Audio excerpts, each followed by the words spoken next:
morning, everybody! It's Saturday morning, 10:30, and I just picked up my first order of the day. We're gonna give it our all today, try to have a $250 Saturday. So I believe it was last Saturday I had a $300 day, but I got started a little bit earlier. So it's hard to get a $300 Saturday here unless you're out by 9 a.m. or so. But we're still gonna go for a $250 Saturday, starting here at 10:30. Just picked up a $7 for 1 mile Papa John's. It was their very first order of the day. I was order number one. So we're going to drop this off. I didn't even get Doordash on yet this morning because I wait till I get a little closer to downtown. But they sent me this Papa John's before I even, I'd driven about a quarter of a mile and I got sent this Papa John's. So we're going to go do that. So I hope you guys are all having a fantastic weekend. Good morning, Rideshare Lisa. So we just grabbed our first order of the day, $7 for 1 mile Papa John's from Uber. Uber came in so strong yesterday. I'm doing great. I was tired. I was just definitely tired after doing the full day and then doing the late night live stream yesterday. And I set an alarm because if I hadn't set an alarm, I probably still would be sleeping right now. Set an alarm for 8. Spent a little time just kind of getting ready for the day and hanging out with the family a little bit before I left for the day. But yeah, so we're rolling. I'm aiming for 250 today. Supper was so good last night. So I did over $150 in 5 hours for supper last night. So, hey, awesome. Thank you, Lisa. I appreciate that so much. Definitely love when you guys spread the word, share the love, all of that. So I'm just hoping that last night's supper will carry over into today. So you can send me a link on Patreon, yes, and if it for whatever reason doesn't go through, I now have the email set up as well. So shoot me the link on Patreon, and if for some reason it like doesn't edit it, like doesn't allow you to send it because of it's a link or whatever, then just shoot me the email. The email is asideofhustlechannel@gmail. So make sure you just add the word channel there, a side of hustle channel. A side of hustle channel@gmail. So, or you can send it both, whatever's easier, but just try it and I'll check the Patreon link there. My goodness. So the internet wants to be ornery today. I'm stuck at a red light, so I can't do anything at the moment. So hopefully, what in the world? Just messing with me. It's okay. I'm in a good place today. It took me a little while to get to a good place this morning, but I got there. So welcome. Hello. I see some other people are joining us, hanging out. Yes, my lack of hair and abundance of hair. It's just imagine like my whole head is upside down, right? Like that's all it is. So welcome, clever name. Appreciate you. That is a very clever name. Made me laugh. So that definitely 100%. It's unsure what it is. So sorry for the choppy Wi-Fi. Come on, T-Mobile. I'm using the T-Mobile Sync Up Drive. And yeah, just my head. Just turn my head upside down. I'll have the craziest ginger afro ever, I guess. Is that even a thing? I don't even know what to call that. So this drop off, I got a Papa John's, just a $7 for 1 mile. Nothing super special, just a bread and butter order. So we're actually already almost there. It's their first order of the day. I got it. Like I'd driven a quarter mile from home. I had not even yet turned on Doordash. So, but I'm at 79% on Doordash after a really, really solid supper. It was the best supper. I was telling people it's the best. So we have season down here. We're Southwest Florida. So we get tons of snowbirds that are down here from like November through March. Okay. And so April through October is pretty rough and tough to get like good orders. But I did $30 an hour for 5 hours straight last night. And so it was the best supper time I have had in months last night. So I'm hoping that there's at least enough residual to keep that going here today, and a $7 for 1 mile. Sorry, we got lots of speed bumps in this little apartment complex here. I also got to figure out what my actual building is here. This is hopefully a quick little meet the customer drop off, and then we'll just keep working our way back to downtown. But I'm at 79% acceptance rate, which means I can go on earn per offer, which is what I want to be able to do for like Saturdays and Sundays. So for those of you who are a little unfamiliar with how we do this, right now, just because of my limited technology, so this phone I'm streaming on has no data plan. It's only using the Wi-Fi in my car. So I just leave it running, and I'll be there. Perfect. Rideshare, Lisa. I will check that when I get that. Yeah, I put a new post of encouragement up on the Patreon for all paid members this morning, so I did just like a quick 2-minute video. So I'll be right back with you guys. Hang tight 1 second. Alberto, how's it going today, sir? Try to keep everything nice and hot for you. Thank you. Yep, thank you. Enjoy. I think we're all good. I don't even need a picture today. Not today. I'm all good. Thank you. Have a great weekend.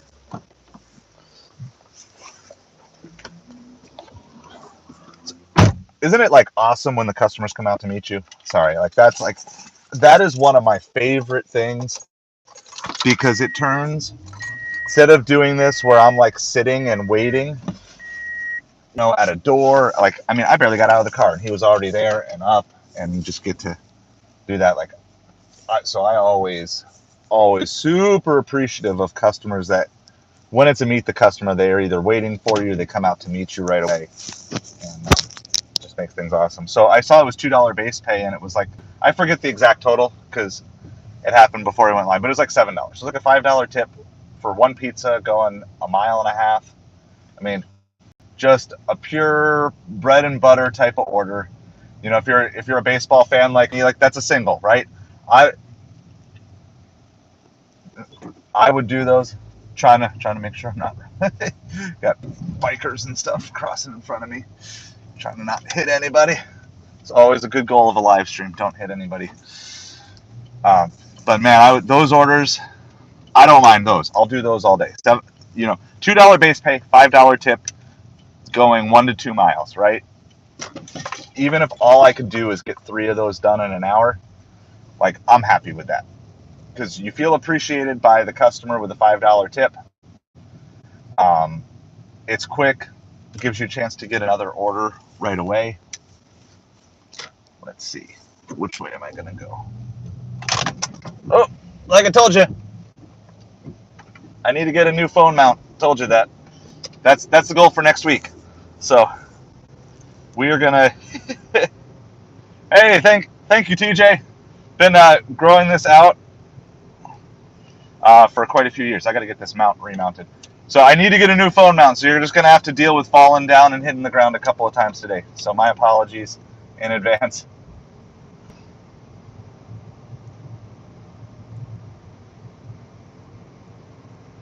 All right, we don't do political stuff on this channel other than just like generic questions. We're not going to deal with any of that sort of stuff.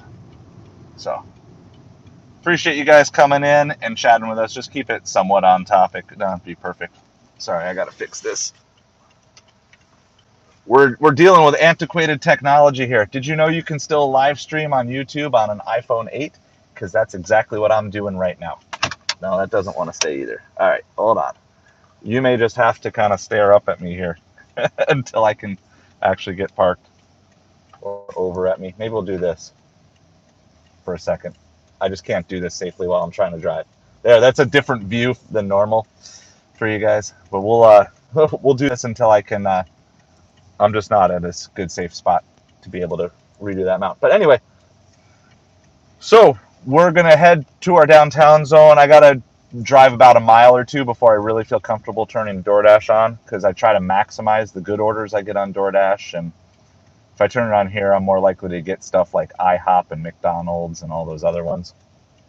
So okay, I can try this. We've got a red light, and I think I know where we are on the cycle. You've never seen the ceiling before, yeah? we'll try this again. If this gets really bad today, then I'll just go into Best Buy and buy a mount. But I'm trying to maximize my delivery time today. So I have no errands or chores that I need to run today. So the goal is I just want to be busy all day. Like, yes, obviously we want some good orders, we want some big orders, but it's a Saturday. Like, this should be good. There should be some good stuff. Dig Deeper, welcome. Good morning. Thanks for hanging out with us today. And if I miss your messages, every time I stop, I always check to try to get caught up with everything. So if I miss your message live, every time I do that, try a 6. I don't think I have my 6 left anymore. I think I have my box for my like iPhone 5. Yes, I'm still trying to use the broken mount. So just trying to baby it through like midweek next week. So I've been like live streaming and delivering pretty much nonstop since Monday night. It's like either been live stream delivering, took a little break Thursday night for 4th of July for family stuff, but this mount has taken a beating. So just trying to make it through a couple more days. I saw something. What's not working here? Grubhub Instacart cash out to debit card is down. Nobody at Grubhub can help. So one time I need the money for gas. Yeah, so that's really tough if that's down, and that's frustrating. Yeah, I know. Try not to lock you guys in the car too much today. Try not to have you time out. Yeah, so I run Grubhub in the background, and I take probably 2 to 3 Grubhub orders a week, even though I run it for probably 50 to 60 hours a week. Have I have not taken any Grubhubs this week, even though I've been running it. Hey, Kaylee. Yeah, I don't know. The internet was pretty spotty right when I launched. It's not usually a bad zone where I launch, but yeah, 14 months. It took me a year to get off the Grubhub wait list. I've been Amazon Flex. I've been waiting probably, it's over a year, so I wouldn't be surprised if it's been about 14 months for Amazon Flex. I'm still on the Walmart Spark wait list. One of the things I've heard is this, and I don't know. Okay, so there may be morality stuff in play here, and ethical stuff. So you have to make a decision for yourself. But I don't think it's too far up. But you can sometimes try applying for like an adjacent zone. Now the negative is if you're on a wait list and you switch to a different zone, then like it resets to the beginning. So if there's adjacent zone is also not available, it's not going to really help too much. But you can try to see. So like I'm in the Naples zone, right? So if I were really interested, I could try applying for like the Fort Myers zone for some of these apps. But the thing is, I don't want to spend most of my time having to drive all the way up to Fort Myers, because like that's like 40 minutes before I could even turn the app on. So I don't really want to do that. But if I were trying to get on it, let's say I had no way to get on anything, and I knew I could try to apply for Instacart, say if I were on the wait list for an adjacent zone. But of course, if you get approved, then that's where you'd have to go too.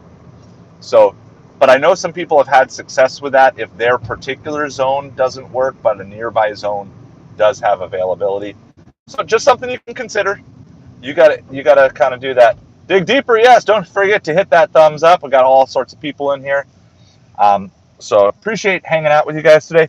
We are just now arriving to downtown. It is grayed out. So if I did not have Dash Now anytime at 10:45 on a Saturday morning, I would not be able to Dash right now. But because I am Platinum, I'm going to take advantage of that. It makes me a little nervous that there's not going to be a lot of great offers out quite yet, but we're going to roll with it. I've got a 79% acceptance rate. I'm not going to be delivering a ton tomorrow.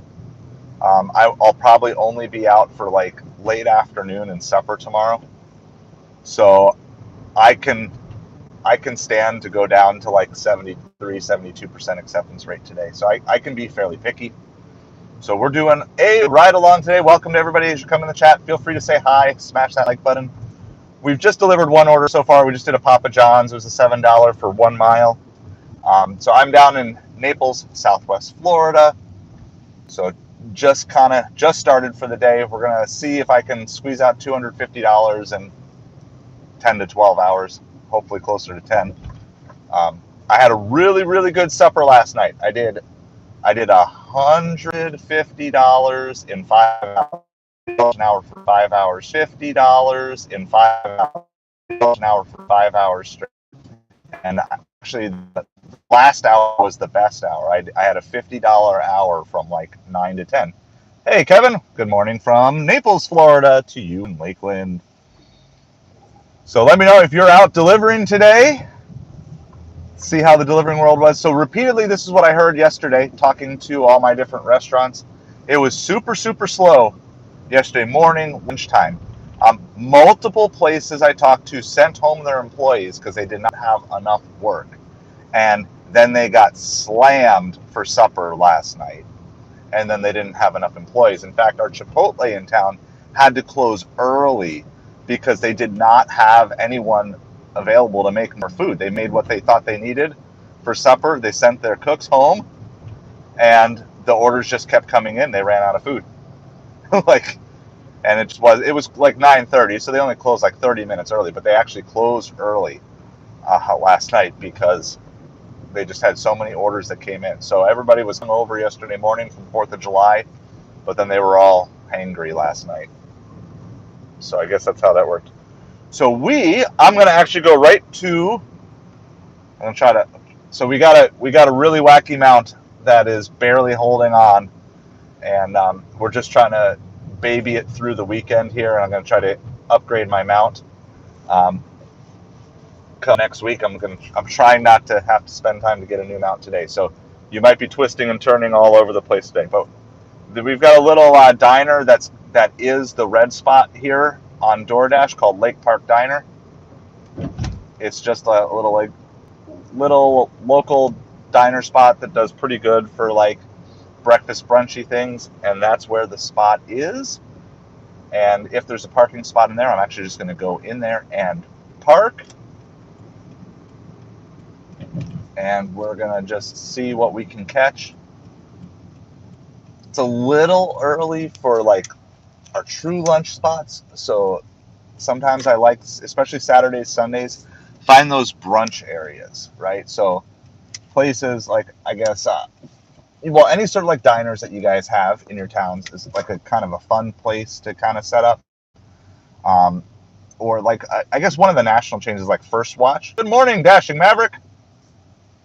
Welcome to the stream. We are just we're gonna spend. I don't park anywhere for super long, but we're gonna set up at this diner here for a few minutes. I'm just backing in, so that way this is kind of a tight little parking lot, and it fills up quickly. But I'm here early enough, so we're gonna see what we can do. We've done one delivery so far. We did $7 for 1 mile. I'm gonna try to fix this mount, catch up on anything.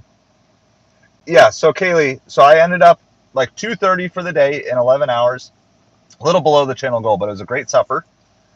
So yeah, I did 150. I was at like 80 or 90 something when we cut off the stream yesterday, and yeah, I did 150 for like whatever that was, 5 to 10 or 5:30 to 10:30, whatever that ended up being. So it was the best supper I've had since like February or March. It was a great supper last night. So, Tommy Thunder, good morning. Welcome. All right, so Kaylee, you're about to do Spark shopping. So there you go. Yeah. Well, good luck with that. Good luck with your Spark. Get things rolling today. Yeah, hit that like, comment, subscribe if you haven't done so. It's been so much fun. Like having more and more people hang out with us every time we do this. So do you guys know what a doppio is? My coffee fans, do you guys know what a doppio is? It's basically just a double shot of espresso. Okay, so it's like a double shot of espresso, and like nothing, no extra water, just like the pure. So my wife made me a doppio before I left because I didn't want like a ton of coffee. I just wanted a shot of caffeine. Hey, all right, fans, vote on this. Do you do this? Do you not do this? This is on DoorDash, and I am platinum, trying to keep acceptance rate up. So I am going to take this, even though it's not the greatest order in the world. It's not even a platinum order. I'm going to take it for a couple reasons. One, nothing's coming in on the other apps. Two, sometimes this first watch will stack orders. And three, the drop off is essentially right back where we are. So I'm taking it. This is like about the lowest of any type of offer that I ever take. I would only take this order on DoorDash. I would not take it on Uber. I would not take it on Grubhub. So $4.50 for 2.5 miles. I also would not take this if it was like during a busy rush. Okay, so I think there's some contextualization here. You know, you could easily convince me not to take this order, and I think there'd even be a chance if it was just me and I were not live streaming, I would be tempted to not take that order, right? But I'm going to provide content for you for this. Now, I'm going to warn you, this pickup is right by the beach, and it's super choppy internet down there. Okay, so there is, I would say, about a 9 that I'm going to freeze because I usually have to connect to the Wi-Fi of this first watch to even mark the order as picked up.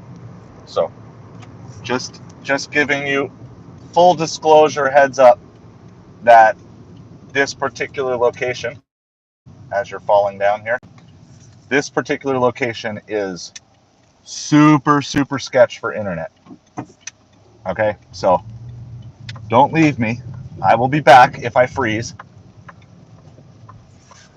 Oh my goodness, this mount. I'm gonna spend a couple minutes and try to fix the mount a little bit here. Oh my goodness.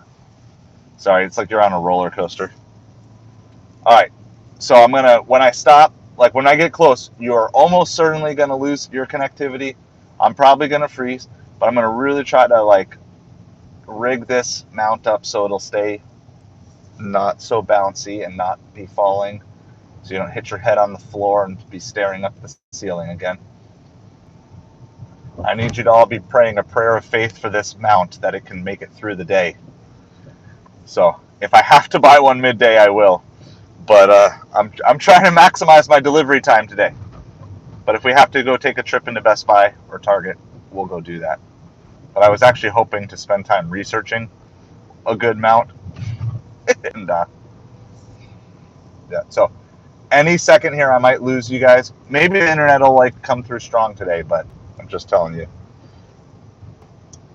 We're super close to the beach. This is not a great order, but it's going to keep us busy. And we can get this done in less than 20 minutes. And the drop off is right where we want to be. So again, my apologies if we freeze here, but I'm just holding this in place, and then where do I need to go? I need to go here. Bumpy. So like I was saying, I actually just said first watch, right? So you want to be looking for like brunchy places like this, especially if you're in that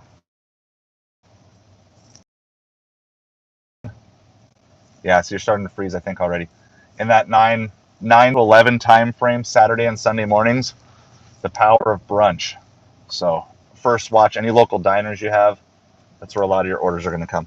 Well, the good news is, I know you're staring at the ceiling. Hold on. I'm just going to, here, you can stare up at me.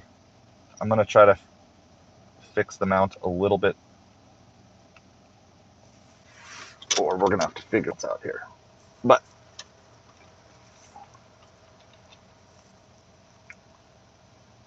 by the way, for those of you who didn't see it on the stream the other day, this is one of those ones that's supposed to like clip on the vent, just like all chewed up, messed up. It just doesn't. It doesn't want to function at all anymore. So that's what we're dealing with.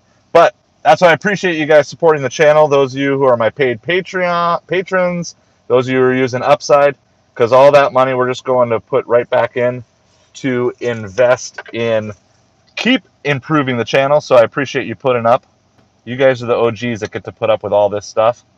But like as you guys invest in the channel, I'm just going to keep investing and increasing this technology and make the experience better for you.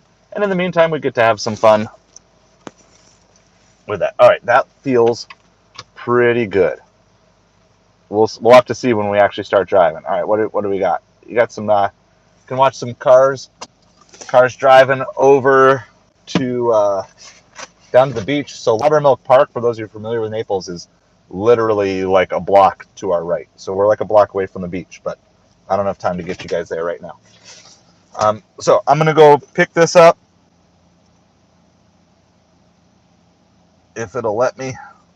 Mark it. What do we got here? I'll let you know what we're picking up. So we're getting we're getting a drink called. It's an antioxidant drink called the Purple Haze. This I've actually had this drink before. I'll show it to you. It's a really cool looking drink. I'll show it when I get back, and an egg sandwich. So I'm gonna go get it real quick. I'm gonna leave everything running. I'm even leaving the air conditioning on for you guys this morning because this is a safe enough spot. This is like I have the. I think I have a Doordash driver next to me, but other than that, I got one of the worst cars in the parking lot, so no one's gonna be looking to steal this thing. Be right back with you.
So let me know if you can hear me.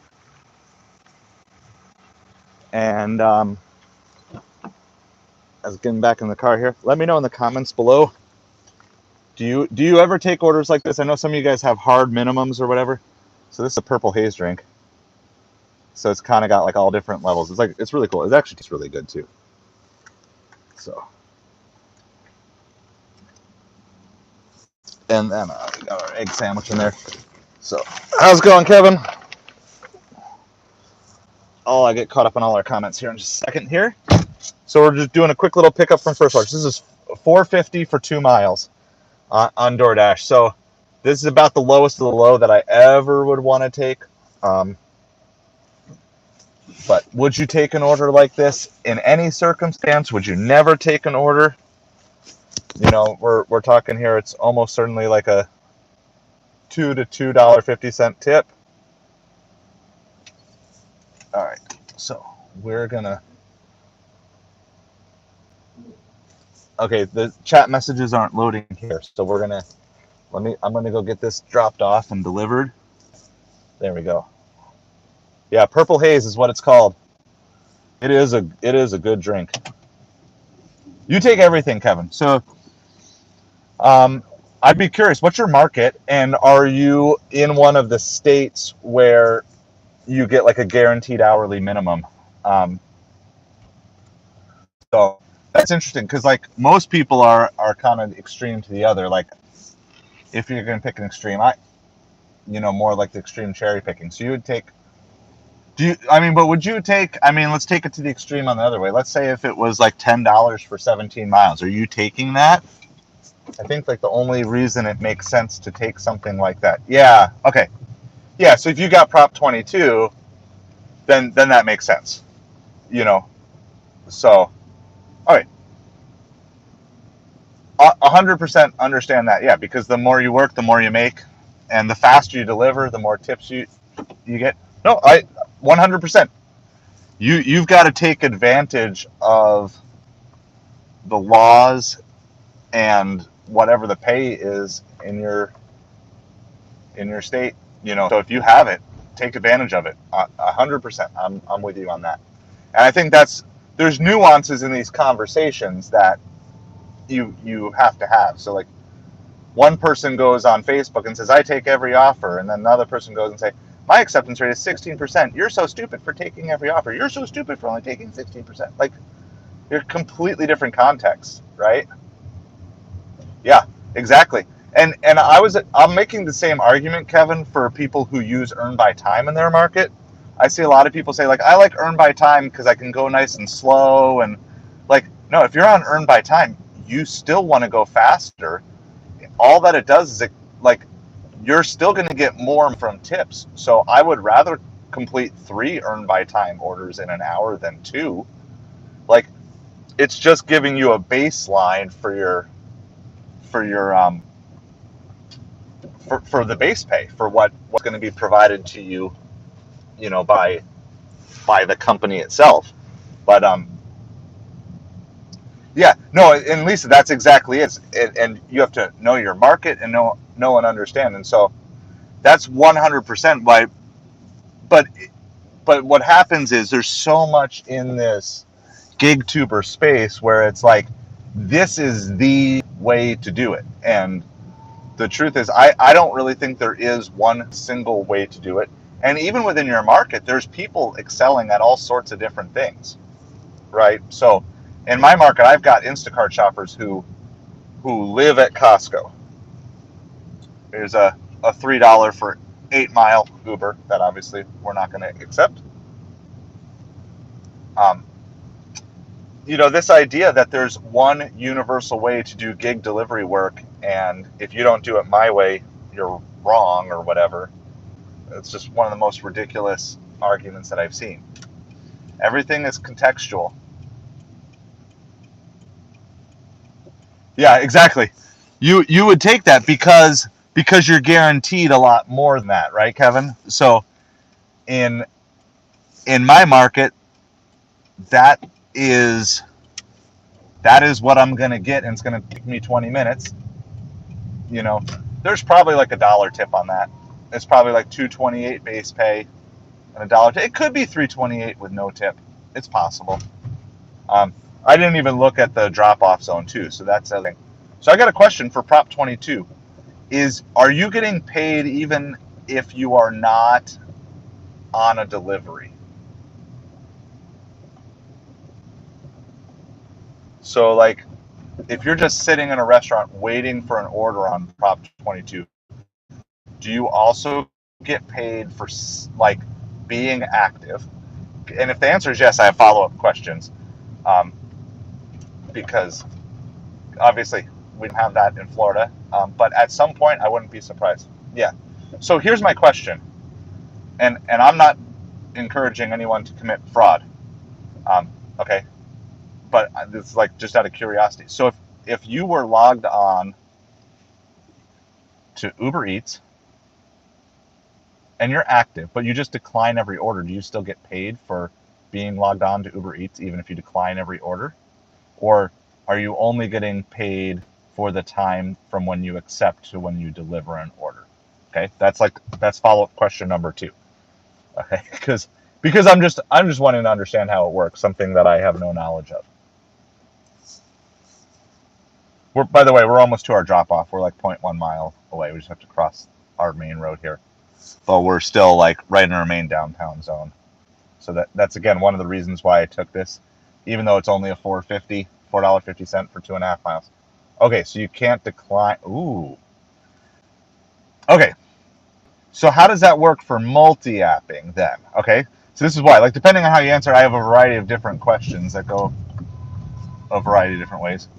We got someone who just like cut off somebody else. Not in my lane, not my problem.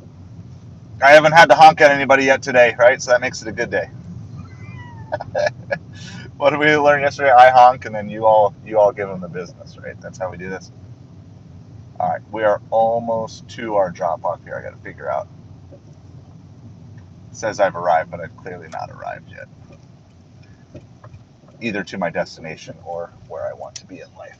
All right, so just pulling into a driveway here. I can't face you forward on this drop off because I'm not going to show customer information. But I will be right back with you all in just a moment.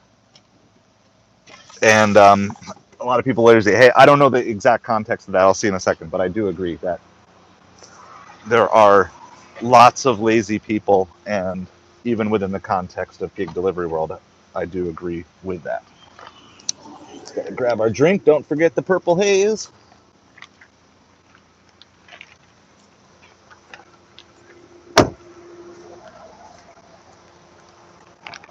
I got to figure out exactly. I'm not sure where to drop this. Let me see what picture people have used previously. I went with that door. I don't even know how to get there.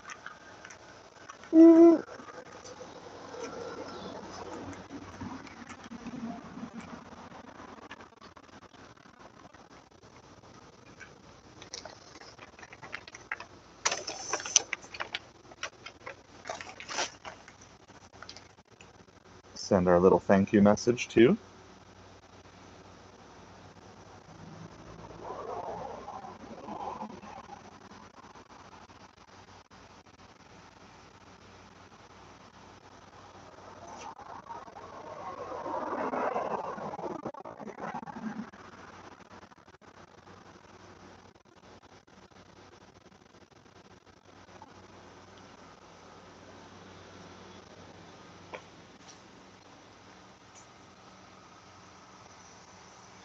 Oh,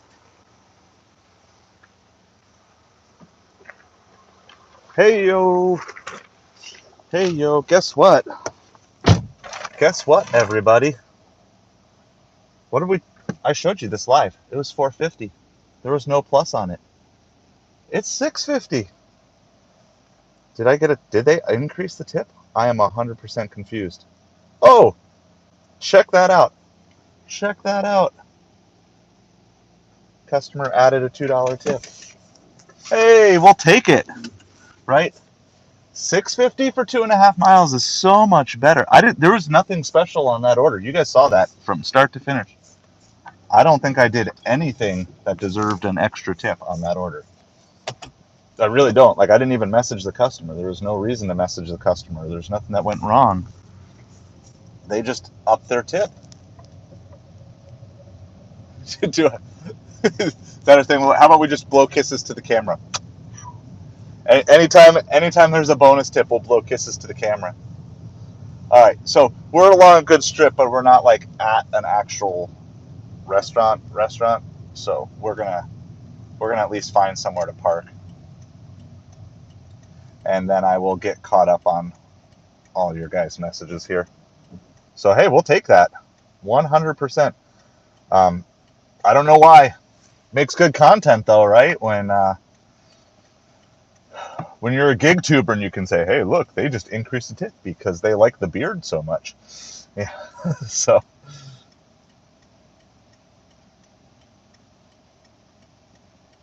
yeah, so Kevin, that would make sense, right? Because probably the locals don't tip as much because they know how you're doing it. Yeah, any Uber Eats order that comes up, I'll show you. There literally hasn't been any. As long as it's safe to do so, I show every order.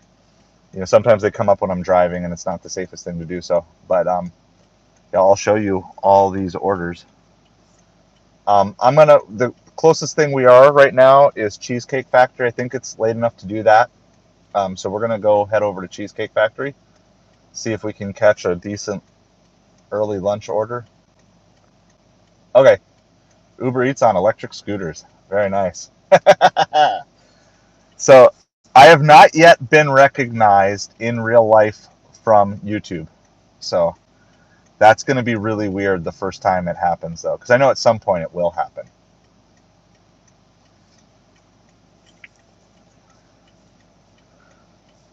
So, and I know I missed a few messages, but when we get parked, I will get caught up on everybody's messages here. We're just stuck at a red light, and I got cars behind me, and I do not want I think this green arrow is a really quick one, so I need to make sure I let as many people get through behind me as possible.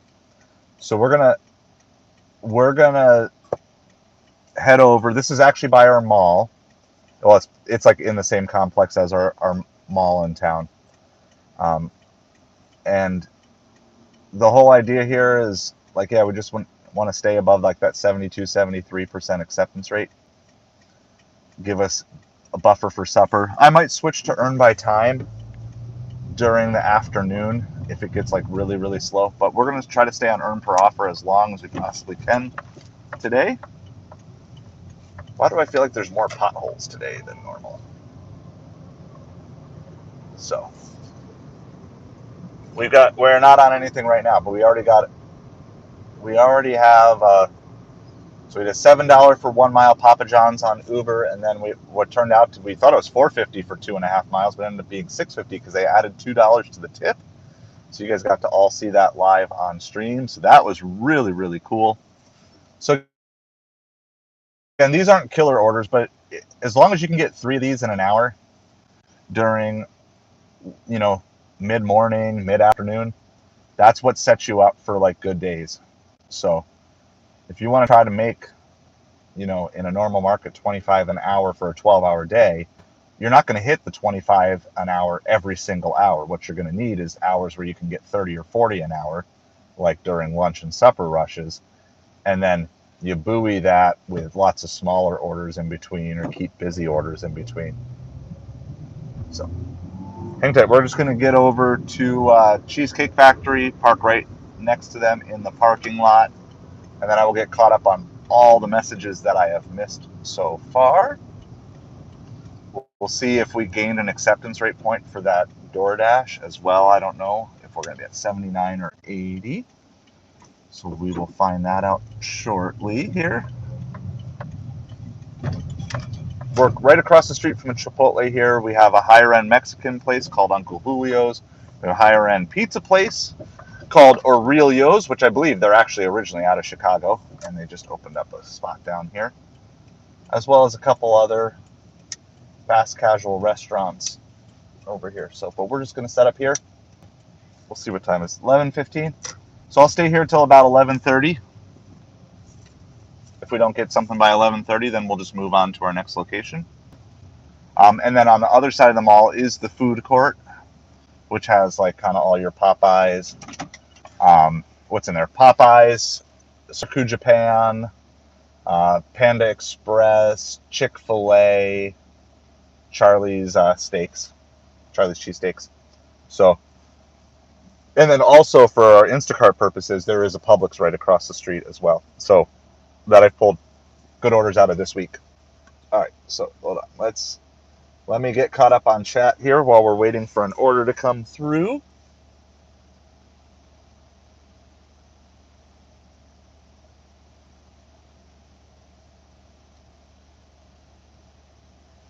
Okay, so you were asking, Kevin, any crazy problems with customers that I ever experienced? Probably the worst experience I remember was my very first alcohol delivery order, and I was super just not sure how to do it, and um, I didn't do everything correctly at the time because it was when I was thinking it had to match the name and other things. And anyway, I made some mistakes, but they were also super mean about it. Like there was no grace being shown, and trying to understand and work through things. And so I remember that didn't feel so great. And but overall, nothing too bad. And the better I've gotten at delivery, I the better I've gotten at delivery, the more I have just managed to avoid situations like that. You just kind of learn to pre-screen as you learn your delivery areas and delivery zones and stuff like that. So, hey, Mr. Virals, I I support not being racist for everyone. I think everyone should be valued equally because we are all created in God's image. So, because we are image bearers of God, everyone has value based on that. So on a scooter, Kevin, I have another question for that. On a scooter, do you have you ever gotten an order that was too big for you to carry? So, like, has there ever been like an order that they've given you that you just can't physically make work on a scooter? Because I've seen that. Like, I know you can get like nice backpacks and stuff to carry things, but I've just kind of wondered, like, has there ever been a situation where it was just too big and you just had to reject the order, or you had to make 2 trips or something like that? So I'm drinking blue Gatorade today, and we're sitting in Cheesecake Factory parking lot trying to make a journey to $250 today. Okay, so you just kind of, I didn't know if they would screen the ones that they sent to you or if you have to do that. Okay, is it like a backpack type of thing? That's cool. I know, yeah, like I've watched some videos of people who have done deliveries on bikes and scooters on YouTube, but I've never actually talked to someone. So I appreciate you sharing. It would definitely be a fun thing to try for the channel. Do a video for the channel. I don't think it's something I'd personally want to do, like long term. But okay, the backpack. That's kind of what I figured. Figured that would be the best way to do that.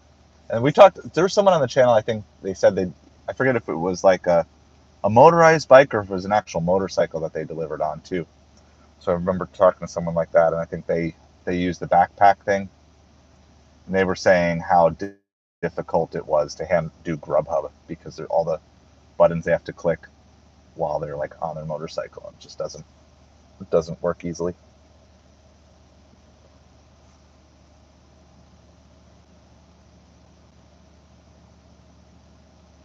So if this doesn't work, I'm going to head back to PF Chang's. PF Chang's was where our lunchtime was hopping yesterday, but it's quite a few miles. That is true. You don't need to find, not hard to find parking if you got a scooter. You park anywhere. Do you have to lock up your scooter? Or is that, like, I guess I don't even know how the electric scooters work. Like, do you need a key to run them or a fob or something? Or do you actually have to lock them up like a bicycle? Like, could anyone just take it and start it? Or do you, yeah. It would be kind of annoying if you had to lock it up constantly, but if you just needed a fob.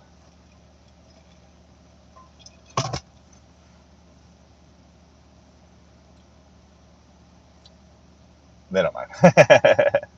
Awesome. Let me know. Is anybody out delivering today with me? And or was anyone out last night? Like I had the best. Oh, it folds up. Okay, that's cool. I had the best supper rush that I've had in a long time last night. So I'm hoping that will lead to another good day today. But I'm just curious if anyone else had like really good supper last night, like better than what it has been of late. Okay, about to do Ubereats. Well, let us know. Let us know. Check in throughout the day if you can't stream while you're doing that, but let us know how the day goes. All right. Ooh, all right. I think I'm gonna take this. It's nothing crazy. This is Sarku Japan. So this is from the mall over on the other side. Um, I'm only taking it because drop-off location is actually really good, and the drop-off is right by PF Chang's, which I was thinking about moving to anyway in about 5 minutes. So if I'm gonna go to PF Chang's, I might as well get paid to go to PF Chang's. So we're gonna take this. We just drive to the other side of the mall parking lot here. So set up at the Cheesecake Factory, but no orders there. And it's not horrible. 10 for 8's not horrible. It's still more than the $1 a mile. Keeps us busy. It's going to complete our first hour here. So basically our first hour, there'll be a 7, a 6, and a 10. So that's like 23 in our first hour. So from 10:30 to 11:30, something like that. As long as it's ready, we don't have to wait too long. 10:40 to 11:40. I don't know exactly what time I started, but goal is to stay busy. Stay busy. So we're going to drive around. Got this $10 for 8 Mile. But like I said, the drop off is the key here. Because when you're not on Prop 22, then you do have to be mindful of things. And in this particular case, I want to make sure that I'm in a place where I can get another order relatively quickly, especially since we are headed into lunchtime. So yeah, we've been streaming for 50 minutes. So yeah, out there grinding today, Carrie. Just got a Sarku Japan order. I'm toast though. I've delivered so much this week. It's been crazy. Hey, Meow, how's it going? Yes, we are going well. So we're already on our third order of the day. It might technically take us past our first hour a little bit, but this should put us about $23 for our first hour. So more than happy with that. So when you think about it this way, this is another way I like to think about it, is if I want a $250 day, I need to have 25 $10 orders, right? And so some will be higher, some will be lower. But this is one of those 25. It's like, okay, then you kind of just count yourself down. How many more $10 orders do you need? So we did have a 6 and a 7 to start the day, but we already had one increased tip. So we blow kisses to the camera for increased tips. We are going to the mall parking lot, which unfortunately for all of you means this. I have to bury you under the Grubhub bag so no one breaks into my car. It's about the only place I have to do that in this town where I'm not just going to leave an iPhone streaming up in the window. It's just a little too much under. Just a little too unsafe because I can't see my car while I'm in the mall and everything. So unfortunately for you, and it's every time you come on the stream, Carrie, every time you come on the stream, then I end up getting a mall order and then I have to put you under the Grubhub bag. You're the jinx. You're the jinx for me getting mall orders. Finish your first shopping order. 4 more to go. There we go. So hopefully this will stay live. As long as I can get back in 5 minutes, the internet will still be streaming. If not, it'll just pop back on. So just hang tight. Waiting for a car wash. Yeah, we've had a busy start. It's been a good start. Let's see. Oh, we got a Popeyes. It's not quite. It's 5 for $6. I could almost grab it, but it's not directly on our route. If it was a little further west, I could do it. You're the mall jinx. You're the mall jinx. I don't know if you're the problem. You're just the mall jinx. All right. So under the Grubhub bag with all of you. Stay nice. Don't fight. It'll stay cool in here for 5 minutes. So hopefully I'll be back in 5 minutes. All right. I'll see you guys all soon. Don't get kidnapped. Okay. That's the rule. Don't get kidnapped.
No wait. Food was ready. We're back. We're back. That was super fast. Hey, everybody. You guys still alive in there? We're back. Woo. You guys didn't fight too much, did you?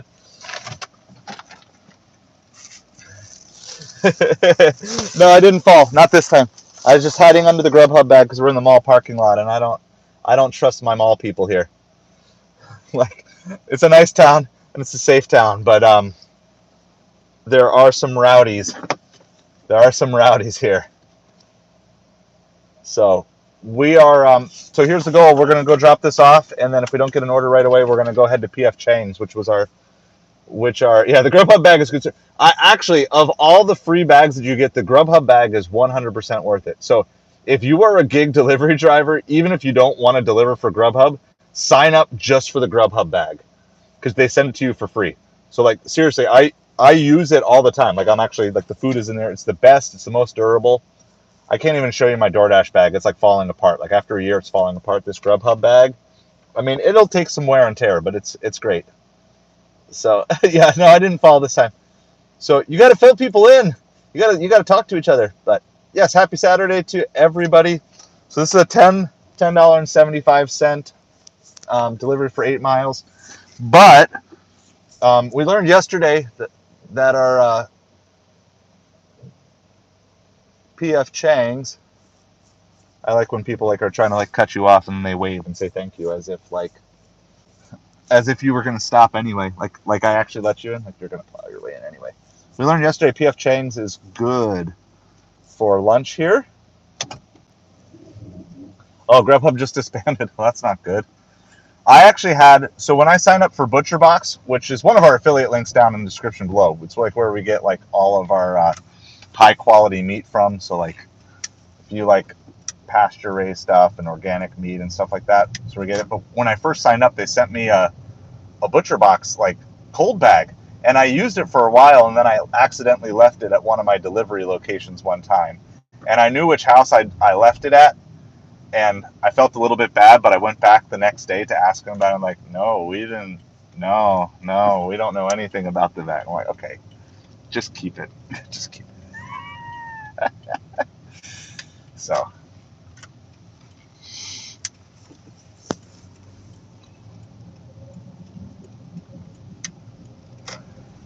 that was like a long time ago, but that was a really good bag too.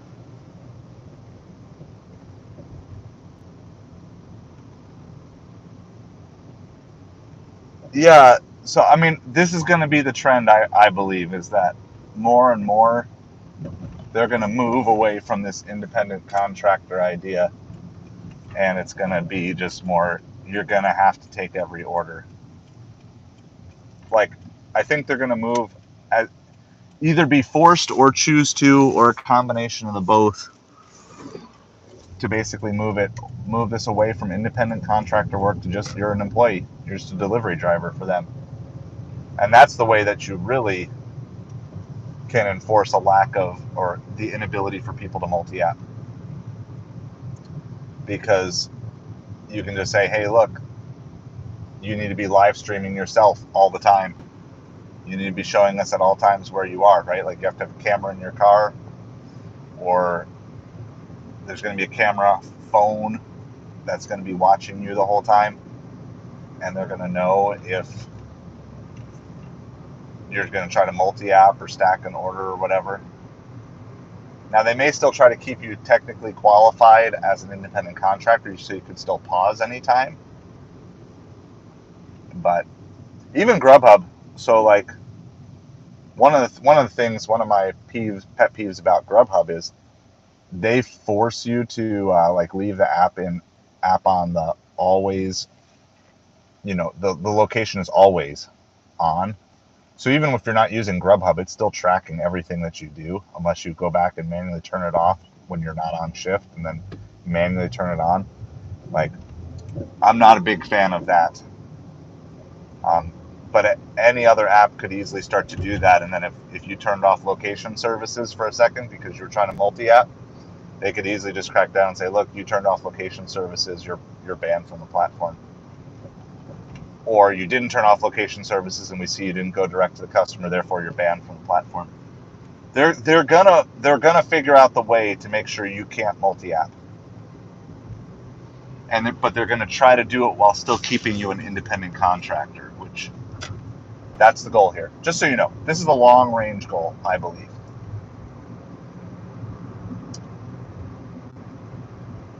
And if they're forced to do it more like the Prop 22 way because of legislation, then they're going to fight back even more and say, well, if I'm going to give you Prop 22, you're not, and I'm not going to pay you. I'm not going to pay you to be on the clock where you have to accept every offer, but then at the same time you're also delivering for another place. So that's just my guess as to where this is all going. They want you to be an independent contractor because they don't want to have to pay you as an employee, but they want you to work as an employee because they don't want you to work as an independent contractor. It's a lot of stuff that, because obviously it's cheaper for you to independently contract.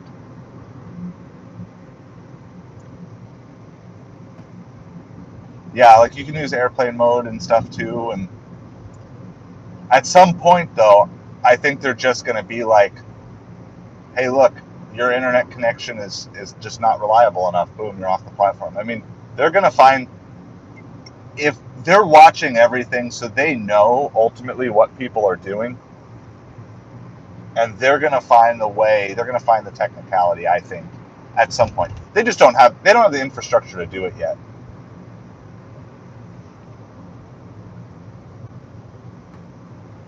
Right, yeah, so that's the other thing too. So I think that's where things like eventually you don't need Platinum Dasher. Your Platinum Dasher won't be based off of things like acceptance rate. It'll be based off of, which is honestly more what I think it should be based off. It should be based off of like your customer ratings, right?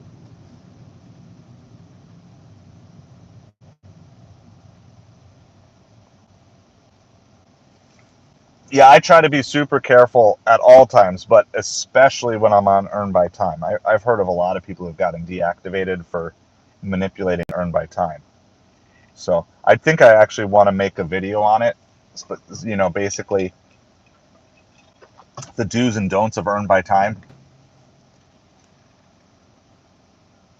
Ultimately, somewhere there's an AI or a computer or an algorithm that is watching you, and so if you on Earn by Time on average take 15% longer to make those deliveries than if you're on Earn per offer, that's going to red flag their system. So people are like, I like being on Earn by Time because I don't have to speed. Well, like, no, I mean, every order should just be the same. You shouldn't speed if you're on Earn per offer.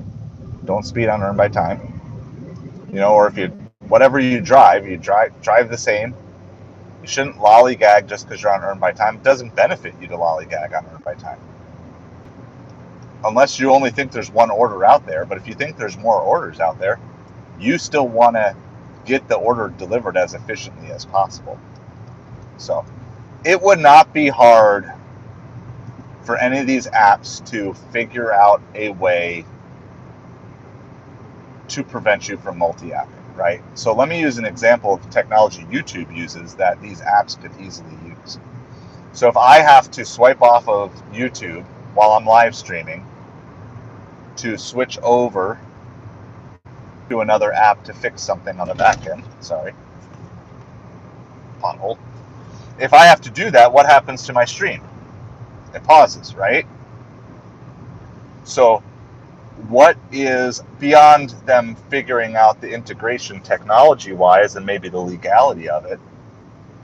What is preventing Doordash from saying while Doordash is running, you have a camera that is on you at all times, just like I'm streaming right now? And it wouldn't prevent you from streaming in another circumstance, like on a separate phone. I mean, you'd have to have like separate phones for each one, right? And they would just want to see you at all times. And if you swipe away because you want to, while you're on your Doordash, you get an Ubereats offer that comes in, they would say, well, wait a second, no, you're not eligible to pause your dash. Your order has now been canceled. And if you have more than 2 cancellations in a month, you're banned from the platform, right? That technology exists easily, that they could integrate that your face needs to be on the screen. In fact, in some ways, I almost think Instacart should implement it to get rid of all their bot problem. But they could easily say, if you swipe off of the app to another one, it processes the camera, triggers a notification in the system many times in a month or a week or whatever they want to do. Just realized I know roughly where I'm driving, but I didn't have navigation on. Like, I know the neighborhood I'm going to, but I don't know the actual directions. So we're about 3.5 miles out, but then we'll only be like a half mile, I don't know, mile or two maybe away from PF Chang's. So that's where we're going to set up next if we don't get an order right away. I mean, I think, right, that just feels like the direction that everything is going with technology, that you would constantly have to have a video feed for accountability, for safety. Yeah, like, exactly. I know I'm not seeing every comment. I'm catching what I can here. Right, truck drivers, it's going to be the same thing. Like, why couldn't they just say, look, if you want to be a delivery driver, you have to have a webcam, or a dash cam. It needs to be Bluetooth integrated with the app. It needs to be running all the time. If you pause it, you put your account in jeopardy of, right? Like, it 100%. Like, why wouldn't they? Especially if they're going to have to pay more because of things like Prop 22 and legislation. They're going to make sure you're working for them, right? Like, I would figure, and I do not advise this, and nor am I in a, I'm not in California with Prop 22, but if you could somehow get really, really good at multi-apping, couldn't you basically double down or triple down on your Prop 22 money from like Uber, Doordash, Grubhub? If you could figure out how to somehow take every order on all three at the same time, then at the end of the month, like I said, I do not encourage or advise anyone to do that, but if someone figured out a way to do that, they could basically be triple paid, right? Getting paid by all three of them. Yeah, well, right, you risk getting deactivated, but in the long run, okay, people risk getting deactivated by using bots on Instacart, but they just keep finding workarounds to do it. So, you have to remember, not everyone necessarily has ethics, morals, scruples that will be in line with those things. It's like, look, if I get deactivated, I'm just going to use a fake ID and get a new account or whatever. And I understand they say they're going to crack down on these things, but the truth is they don't. Instacart's not. I have not seen any evidence that Instacart is cracking down on bots or people using multiple accounts. They certainly, we talked about this yesterday, they don't crack down on most cases, other than if you get reported. They don't crack down on whether or not you put your food in a hot bag. I mean, I can tell you that 90% of the time, there's only one or two other delivery riders around here. There's only one or two delivery drivers around here who bring hot bags into the stores. Now, maybe some of them use it in their car, right? Like, some of them maybe have it.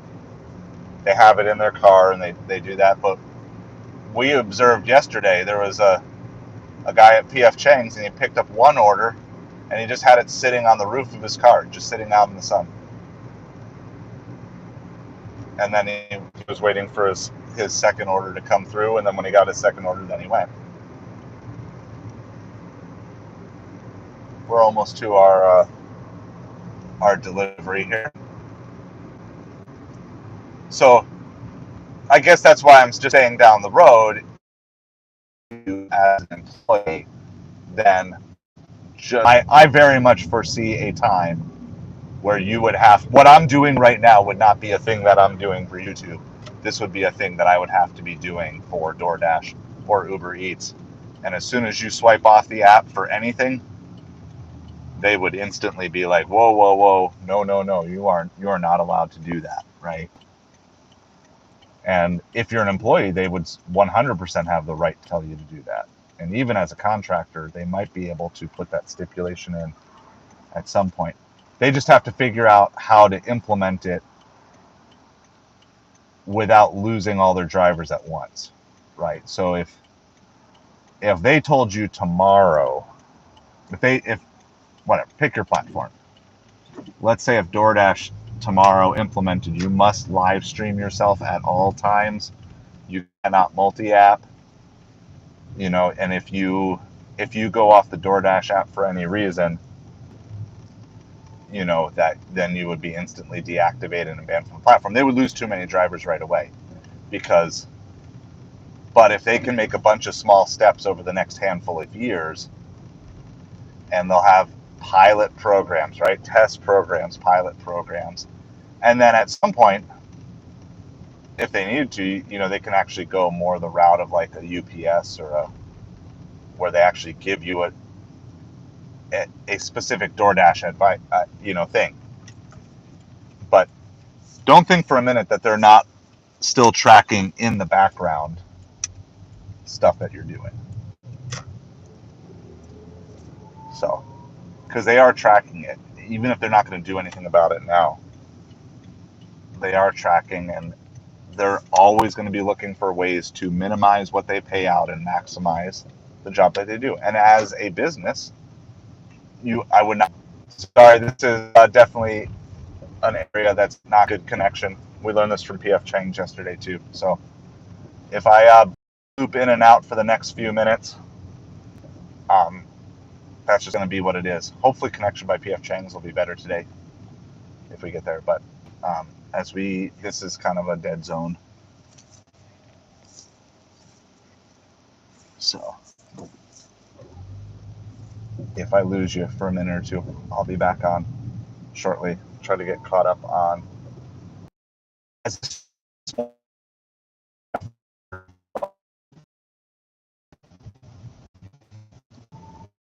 All right, we just got sent this.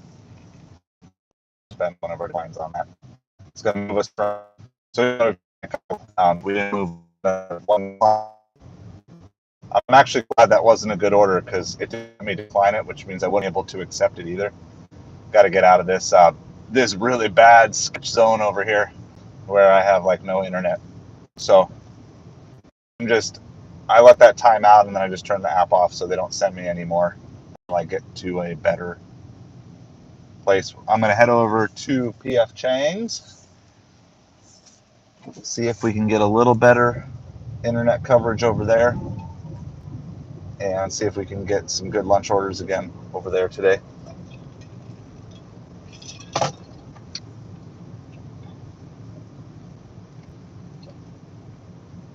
Trying to. Ugh. Man, they're just slamming me with stuff that I don't want. Your New York pizza and pasta, $7.75 for 7.5 miles. This hurts. All right, but our decline rate is staying at 78. So this to me, this is by far the biggest issue with Platinum Dasher. This is 11:48 on a Saturday. I guarantee you there are better orders than that out there. There's just no reason that Platinum Dashers should even be sent these offers at all at this time of day. It's like, so this is the issue. It's like, so if I start accepting those offers, that I know New York Pizza and Pasta is a really slow place, so I'm going to be waiting 15 minutes there, and then I got at least a 15-minute drive. So for a half an hour at lunchtime, I'm getting $7.75. Like, the opportunity cost is too much, and so this is the issue. So it's why I have to have such a big buffer here, because I can go from 79 to 72% really, really fast. Because I mean, I'm not even near these places. The last two offers they sent me, I wasn't even close to them. Yep, here they go. They're sending me. So here's 3 in a row. There you go. $8 for 8.8 miles. I'm not near these restaurants. They're farming offers to me that have already been rejected by multiple people. So this is this is where I would love to hear from you guys what you would do with these things, because this is this is the significant problem I see here is I already just took a 4 for 2 that turned out to be a 6 for 2 because they increased the tip. I already took a bad offer. Now they've sent me 3 more bad offers in a row. Like I don't want DoorDash to send me these orders on a regular basis if I'm putting in the work at other times to be in the platinum tier. So don't send me off. Like, I'm nowhere near these restaurants. Like, so now we've gone from 79 to 77% in like the last 5 minutes. So obviously, if I'm declining 3 out of every 4 offers, you as the platinum dasher to say, okay, if you don't have that margin for error, I can go up a little bit further here. If I was at 72% acceptance rate, I'd have to be taking those, which is why when I get to that 72, 73% acceptance rate, I just switch over to earn by time. Because then, at least in those circumstances, then I'm going to make DoorDash pay me to take their junky offers. And sometimes the quality of tips are just as good. I mean, yesterday on the live stream, I had an earn by time that had a $12 tip on it plus $8 base pay. Like, how come I don't get those offers on earn per offer? Like, even without the base pay, it was still a $14 for like 8 mile offer or something like that. All right. That being said, we're set up at PF Chang's. I'm in the parking lot of PF Chang's. Now, we had some internet connectivity issues here yesterday, so I'm not sure if it's going to be the same today. But I can at least relax, take off the seatbelt for a little bit. So sorry about those connectivity issues. That's just, it's hit or miss around here.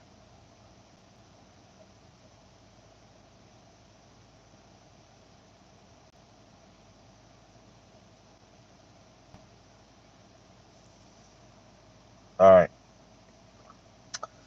All right. So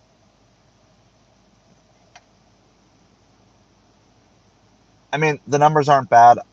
I don't love it just because um, it's kind of high mileage, 1450 for 9 miles, but we got to take that. It's better than, I'm not going to send anything by the other apps, so we're going to take it. Drop off's not horrible, not horrible, but so we're going to take that. Maybe we'll get something else along the way too.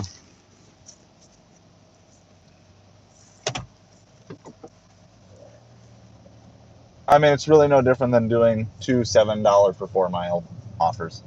You know, you're doing 14 for, but you only have to do one pickup, one drop off.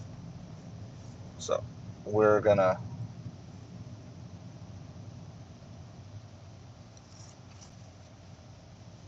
work our way around here.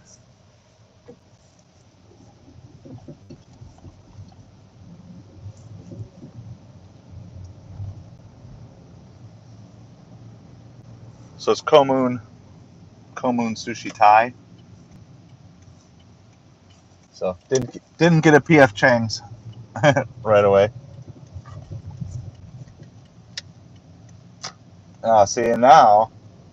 See, we don't have time to do this because it's going the wrong direction. So that's a 12 for 5 on Uber that I would love to have taken. If that would come in a few minutes earlier, we would have taken that. And then I could have doubled back, but I can't do it the other way. Because that 12 for 5, that could also have a hidden tip on it. That could have been more than that. So that's kind of sad. I would have rather, between the two, I would choose Uber over the DoorDash. Because our drop off would have been right back where we were. But I'm also not going to spend a cancel. It's not like the 14 for 9 is that bad. There's a 5 for 6 on PF Chang's on Uber.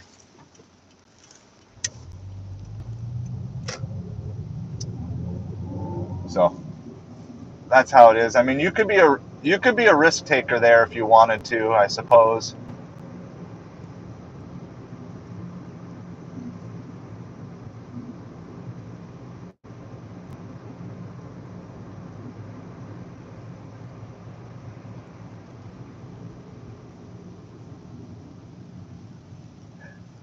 I don't think it would have worked though. I'm just trying to calculate 12 for 5. What's your best case scenario on that? You could run. I don't think I think you would probably get timed out of your Doordash. If they were going the same way, you could stack those two, I think. But if I had already had the Doordash, then maybe I could do it. What's Grubhub sending? $10 for 13-mile McDonald's. I know you can't always, might not always be able to see these things, but we are just less than a half mile away from our sushi Thai.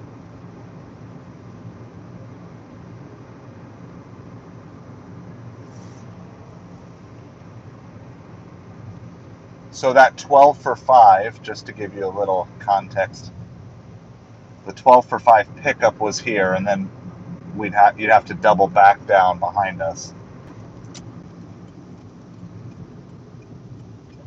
I guess it was all in the same thing. So the sushi Thai and then the Uber that we rejected, the 12 for 5, it's all in this one complex. So the question is, could you have pulled it off? I still think that's too much. It's unfortunate that the order that they came in and the timing that they just came in so close together, because if you can stack 2 orders, pick up same location basically, and drop off going the same direction, I certainly like to do that, but there just wasn't a way to make it work this time. Do you guys ever do that? Like, I know some people don't do that at all. I try to make it work when it's reasonable, when it's not gonna hurt anybody, but I know not everybody likes to do that. All right, so I think I can turn this camera around this time. There's not much to look at, just like a little walkway. So adjusted the phone. Now it doesn't want to stay up anymore.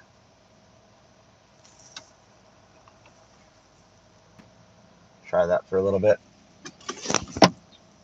So we are arrived at our sushi Thai ceviche.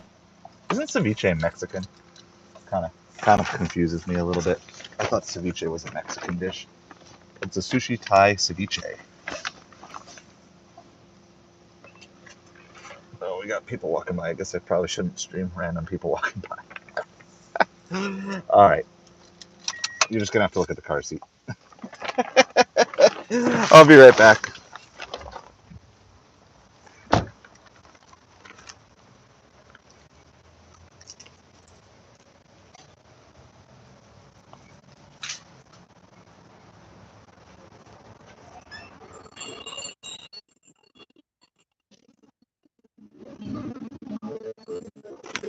Hello, pick up for Jay.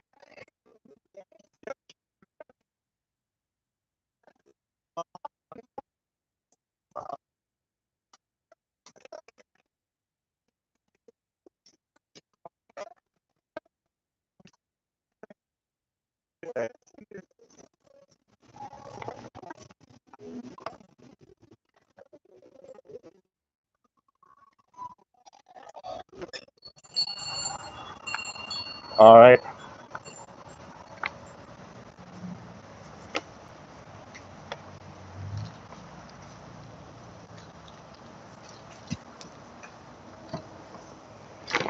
Already picked up. Everything ready to go.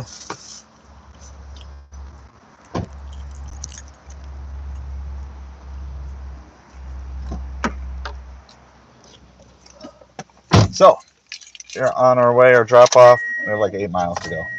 So, 1 mile was getting to the restaurant. Now 8 miles getting to the drop off.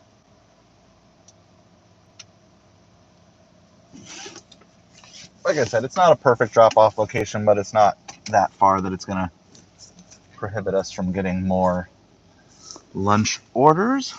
It's kind of a little tight parking lot to get out of here. Hey, guess what? We were parked next to a Pontiac Vibe. It's a white one. I've never seen this one. So we parked next to, oh, and they're leaving now too. But we parked next to another red Pontiac Vibe yesterday, I think it was. So there's still a few of us out here. They were discontinued. Well, Pontiac was discontinued many years ago.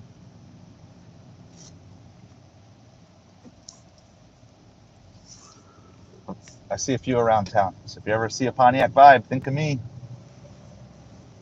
Holding this bucket of bolts together. I'm already getting hungry. I didn't really have too much for breakfast. I just had a little ham on the way out the door. But I got some leftover pizza. So we do Friday night pizza night at our house. So do any of you guys have like a regular pizza night or a Friday night tradition or like any other day of the week? So Friday night is pizza night. We either make it or order. We don't order it in too much right now, but in the past we've ordered it in or get the frozen pizzas. But my wife made pizza last night and I had a few slices when I got in late, and then I just brought the rest with me today. So that's my lunch for the day. I don't have much else. We're like, we need to go grocery shopping because we're just about out of food. So probably going to go grocery shopping after church tomorrow. But yeah, I got pizza, Gatorade, and water. That's my hustler fuel for the day. So let me know if you're out there, if you brought food with you today. But also, like, yeah, do you guys have a pizza night? Or do you have a Friday night tradition? Or just any, like, kind of like you guys do Taco Tuesday every week? Love to kind of know what sort of stuff you got.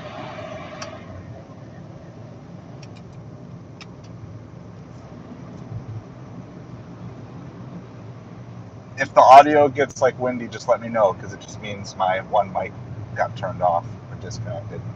But I got to keep the air conditioning on so I don't boil in here.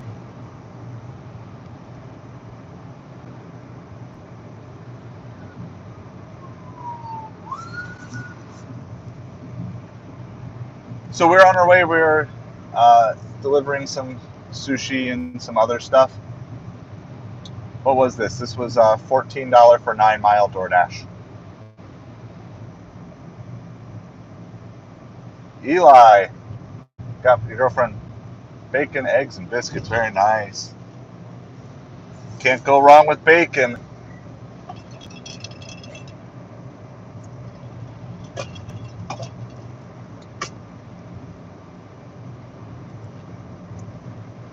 My wife made biscuits and gravy.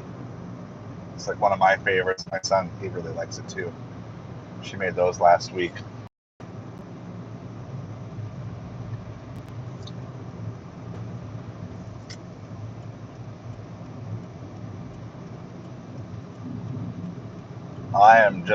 I love Southern comfort food is my jive.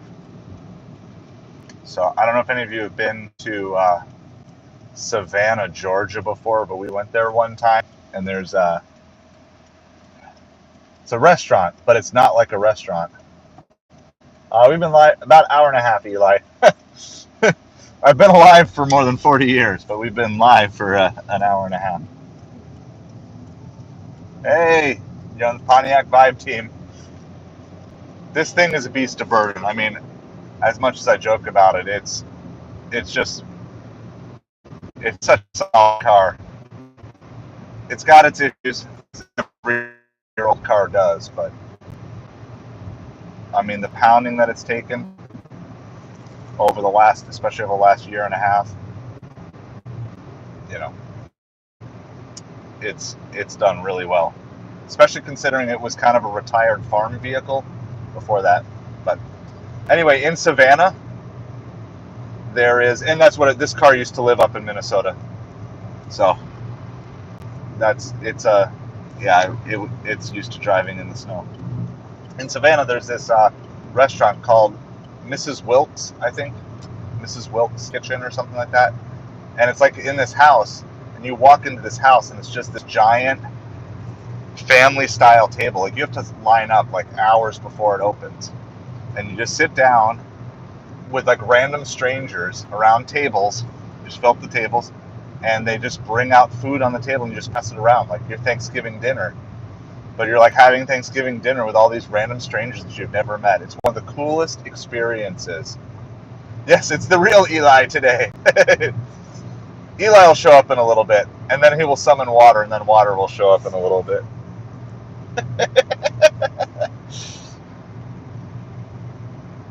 Infinite Gaming. Sorry, Infinite Gaming will show up. Is that what it is? Infinite Gaming? But highly, highly recommend. It is worth the wait. It is amazing, amazing Southern comfort food. You know, like just anything and everything you could want at just like a Southern comfort meal. And then you just get this cool experience of just sitting down and having a meal with random strangers you've never met. And then you just all go your own way. Probably people you meet one time, have a meal with, and you probably never see them again the rest of your life. It's just such a cool experience. Mrs. Wilkes Southern Kitchen, look it up. It's in Savannah, Georgia. If you ever go through, I highly recommend get there. And so because of that, we deal with these interruptions on a constant basis. Anyway, Mrs. Wilkes Southern Kitchen, Savannah, Georgia. I give it 10 out of 10 stars. Get there early. Get there like 2 hours early so you can go in the first shift. Well worth the wait in line. And honestly, if you don't really want to talk to random strangers at your table, just stuff your face full of food and you'll be good. They don't make you talk, but it's just like, it's like you've never had that experience of doing that. We're talking about good Southern comfort food. That's what I'm talking, because I'm hungry. How close are we to our goal? Let's see. We are a long ways away. But actually, we're doing okay. This is going to put us about $40 in an hour and a half. Something like that. We started at like 10:30, right? Yeah, we're like, our stream is just over an hour and a half. So we're going to be at like $40. So if we can get one more $10 order here, we're staying on a $25 an hour pace. So we've had some high mileage stuff today. So our dollars per mile isn't great, but our dollars per hour is going up. And I have often said that a lot of times, if you're not achieving one or the other goal, you might have sacrificed one to achieve the other. So, yeah, no, I'm feeling pretty good. Like, the afternoon's going to determine it, but if supper is anything close to last night, then we'll be good. Because I did 150 in 5 hours for supper last night, including I had a $50 hour from like 9:30 to 10:30. It was crazy. So I'm just hoping that everything will just be consistent enough. I mean, if I'm averaging 25 an hour and we're just getting into lunchtime, then I'm feeling good about today.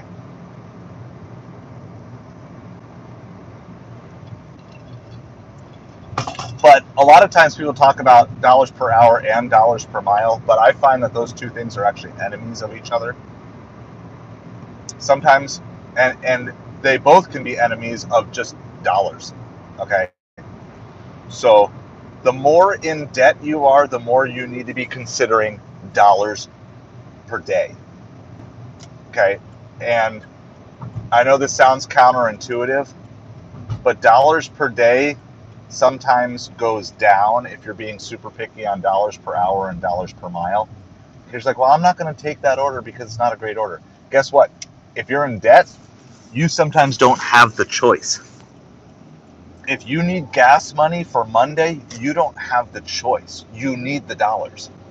Like, and I'm not saying this in a negative way, because this is to myself, and I remind myself of this on a regular basis. If you have bills that are due on Wednesday of next week, the bills that you owe, the rent, the mortgage payment, they don't care how much you make per hour. They just care that the money is there to pay the bill off. So sometimes, in the words of whoever said it first, because I don't know who said it first, someone can Google this for me, suck it up, buttercup, do the work, make the money you need to make, and then as you work your way out of debt, then you can start to be more picky. This is your other, right? But like sometimes it's just, Suck it up, Buttercup. Make the money you need to make to pay the bills you need to pay. And then as you start to get freedom, then you can be pickier. Oh, that's your other channel. Gotcha. Your other channel. I have something like 5 YouTube channels. I've got some test stuff going on and some old channels and stuff, so I get it. I have other channels. This is the only one I'm active on at the moment, but I do have other channels that I can choose to rebrand and do other things. So that's all I say. So a lot of times people are like, you didn't make enough money per hour or something. Got all sorts of random things on the road here today. Like, yeah, and I get it. Like I understand things like we're looking for ideal. Like, yes, we have channel goals here. But the pure fact of the matter is you need money if you're in debt. Okay, and I'm speaking specifically to people who are gig delivery workers who are in debt. Your goal is to get out of debt as quickly as possible. And sometimes you just have to bite the bullet, take some orders you don't like to hit the financial goals that you need, which is how much money do you need in your bank account tomorrow or on Monday? Because what somebody came on a live stream earlier today and was saying, I can't cash out on Instacart, I can't cash out on Grubhub right now, and so I don't have money for gas in my tank. Like, right? That's a problem. That's a problem that you can't do that. And so if that's the case, you need to at least get to the point where you have that margin where you can have your gas money for the week set aside. Because if you can't gas up your car because you can't cash out before the payout, like, that's an issue. When you're in debt, you don't have some of these luxuries. You might not have the luxury of taking an off day or not delivering late night orders. That might not be a luxury that you have right now. And I want you to get to the point where you have that luxury. And I'm trying to get to the point where I have the luxury of being pickier of income streams. But first and foremost is you got to make sure you can pay your bills today, tomorrow, next week. So like for us, we just got to the point where we have a 1 month buffer on our bills. Okay? That's obviously not where we want to be. We want to be out of debt. But until you have that buffer, you can't do that. Okay, so here's what I got to do. I got to mute this here because I got to check in with a gate guard here. Hold on.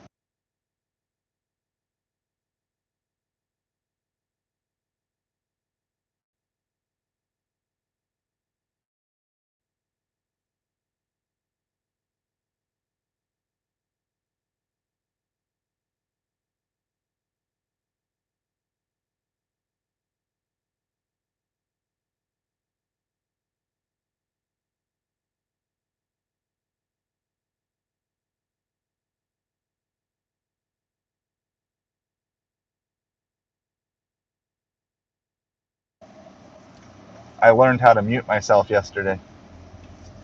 So I'm learning, trying to get better every day with this stuff. All right, sorry. That's my rant. My rant is over on that. But you got to know your goals. Is it a goal? Like if you have a daily goal, hit your daily goal. And near the end of the day, just push through to hit it. And in the end, money wins. And I know there's other expenses and all those other things. But simply put, if you need gas money on Monday, make sure that, or on Tuesday, whenever it deposits, make sure that money is actually going to be there. And you can't sit around saying, well, there were no good orders, so I didn't earn anything, so now I can't gas up my car. All right, done with that. Woo! So we're in this community, but we got to drive another mile. So that's the negative. Sometimes you get in these communities and it's like a mile in, a mile out. We'll get this delivered. We've had no orders come through since we left that area. So that area was hopping down there with some orders, but nothing over this way. Then we probably have to drive 2 or 3 miles to get close to some good restaurants again.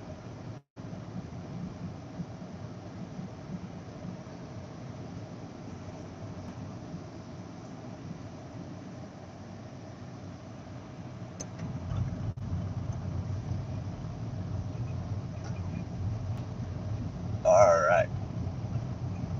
We're in one of those fancy schmancy communities that has bricks for roads.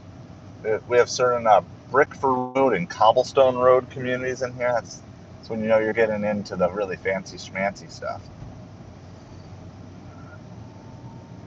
You guys have that? I don't know if that's just like a Florida thing. Do you have like nice communities that have cobblestone roads in them and brick roads? Here's another one. I think I can show this if you can see it. So this little roundabout is all brick. So you'll be able to probably see it and feel it. And then it's like normal paved or whatever. It's really pretty. There's a bird in the middle of the road up ahead here. We'll try not to run him over. It's like a crow. Really pretty though. I don't know if you guys can kind of see like all the trees like overhanging the road. Actually has some like Georgia vibes to it. Really, really pretty stuff here. Another little brick area here. All right, now we're going into houses.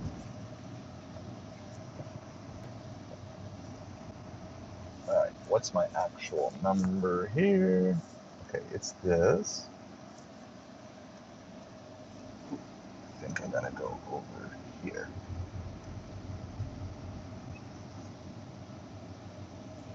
This one? It's right here.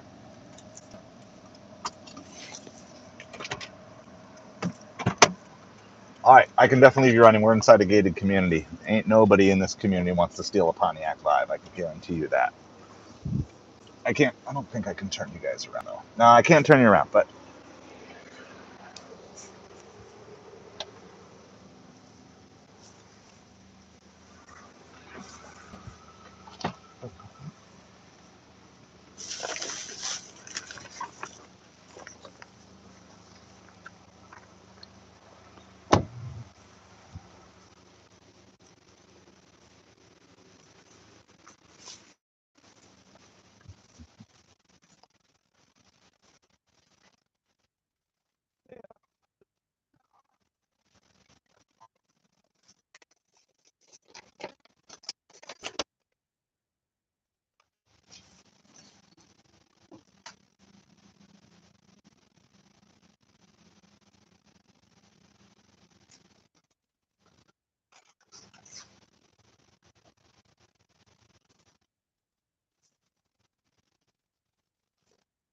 good morning. Yes, you're welcome. One more picture here. Have a great day.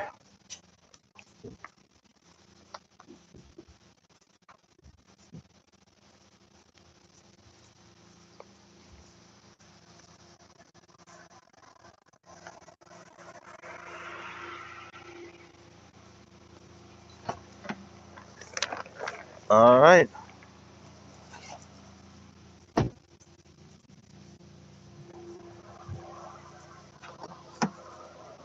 Yeah, they pulled in. They pulled in just as we pulled in.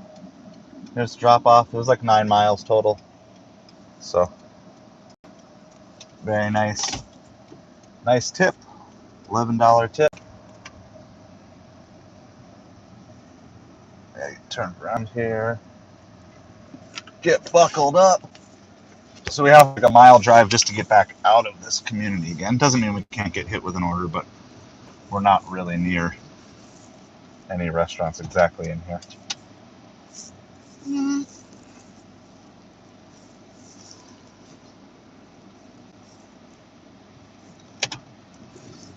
So we're at 77% on our acceptance rate, so just keep an eye on that. Started the day at 79. Took a couple of small ones, declined like 3 in a row, and then we took that one here. So Good morning. Hello to everybody. Happy Saturday to you. Let me know if you are out there and if you're out delivering today. Okay, I'll turn this around again for those that you can see. It's really just kind of pretty. The sun is starting to disappear, so we got into rain and thunder and lightning yesterday. I don't know if we're going to get into that again today, but it's about the time of day, like between 12 and 2, a lot of times the clouds start rolling in. We're down in Southwest Florida, by the way. Naples, Florida is where we're delivering from today. So let me know if you are delivering. I'm going to actually get some directions here because I don't even really know where I want to go. So let's see we're going to head back. I think our closest best place is head back towards Cheesecake Factory in the mall. We just want to get to something. Being that it is 12:20, we want to get to restaurants as quick as possible.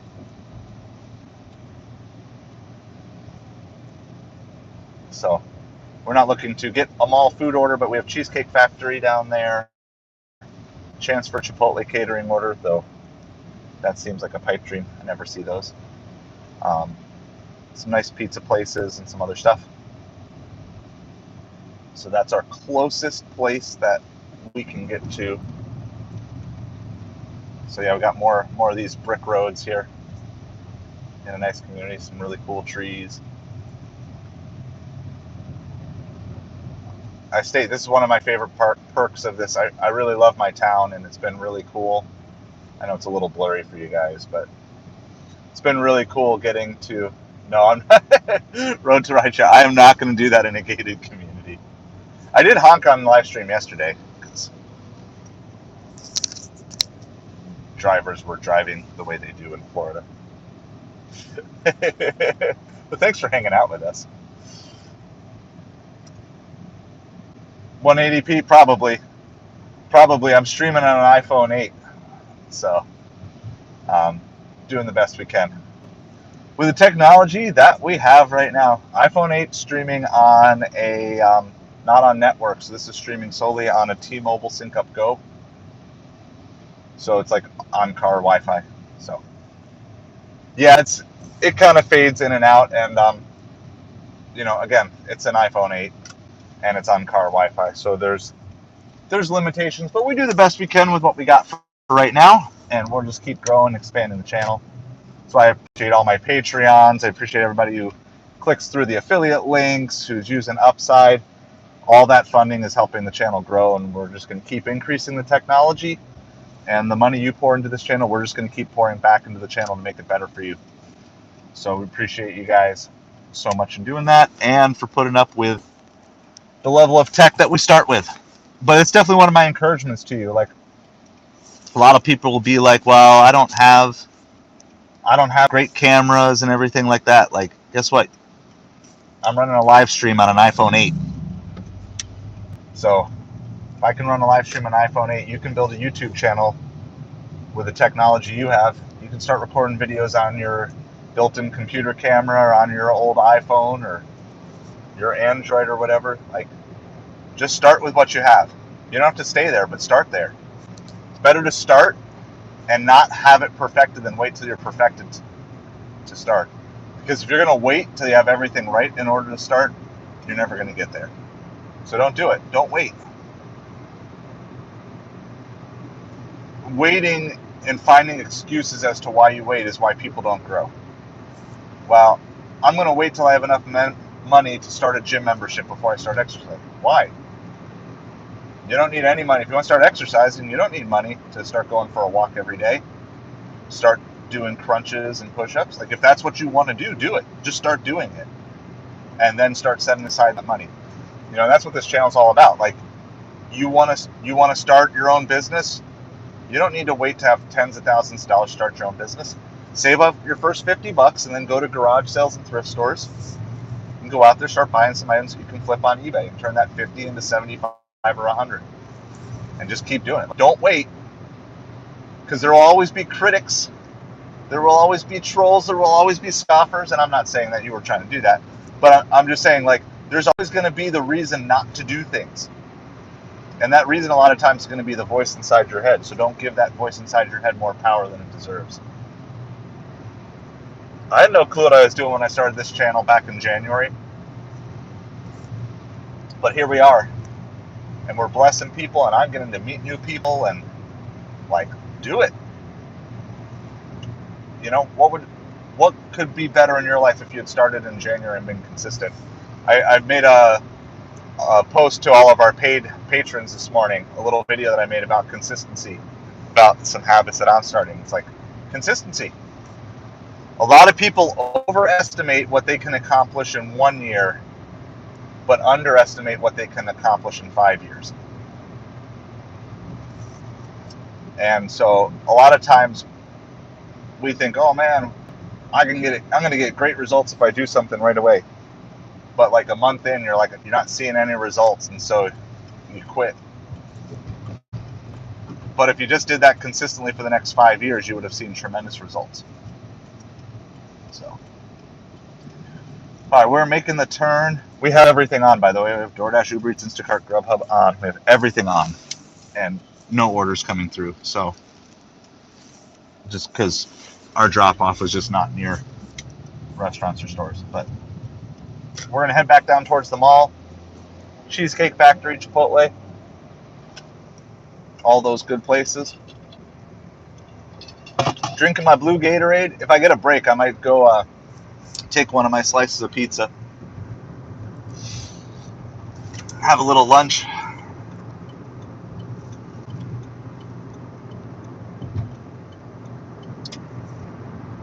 Hopefully not, though. Hopefully there won't be a break. It's 12:30. I don't want to be sitting around at 12:30.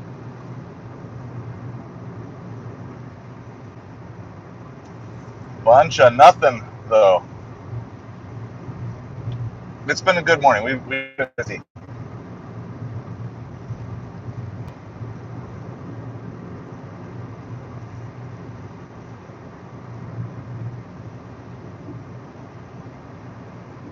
Been busy, stayed busy. It was just our first drop-off that wasn't immediately next to restaurants. It wasn't horrible, but had to drive back a couple miles. But it'll still be, even by the time we get back to a place, it's still going to be more than $1 a mile. It's like a $14 for like 12 miles, maybe 13. Road to rideshare. Slow here in Philly. Were you out last night? Road to rideshare. I had the best supper that I've had in months last night. The day was really rough and really slow, but I had a great supper last night. Like, I mean, seriously, it was like I did 150 in 5 hours, which I haven't been close to 30 an hour for a supper shift in a long time. Got like super slow during the day and then picked up for supper. Yeah, since the 4th. Leading up to the 4th was slow, but yeah. So yeah, I've been out for 2 hours, like $40 in 2 hours. I was hoping we could have squeezed one more into that second hour to get to the 50, but you know, I knew when I turned on, I got a good order right away this morning that we had a chance. So so we're going for 250, and we got 40 out of the way. So if I can get 210 in the next 10 hours, if I can just stay on this $20 an hour pace, we'll be good. So that's my goal. Is like by 10:30 tonight, have 250 locked up. I mean, obviously I'd love to do it in less than 12 hours, but I know what time of year it is. It's not season. We're missing a lot of our people. They all went back up north. They're all hanging out with you up in Philly. All my snowbirds.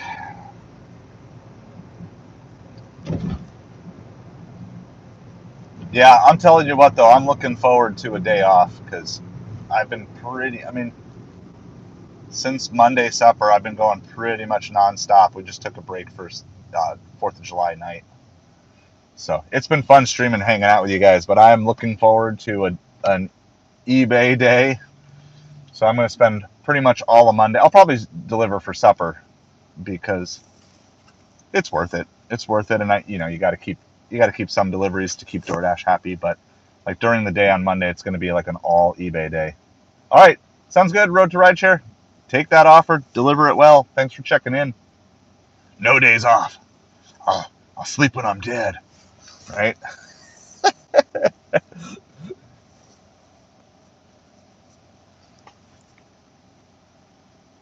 No, I mean, to those of you who are out there who do this 12 hours a day, 7 days a week, props to you. I can find the motivation to do it for like a video for 1 week or something like that. But those of you consistently do that, I hope you can get to a point where you don't need to do that. No, I know I'm joking too. But I know there are people who are out there who do 12 hours a day, 7 days a week. Some of those Instacart people are like crazy. Like I do Instacart, but in a multi-app format. But some of those Instacart people are out there booking 12-hour days every single day. So I hope you get to a point where if you are doing 12 hours a day, 7 days a week, you don't have that need to do it anymore. But if you are, props to you. Props to you for going strong. You have my respect. All right, so we're just heading back into the mall parking lot. So we ended up just kind of making a big loop. We took an order from the mall to the north end of town, from the north end of town to like the east central part of town, and then from there back to the mall. So just kind of made a big loop. We're trying to hit like a nice large order catering order here. Would be really, really nice. A nice $20 for 1 or 2 miles, 3 or 4 miles. That's what I'd really like right now. So if you're listening, Doordash, that's a request here. I know Doordash doesn't care. If I don't get an order right away, I'm gonna go grab a slice of pizza from the cooler.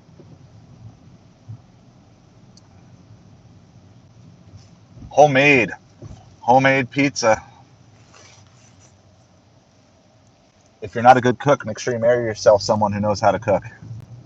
Not only will save you money, it will make your belly very happy, make your mouth happy.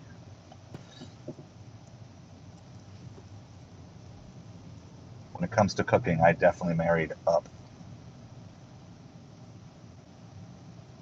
I mean, I didn't starve when I was on my own, but I wasn't eating the highest quality culinary. Hey, I think this Pontiac Vibe just lives here. We're gonna just park next to him again. Oh no, they took my parking spot. All right, I'm gonna park next to him on the other side. Like this Vibe was here yesterday. Maybe it just lives here. I don't know.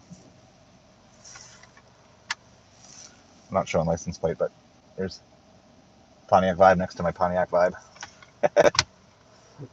So, since we don't have any orders at the moment, I'm gonna just run and grab my pizza really quick from the cooler. I'll be right back with you guys.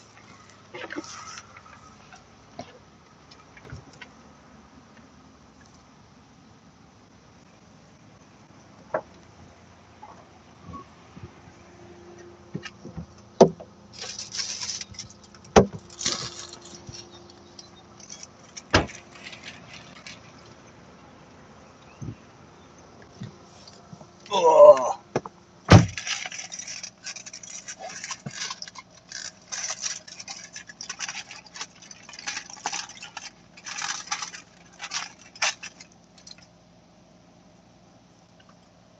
So we're just waiting to see. Trying to get an order here. It is 12:35. So, I knew water was going to show up.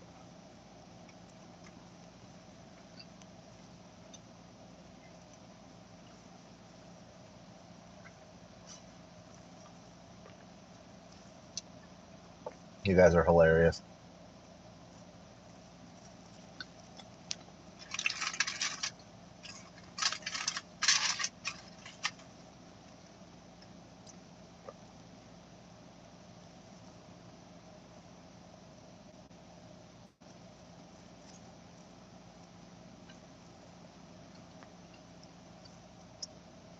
And yes, I still eat cold pizza.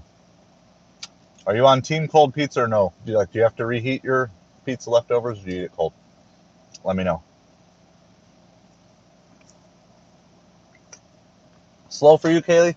We've been good so far. I'm getting a little nervous though that it's like I'm sitting in a zone. Sorry, shouldn't talk with my mouth full. I get nervous when I sit for more than like 5 minutes. You don't like it cold?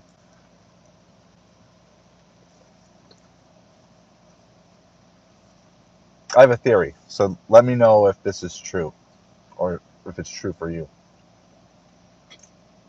I think whether or not it goes in the trash. Oh man, I can never throw pizza out.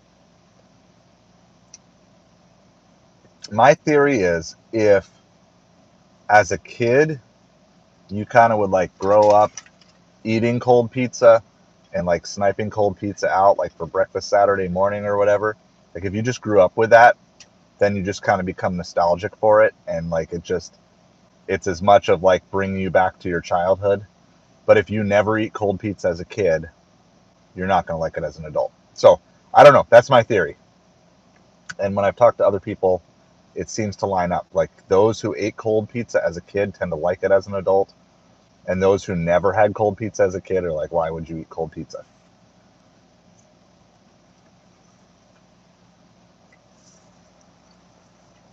Now, if I wanted, I could just throw it on my dashboard and heat it up while I'm doing a delivery.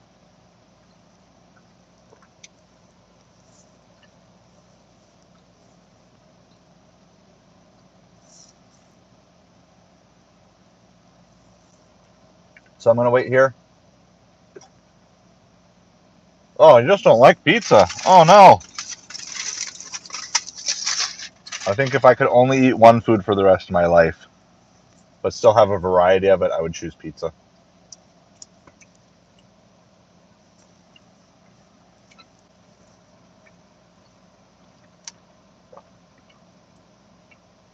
So it's 12:38.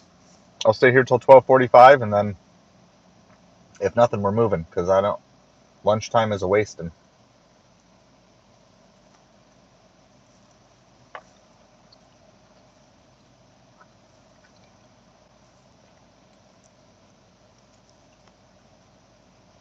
Wet bread.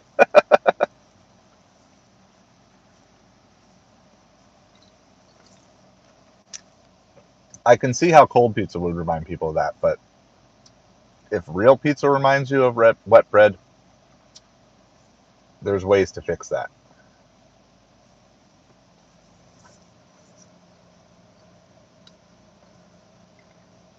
Where are you, orders? Why can't I find you?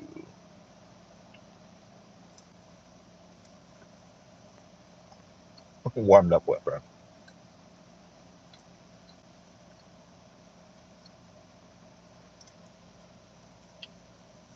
For $1 million, yeah.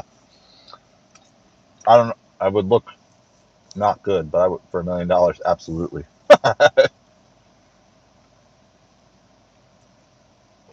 Pay off my debt. Pay off my debt to shave my beard. No problem. I just want to get famous enough that if Mr. Beast has a battle of delivery drivers for like $1 million, that he would reach out to me. That's all I want to be. Get the shot. Get the shot at $1 million for Mr. Beast does Squid Games for delivery drivers type of thing.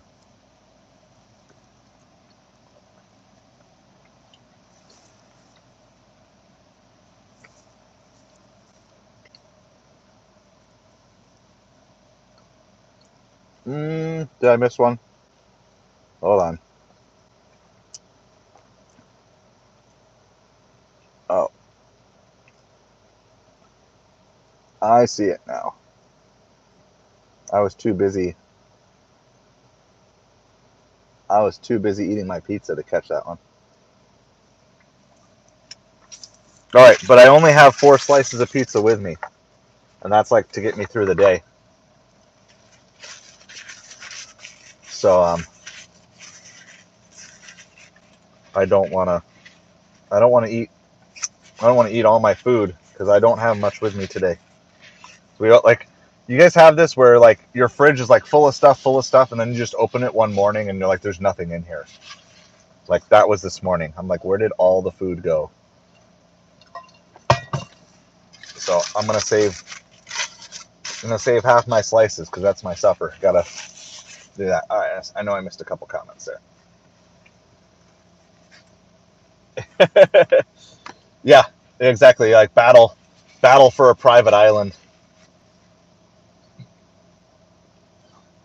That's hilarious. Dig deeper. So far, it was good. So it was really good up till 12:30, and now that it's lunchtime, there's nothing. So I'm not sure what's up with that. So we kind of did a loop. We went from the mall to the north end of town, and then we sat at PF Chang's and we got a sushi, not from PF Chang's, but from a nearby restaurant. And then that brought us back just east of the mall, and so now we sat back at the mall, and now nothing. So in about 3 minutes, I'm moving. So I'm really trying to be firm with this because, like it happened yesterday too. As soon as we moved, we got an order.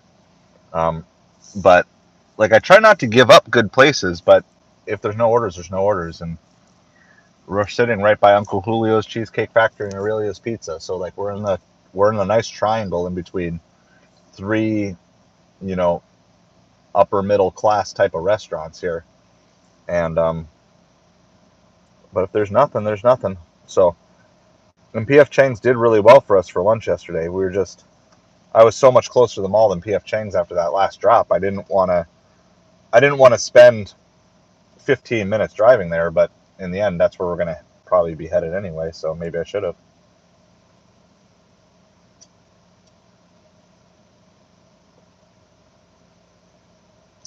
Yes, and Eli, I am going to do the mod thing, but I want to research that a little bit more. So it's we're getting close to it soon. We are getting close to the need for moderators soon, um, and so we are getting there. I'm so like I said, it's with everything else in this channel. It's like kind of one step at a time. I don't know if we're just fortunate or maybe I have to mute one or two random people a day at this point. But I know as the stream grows, obviously it will attract more people and doing that. And Danny, welcome to the stream. Yeah, shop and pay good sometimes. Which is interesting though, because like I haven't gotten a shop and pay on Doordash in forever. Even when you don't get them if you're on earn per offer. Um, and it's been days since I've seen a good Instacart. Now I'm not just sitting down at Costco and just swiping and waiting 2 hours till a good Instacart order comes through. We could do that, but I think that would make for kind of a boring live stream. Because just be like, okay, you just watch me swipe, right? Like, here, let's just swipe Instacart for 5 hours straight.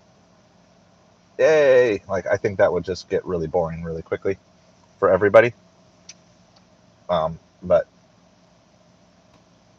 okay, sounds good, Lisa. I will do that because, yeah. So I'm planning. So I say Monday is my eBay day. I'm gonna work on getting a bunch of eBay listings up, and I already had an eBay sale this morning. Like right when I woke up, there was an offer. And it wasn't even for a baseball card. It's just for some of our own personal stuff we're trying to clear out. Like what I've been telling you guys, like and find stuff. By the way, we're moving. It's 12:45, so I'm going to start driving towards PF Chang's again. We'll probably catch something along the way, but I don't want to be sitting still for lunchtime. Kevin, you do the shopping? Yeah, I mean, I would do them, but I like I have done them. I'm an Instacart shopper too, but I just haven't. DoorDash has not sent me a shop and pay in forever. I've gotten a couple Ubers recently, shop and pay. I've never seen one on Grubhub.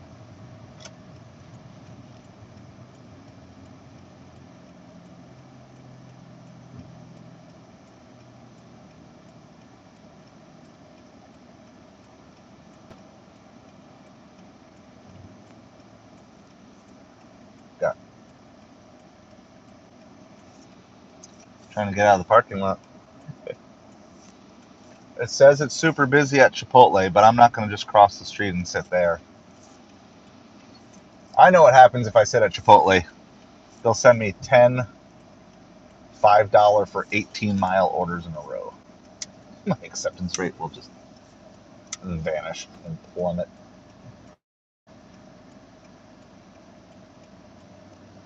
See, so Uber never even sent me an actual physical card for Uber Shop and Pay. I just have the digital Plus card. So I think that limits which stores they can send me, but that's the only way I can do Shop and Pay is just. And I asked them if they could send me, like, no, we don't. I don't know if they're like in your market or we don't do it anymore, or for me, or like whatever. I prefer not to shop on Uber and DoorDash because if I had a choice, I'd rather just shop on Instacart because the Instacart platform is just so much better for replacements and stuff like that. And the customers who use Instacart on a regular basis are much better with like telling you what they actually want for replacements. All right, so we are just heading north. So we're heading north from the mall. Our PF Chang's is like 6-7 miles, but we got everything on. We're just, even though we're sitting in a red zones don't always mean there's going to be good orders there. Yeah, they are good. I just don't get a lot, and I don't know. I just don't like that. Only the first order. Everything else has been DoorDash so far. The first order when I started the stream was that $7 Papa John's, but haven't had any other good. I mean, I've seen some other ones, but yeah, no, it's true. Like I was feeling that. And hello again, Kevin. I know you were in here before, but hello. Say hello to Kevin. Everybody else who didn't catch him in here earlier. I've kind of been. That's one of the reasons I like Instacart, and one of the things I got to figure out with doing the live streams too is because I don't really know how to do the live stream so much. We did one Shop and Pay, like one Instacart live stream the other day in Publix, but I want to figure out a better system. I don't know. So I'll figure it out. I'm not worried about these things. What we're doing is working for now, and I'm getting more comfortable with it, and it's good. Like, I mean, I don't know what number it's showing you guys. It's showing me that there's 12 people on right now. Like, this is really nice. It's like there's a decent conversation. It's like it's getting harder to keep up with the conversation, which makes me really excited because I'm plenty excited to get to the point where, hey, there's side conversations happening, and half y'all might not even be listening to me. Like, that's cool. It's like we just create this place for us to hang out together, and you guys are networking with each other and having fun, and you know, I catch as much of it as I can, but like that, I'm all about that. I got tip baited on Ubereats about a month ago. I've never had a problem calling them and getting the tip restored. I mean, sometimes you have to work a little hard, but I just kind of reached a point where I don't care about that anymore. Ooh, $3 for 27 miles. I wonder if they're planning on just taking it, Kaylee, and then like taking the order and then canceling it or something like that. I've seen that more and more around here. More and more of the no-tip orders get stolen around here recently. And I'm not advocating for that, but I'm wondering if that's just kind of a growing trend. That people are taking bad orders to just intentionally punish customers who don't tip.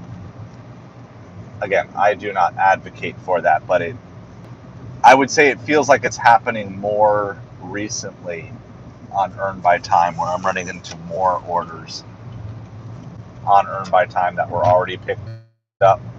I mean, the stream we did was I can't remember if it was 3rd or 4th of July. It happened like twice in a span of like an hour and a half. One was a Wendy's, and I forget what the other was. So there's all these micro trends, right, that sometimes you just don't notice until like it happens multiple times. But oh, I got some rain on the window, so water has arrived down here. Hello, water. By the way, we've just driven past a good chunk of restaurants and grocery stores. Nothing. Just drove past a whole bunch. We're sitting at a red light that's near some other stuff, but This is such a weird thing. This is the second day this week that morning, like late morning was good, and then lunch was just absolutely dead. So it could just be that there's too many drivers out there, not enough orders. I don't know what's up with that, but I'm hoping we can get to PF Chang's in time to still snag another good order or two. Because that was really good yesterday. We got that Thai sushi ceviche, and I don't think anyone answered me. Isn't ceviche a Mexican dish? I just because like all of our nicer Mexican restaurants serve ceviche. Yeah, so I'm just not sure what's up with that. Like, why is it so good breakfast brunchy, and then just dead for lunch? I'm not sure what's going on.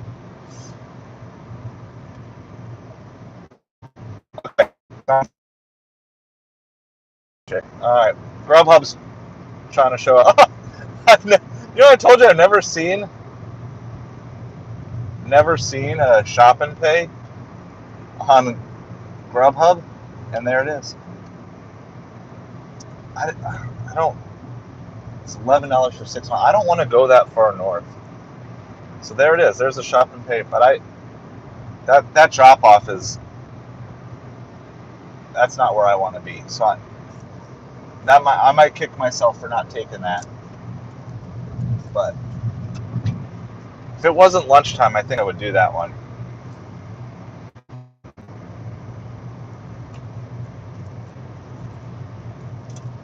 I don't like doing shopping orders at meal times, even though it's been slow, right? I just feel like there's a much better chance of me getting like a high dollar lunch, large order catering order. But maybe I'm wrong. Would you guys take that at this time? At 12:53, lunch on a Saturday, would you take that? $11 for 6 mile, 2 item shop. Just 2 in the afternoon, 3 in the afternoon, I take that.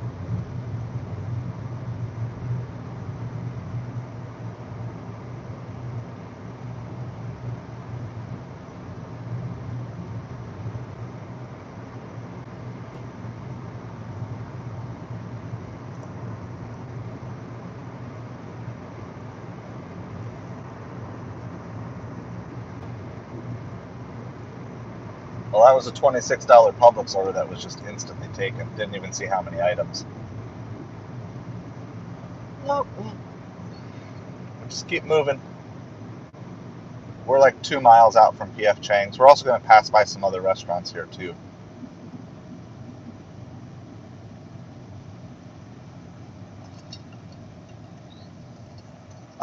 I have a little more flex today because I'm pretty close to my weekly goal.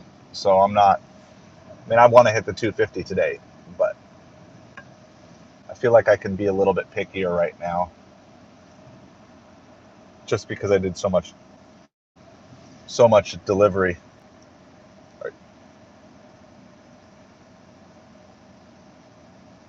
Okay, so Kaylee, here's my Instacart ideal would be more of a hybrid option. Actually, I understand why the restaurants can't do it because it's so timely. I wish that an Instacart order would be offered to a single person for like a minute. Okay, all I need is a minute, right? Really, I need 30 seconds. I did do, so we have one restaurant that has like the place and pay orders, and it's a really nice seafood restaurant with really good tippers. And I haven't gotten any since our season is over here, but in season I made like 1 or 2 of those a week, and they were almost always like $25 plus orders, and it was great because like I would just call them, and a lot of times I would actually be able to pick up and drop off another delivery on the way to it, and they were really quick. It was a nice one, but I haven't seen one of those in a while. So this would be my ideal Instacart. I would want Instacart to offer me it exclusively, or whoever gets first choice. $8 for 10 mile on Doordash. That's what you get as a Platinum Dasher. I'm going to decline that. It's going to probably, 76%. So we're passing on that one. Looks like we might be doing earn by time this afternoon, friends. So I would want it 30 seconds, but then I don't want it to disappear, right? And then after 30 seconds, then I want it to be, no, not this turn. I want it to be offered, and then it can be offered to like another person or a small group of people, and then just keep going out. But I feel like there should be exclusivity. Postmates, that's going old school. I feel like there should be at least exclusivity for the first offer. Sorry, I didn't show that one. That was $9 for 14-mile liquor store on Uber. Not taking that one. We're going to PF Chang's. Come on. Let's go PF Chang's. We need a good lunch order here. I've done absolutely nothing. Like, stream is going great. Make a drop off and then nothing for 20 minutes. Nothing.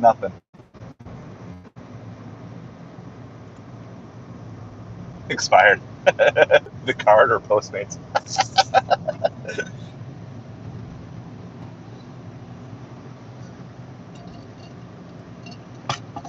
Come on.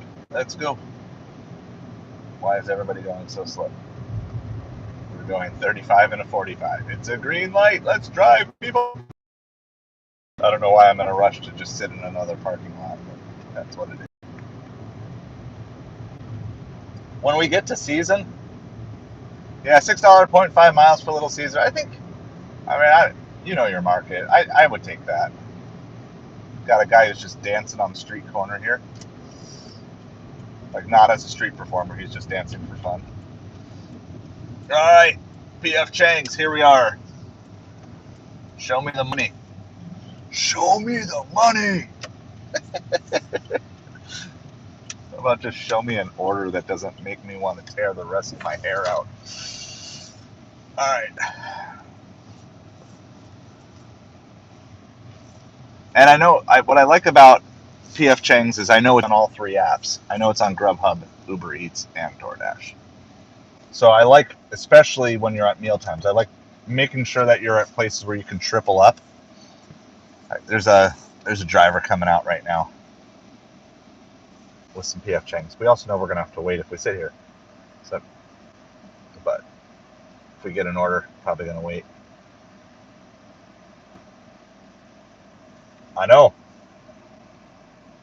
Blame it on 3 kids and DoorDash.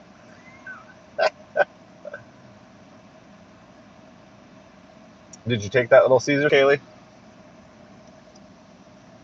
You could probably just walk it there. Have any of you? So I almost did it one time because I had an order. It's from our downtown taco place, Turco Taco, and it literally went a block, and I almost walked it, but there wasn't a good back alley, so I was like, it was gonna take too long, but I thought about walking it. Have any of you ever actually walked an order though? All right, PF Chang's literally just turned red. Right, if this was blacked out when we got here, so it literally just turned red right as we arrived,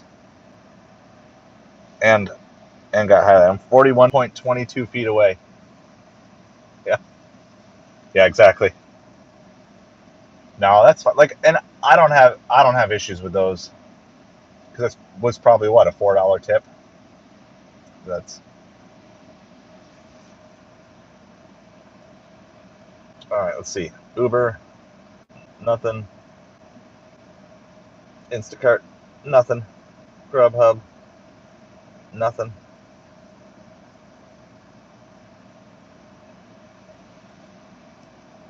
Let's go, PF Chang. I drove all the way here, passing up on one shop and pay Grubhub order just to be here.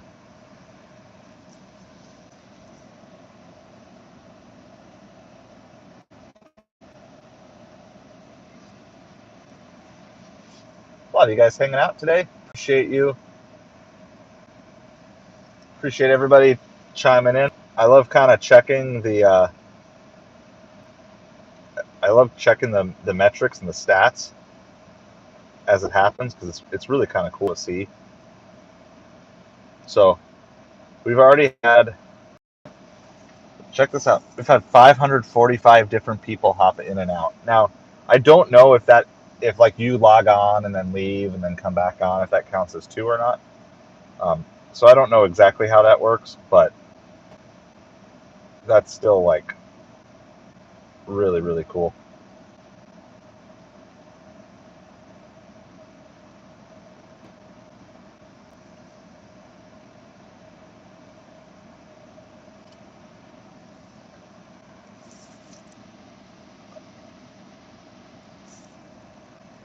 It's like get so hyped up and get a nice little run, and then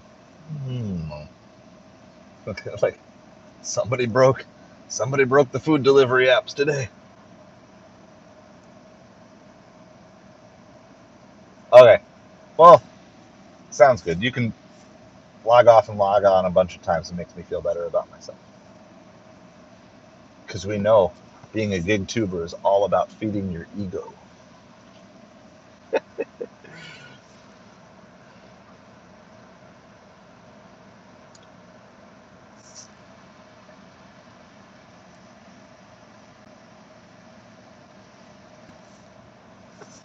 Why are there other drivers going into PF Chang's when I'm sitting in the parking lot?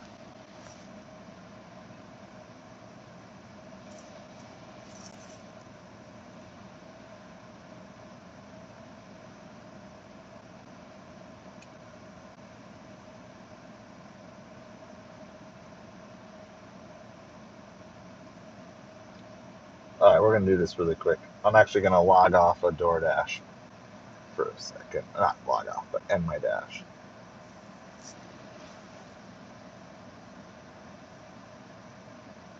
Close it, reboot it, wake it up.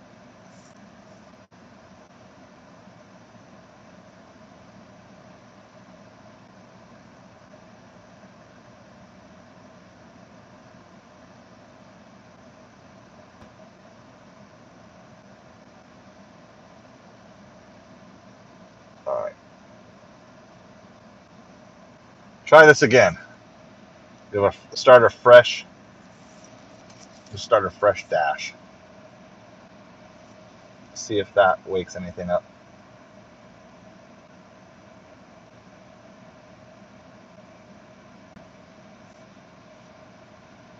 That's good to know. I didn't know that, Lisa. So that's good information.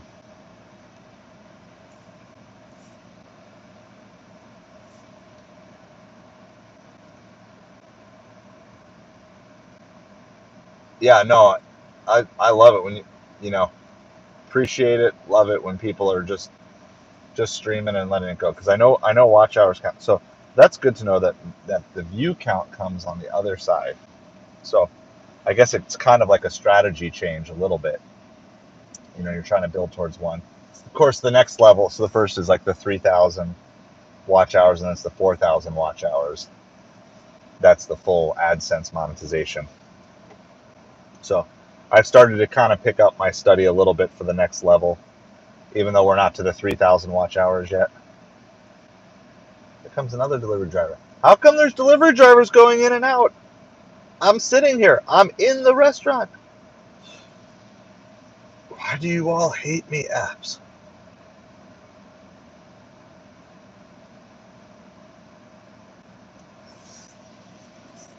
So I'm trying to learn. I was listening to, so I always recommend, if you're doing YouTube stuff and you want to work on expanding your channel, Think Media, THINK, Think Media.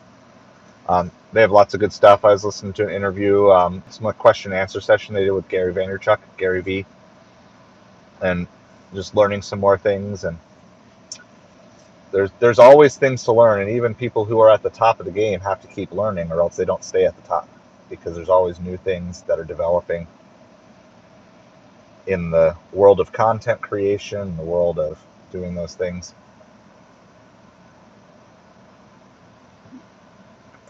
So you had to get to 4,000 when you start. Yeah, so to get to AdSense, it's the 4,000.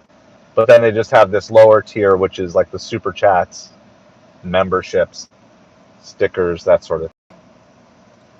So I am doing this in part for the watch time, but um, it's also just been a great way to just. Well, I noticed at night when we started doing the night streams, I was doing vertical streaming, and we'd always have random people coming in, and some of those people would end up sticking and subscribing and things like that.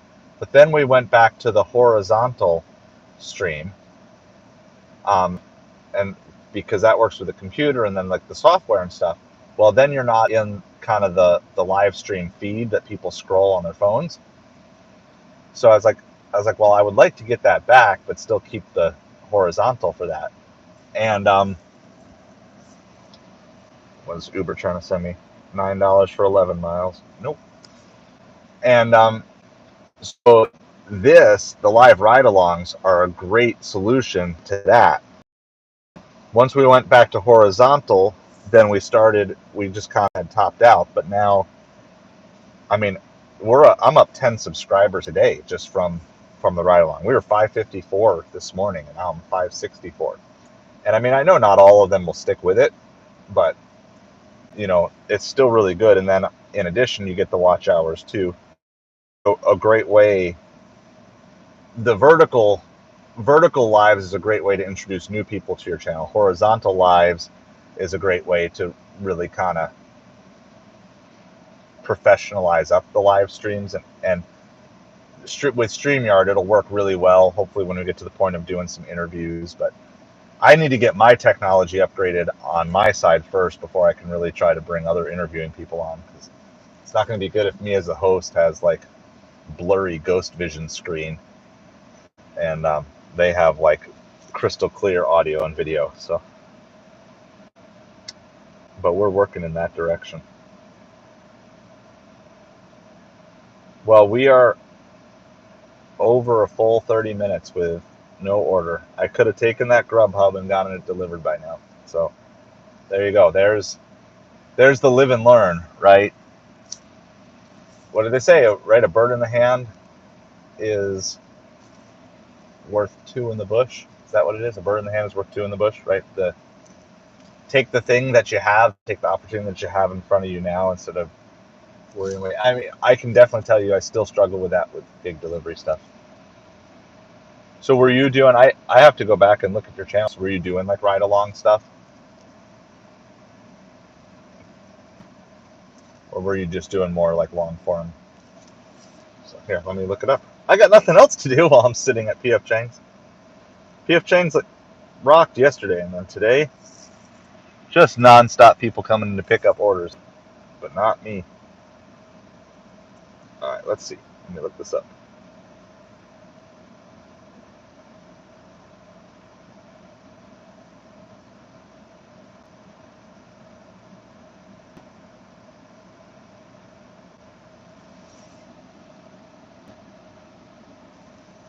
All right, let's go here.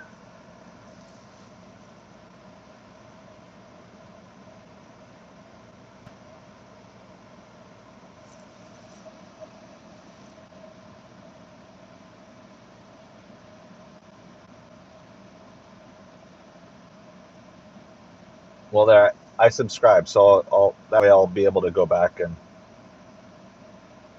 find some more, find some of your old videos. Yeah,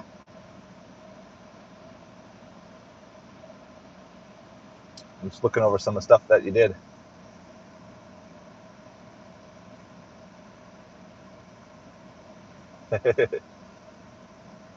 Well, hey, good luck with that, Kaylee. Hopefully they will increase your tip again today. All right. Well, I'm not going to hang here much longer. I'm not going any further north. So then our only choice is to double back down south. I mean, I don't know if I just need to go to Costco. Maybe we go take a break from Doordash, and because I don't get any good Doordash orders sitting at Costco, but Costco's showing up as red. There is Wi-Fi in Costco, so I could bring you all inside of Costco. I'm gonna move. I don't like sitting still.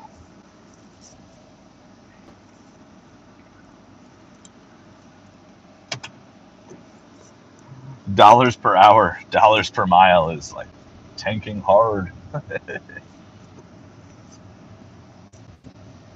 I'm like, bring Season back, bring the snowbirds back.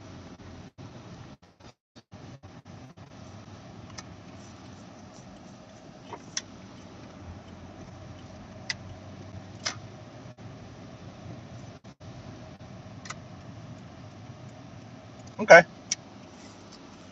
Sounds good. Well, you know, I'll when I get a chance, I'll take a look and watch some of your old stuff. In case you decide you want to start making videos again and get your watch hours back up. So do you have to, what do you have to, you just have to keep those watch hours sustained, right? As long as the watch hours are sustained, then you stay monetized even if you don't upload more videos. Because eventually it'd be nice to just build a catalog of enough videos that even if you're not creating a ton of new content, there's still always people looking to watch old stuff. To me, it's about how you want to have a mix, relevant, entertaining stuff, but also search-based content. So like a video could be something, and stuff that I got videos I want to, eventually make, just things like how to sign up for Doordash, right? Just think about like, what are the types of questions? And so you can do this. There's a really simple way to do this. You can just go into like ideally a clean YouTube browser that's not like not logged in, everything is cleared out and clean. Just do something like how to Doordash. And then it'll, just like on Google, it'll give you a bunch of suggestions. And those are like some of the searches that people are actually making about Doordash. And then what you can do is you can just look at each of those, and anything that you know the answer to, you just make a video on it. How to sign up for Doordash, how to sign up for Doordash on mobile, how to sign up for Doordash on a laptop, how to deliver your first Doordash.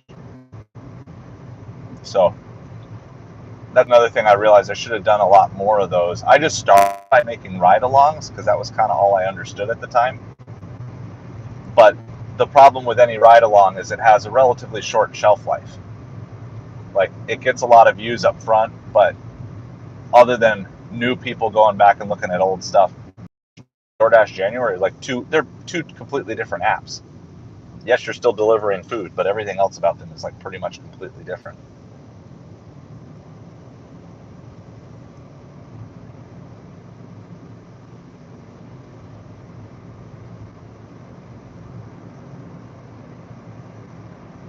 Yeah, and I mean, everything is like, you just got to do, sustainability is such a big thing. If taking on, I'm not saying don't try things, but if you take on something and you're like, this really isn't for me, and it's not something you want to sustain doing. Like shorts are like another thing with shorts. Shorts have a relatively short shelf life. So if you're going to try to build a shorts YouTube channel to get all those views, like some people are really good at shorts, so part of that is me, like, coming up with shorts. I feel like I'd have to put as much headspace and time into creating a quality short as I do into a 15 to 20 minute long form ride along.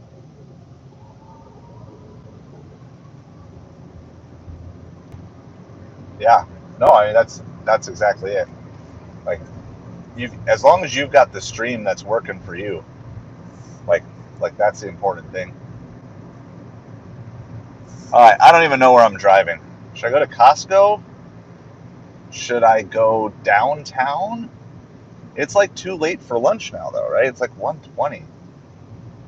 I mean, this is absolutely amazing. Saturday lunch, nothing. Absolutely nothing. I think I'm going to just go to Costco. And instead of tanking the acceptance rate on DoorDash all afternoon, I mean, I'll leave it on for now, but once I get to Costco, I think I'm just going to turn DoorDash off. And maybe I'll just do some swiping for a while and see if I can get a $25 Costco order or something. With how good last night's supper was, I am absolutely flummoxed that lunch today is this bad. I will have to change the title and thumbnail to $150 day.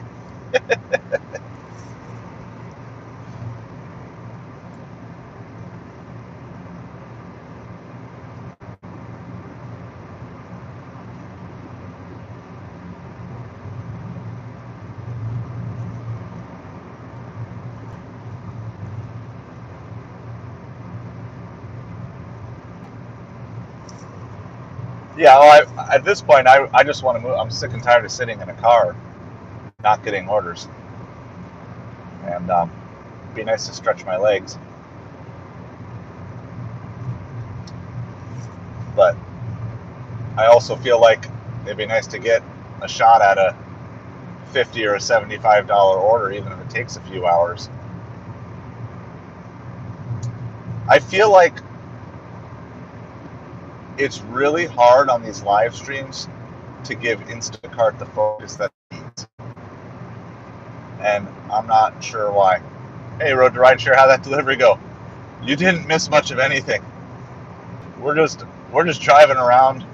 This is my second repositioning. I'm just trying to find an order. So I'm going to Costco now. I'm going to go sit in the Costco parking lot for a little bit. Unless I get an order in between. It's just been absolutely dead lunchtime here.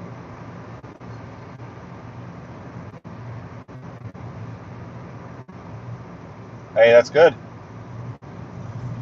Glad you got a couple in a row.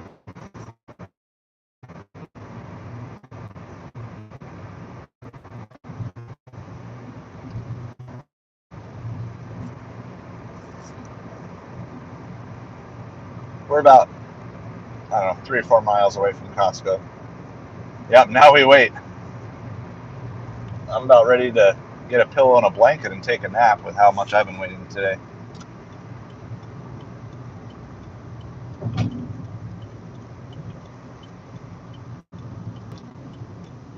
We'll see. We're gonna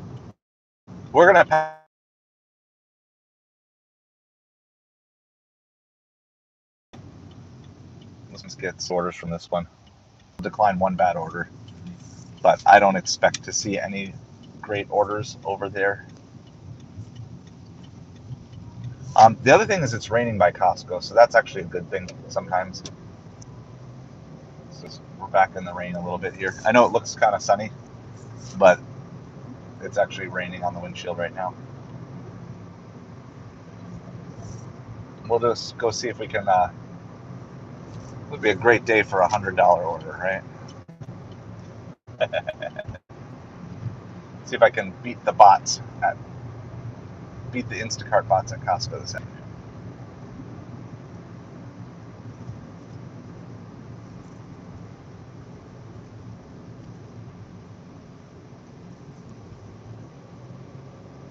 So I'm going to make a concentrated effort to try to focus on Costco. We're going to try to get an Instacart order. Leaving everything else on to start with, but that's what we're going to do. So we're like a mile or two away now. And then also within range of the Costco is Home Depot, Lowe's, Gordon Food Services, Dick's Sporting Goods, and just a little bit further away is a Target and a Publix. So it's a decent place to hang out if you're looking for Instacart, shopping retail. Occasionally I can snag a Target from Doordash over here too, but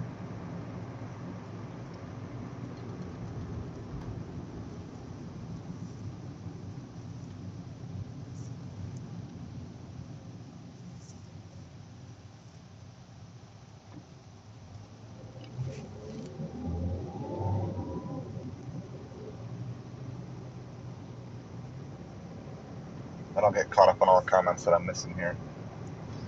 Just a second, if there are any.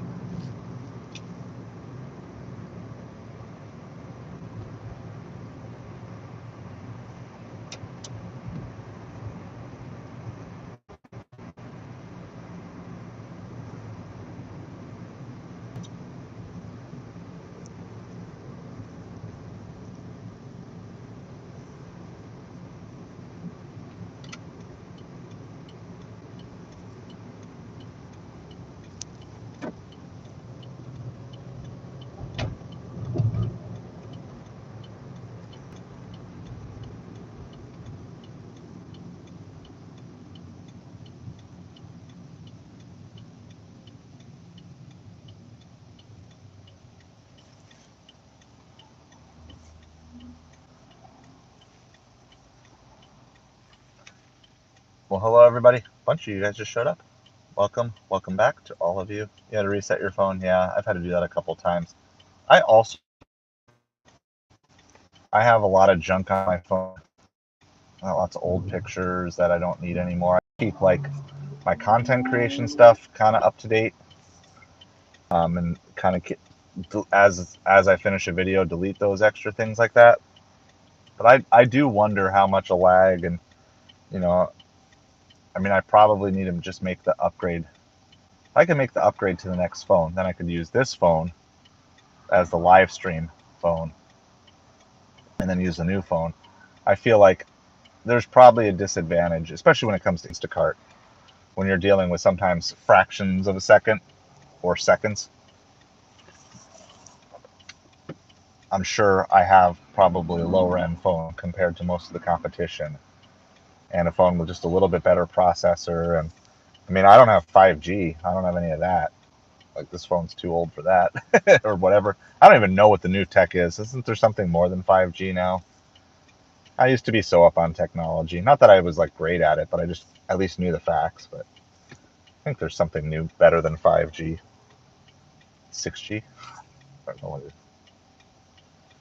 is. So I think that definitely puts me at a disadvantage having an older phone.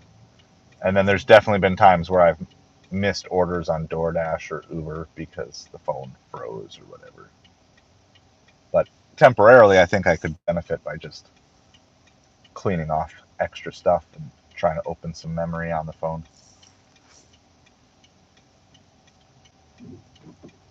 I don't know if I ever finished my thought from before, but Monday is my eBay day, and then Tuesday is going to be my YouTube day. So I'm going to try to pump out. I don't know if I'm going to have a Sunday morning video. I started a series in the book of James. I don't know if I'm going to have a Sunday morning video up tomorrow, but I think either get up late morning or maybe tomorrow afternoon. I'm going to try to do it. So the next in the book of James series for gig workers and entrepreneurs. But it might not be up early tomorrow. It might not get up at all tomorrow. It might just be 1 week out. But I have all the notes written. I just haven't filmed it. But I don't know if I'm going to have enough time to film it and edit it tomorrow to accomplish everything. You know, plus, so we're helping at church tomorrow. So we've got to go to 2 services. I didn't think we were helping until I saw an email like, "You're a small group leader." Like, oh, okay, I guess I am. So I found out yesterday, like, oh, I'm small group leading. So I have that tomorrow. So we have to be at church between 9 and 1 between the 2 services and other things. So, and then I think we're doing grocery shopping after church. And by the time we're done with that, go home, eat a super late lunch. It's probably going to be time to go out for supper. So there's a chance there won't be a James video tomorrow for those of you who have watched that. But if you haven't yet watched it, there are a couple other Bible study type of things for gig workers and entrepreneurs on the channel. So if you haven't seen them all, you can just watch that as your Sunday morning devos. But the goal is to get one of those up a week. So basically, my goal this week was lots of delivery work. My goal next week is, as much as I can, I got major projects. Okay, we just got to Costco, by the way. So we're going to park and relax here. So major projects I have. I own a cargo van that I do not use anymore, and it's just kind of slowly deteriorating. And but it's actually in my business name, so I had to get some paperwork done and fixed up on that before I could sell it. So I got a cargo van that I want to get sold next week. So I can stop paying insurance on it, which will save me, because it's a business cargo van, I think it's going to save me a couple $100s a month by getting that sold. And then, of course, I'll get the cash from it to keep paying down some debt stuff. So that's one major project for next week. I got to get caught up on eBay listings because I'm only out on eBay listings about, probably by Monday, only by about 6 days. And I want to have a full 2 weeks worth of eBay listings out, so 10 listings going live a day every day. So I've got to do a bunch of that, And then I want to get a bunch of YouTube videos, long forms, done and scheduled out. So the goal is for the channel to eventually, it's not going to, but in addition to the Sunday through Thursday night, which is the 10 p.m. live stream, and the live ride-alongs, which I'm going to try to do as often as I can when I'm delivering. And then eventually I'm going to do some eBay thrift store ride-alongs and some Amazon retail arbitrage ride-alongs. So those are going to start soon too. So if you're kind of wanting to learn those, but those are just going to happen when they happen. But then the goal is to basically have a scheduled type of video that comes out on a certain day every week. Okay, so something along the lines of, I'm trying to, by the way, I'm going to set my other phone up here because I'm trying to keep an eye on the Costco and Instacart. So it's like I can't look up and down. So if I'm looking away, it's not because I don't care about you guys. It's just because I don't want to miss the $100 Costco banger that we're going to get, or even a $50 Costco banger. At this point, I don't even know if I care about mileage, other than the fact that it would just totally kill the stream if it's way out to the boonies. But anyway, so for example, I don't have it all plotted out, but it'll be something like Sunday morning would be like the Bible study video, and those are easy enough that I can record 6, 8 of them at a time. So I always have like 2 months worth of those ready to go. And then Monday might be something like focusing on mental emotional health. And then Tuesday might be like a ride-along day. And then, Wednesday might be eBay day. Thursday might be Amazon day. Friday would be something else. Maybe it'd be like health, like physical health. And then one of the days would be featuring, like a product or something that we wanted to feature. So either Upside or Plexus or Patreon, or, basically focusing on something like that. So I don't have it all exactly plotted out yet, but the goal is to basically just be working in, all I really need to do is work in 7-week chunks at a time. So I can kind of do that. Now the ride-alongs would have to be done, they can't really be done super far ahead of time because just information goes out of date so quickly with these apps. But everything else can kind of be done ahead of time. So we can, film, because I want to highlight some of the subscription services that we use as a family, things that help us, and highlight some of the products that we use. So there's a bunch of different things. So, but basically, that's the eventual goal. But I want to make sure I'm doing it in a way where the quality of the videos don't suffer, and that I can get the pace of them done quick enough. So that way you can just kind of be like, you can subscribe to the channel, but you can kind of know on this day of the week, this type of video is coming out. And if that's your thing, if that's your jive, then you know to watch it. But if it's not, then you just, okay, the days that the videos I like are coming out are like Mondays, Thursdays, and Saturdays. Those are the days that my videos come out. And so you have that consistency, and then we'll just dig into particular topics in the night stream, and then the live stream during the day, because I think Eli had mentioned this the other night, and I think this is the direction I want to go. This is the free-for-all. This is the stream where we talk about anything, and maybe I'll come up with like, this is something, like on 4th of July, we talked about the I hate balloons, and that was kind of the theme, and today is like kind of the $250 goal, which is rapidly going down the toilet. we are now 1 hour without seeing a good offer in the app, and from 12:30 to 1:30 on a Saturday, just absolutely mind-blowing, by the way. But can't force it, so you can't do it. But the trade-off here, right, is then at least while I'm not doing these things, I get to hang out and talk with you guys. So this is the goal of kind of plotting that out. And so if you like the casual hangout stream, come do the ride-alongs. I'll explain what I'm doing, what I'm thinking, what I'm feeling, decisions I'm making when there are decisions to be made, and then when it's boring and when there's nothing to do, then we just hang out and do that. I know this is pathetic. I feel like subscribe to my YouTube channel where I tell you how to make $0 an hour.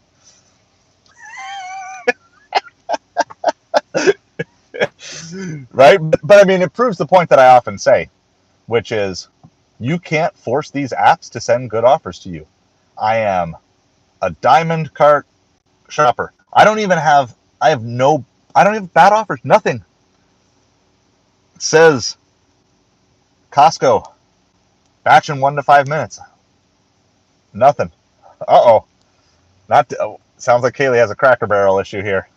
Explain away. Tell us what your Cracker Barrel issues are. And not only will I tell you how to make $0 an hour, I will teach you how to double your money the next hour.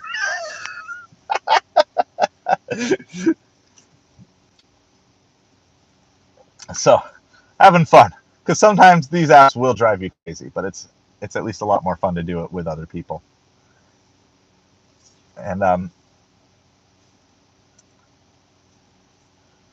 so anyway, that's kind of the goal of the channel, and I'm going to plot it out a little bit more, and not to say it's going to be like that forever, and it's probably going to take a couple months to get everything developed, that there's that steady flow, because the goal here is not to overwork, it's not to stress me out, it's just to obviously we want to grow the channel, we want to build the channel, we want to reach as many people as possible.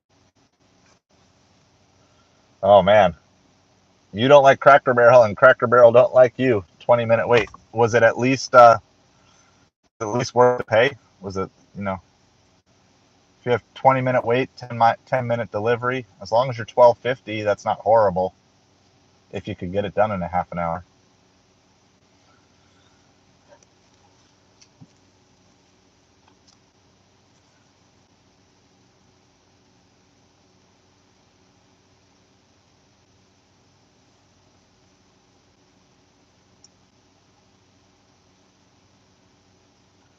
So yeah. So Eli, remind me if Eli comes on later, remind me and I'll kind of update him, because I think it's the right direction for the channel for now.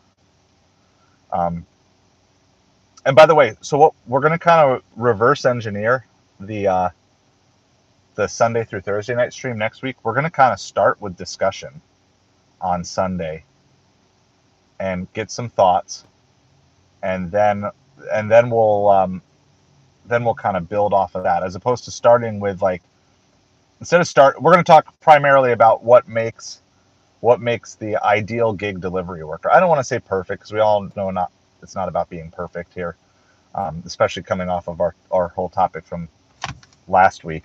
But I really want to take time to be like, okay, let's kind of talk about the main qualities and how do we strive for them.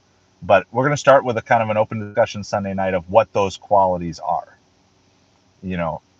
and I've got a bunch, but I'm going to brainstorm all of my ideas, but I'm not going to share them with you guys to start with. I want to hear what your ideas are, and then I'll kind of check off your ideas that match my ideas and write down ones that I didn't think of, and then I'll share the ideas that I had that didn't match, and then we're going to categorize them.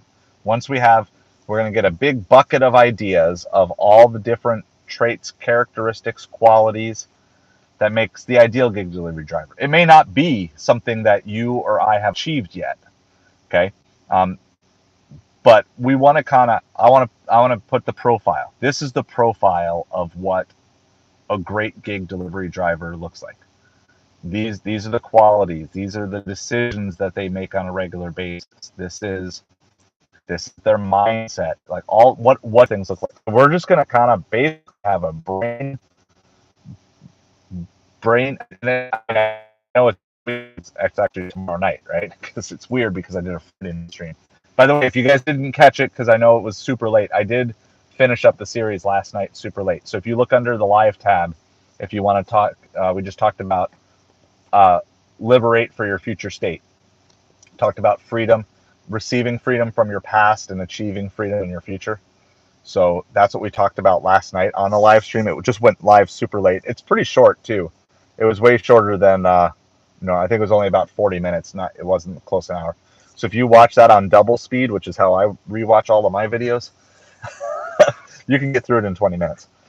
So, but yeah, so tomorrow we're going to start a brain dump. So you guys can start brainstorming anything and everything that you would consider would be a characteristic or a quality of just an ideal gig delivery worker. 7 for 2.7. Hey, guess what? That's $7 more than I made in the last hour, Kaylee. Congratulations.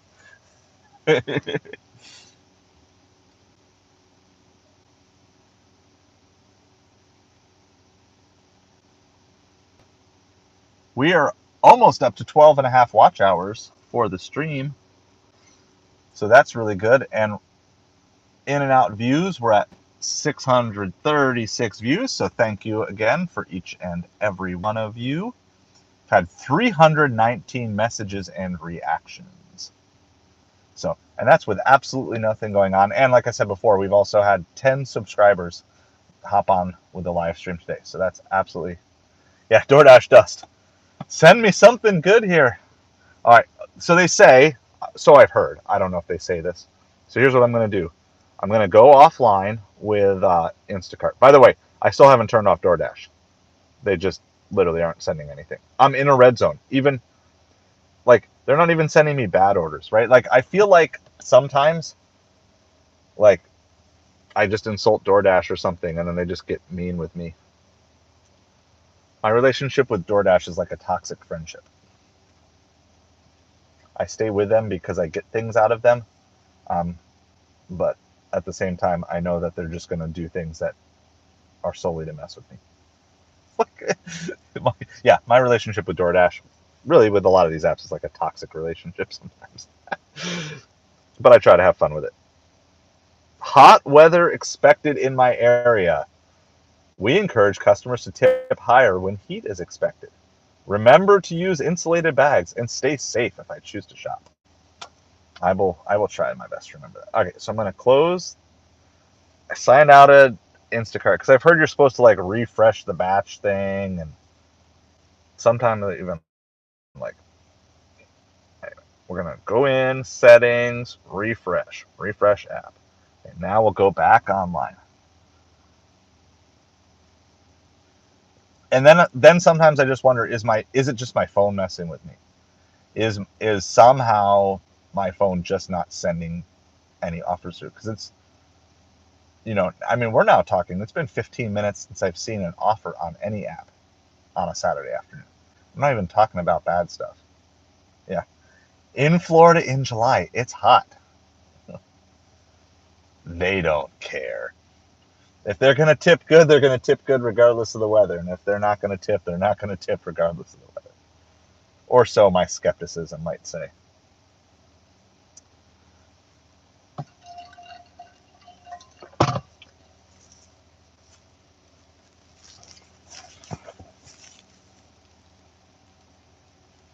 I would prefer rain, though, because rain will at least get some drivers to go home, especially once we get into the afternoon. There's lots of clouds around, but it's sunny in this parking lot.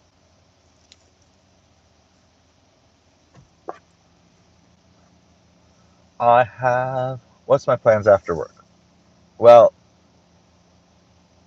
the theoretical goal was to work from 10:30 a.m. to 10:30 p.m. and make $250, which we were on pace for, so we're not. And then I was going to go home and sleep. And then church isn't like super early tomorrow. I think we have to leave by like 9:30. Is that right? 8:30? Okay. No, I have to leave by like 9:15. So kind of sleep in a little bit in the morning and do church. So I don't really have much plans today. Today is booked. Today is just delivery day. But maybe not. I mean, maybe I just need to cut the stream off and go home for 2 hours and work on YouTube videos or something. But for the sake of the live stream and the goal, I'm trying to stay out and do things. But anyway, and then tomorrow we'll go to church, and then second service, we're helping with kids. So our church has 3 services, 8:30, 10, and 11:30. And if we're not helping, we go to 8:30.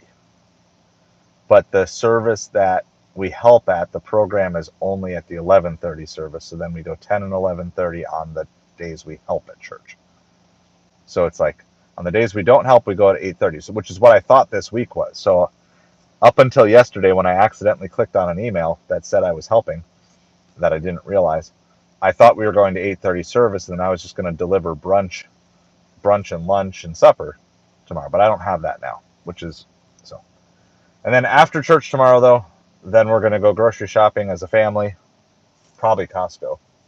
I think we kind of do like Costco, and we buy food for like 2 to 3 weeks at Costco, and then we'll supplement with like Publix or whatever, or Target, for the in between weeks, just get fresh fruits and veggies sort of thing. We kind of do like a bulk shop, and then we do spam phone call. That's fun. And then yeah, and then tomorrow afternoon I might go out, or I might just wait till supper time. We'll see. I might just go out and not stream in the afternoon and just really try to get some Instacart orders. Because Instacart, I don't know if it's just because I'm live streaming and I'm missing stuff. And it's possible, right? Because my phone used to be mounted here where this live stream is mounted. So I would see a lot more. So because I don't have that other mount right now, then my phone is down on my lap. So with a lot of things with Instacart, right, you only have, 3 to 5 seconds to hit it and make it work. So I'm wondering if it's not Instacart that's bad so much, but I'm just missing them, because I'm spending more time, this is just not where it normally was. But I don't know that for sure. And then I'm going to deliver Sunday. And then, yeah, the rest of, like, my next week is going to be more of like what my normal week is. So Monday, eBay during the day, deliver supper. Tuesday, YouTube during the day, deliver supper. Wednesday, finish up any Monday or Tuesday projects not done, then deliver supper. Thursday, probably the cargo van day, get that sold. I think I'm just going to take it to a couple different places, and whoever offers me the most can have it. At this point, it's more about just getting rid of it than getting a lot of money out of it. So get a couple grand for it and get it off my business insurance. Save me some money on that. Yeah, so that, and then hopefully Friday, Saturday, Sunday will be good next week. But so I may end up doing some more streams during supper time next week because I'm not going to be out as much during the day. I need to come back and test Costco drops again. Costco drops got all messed up here like about 3 weeks ago, and they were no longer consistent, and it wasn't good. But so I took a break from them, but I need to just get back out. So that might be the other thing I would do, like Wednesday, Thursday, is I might go out for Costco drop and lunch, but then not stay out all afternoon, because it's generally not worth it, except for weekends. But today, not even that. I mean, we've been sitting here at Costco for 15 minutes, a batch in 1 to 5 minutes, and there's nothing. Just absolutely not. It's phenomenal. I mean, I'm seriously to the point where it's like, I don't know why I'm doing this. Water. I got water right here. You're gonna summon water. I got my water here. I'm not drinking that yet. I'm still sipping on my Gatorade. All right. I don't know what to do. Don't know what to do.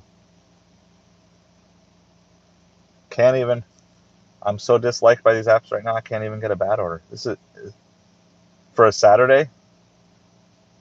You would just think that there's nobody ordering on any of these apps, and it's not true. That's the worst part. Like if I sat in a place and I saw there was no delivery drivers coming in and out, but I sat at PF Chang's and I saw at least 4 or 5 delivery drivers. Just phenomenal.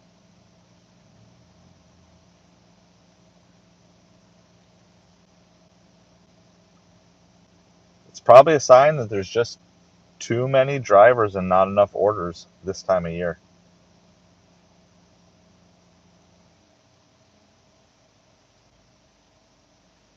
I wouldn't be surprised, right? It would make sense here too, especially if they staff drivers for season, which is 5 to 6 months a year. And then the other 5 to 6 months a year, they have way more drivers than they need. Plus, then you get all the You get all the teachers, college students who are doing this on top of everybody else. The last decent order that I saw was that Grubhub that I decided not to take because I thought there'd be something better. And it's been an hour since that. All right, well, we're going to move again. I mean, I could play the Costco scrolling game for the next 2 hours and not see a good order. And so,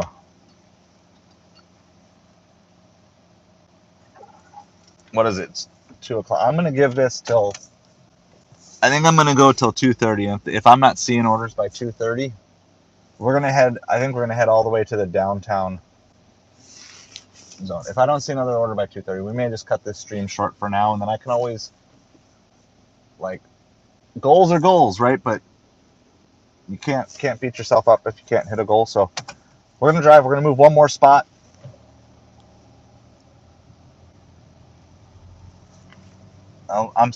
Everything's on, but I'm just going to go. The only place of my normal spots we haven't really been yet is downtown.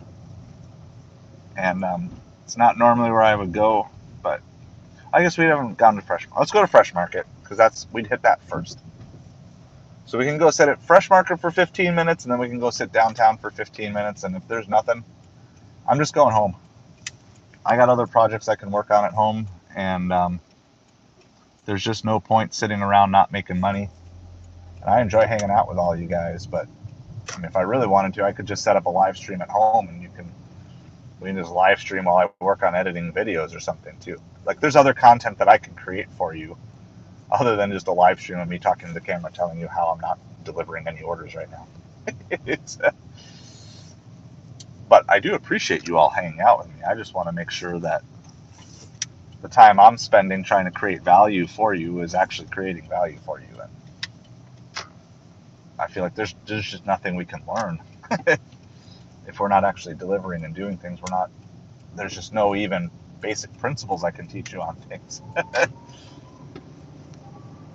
I think we know the principle of if you sit somewhere for 15 minutes and you don't get anything, move. Even that's not helping today.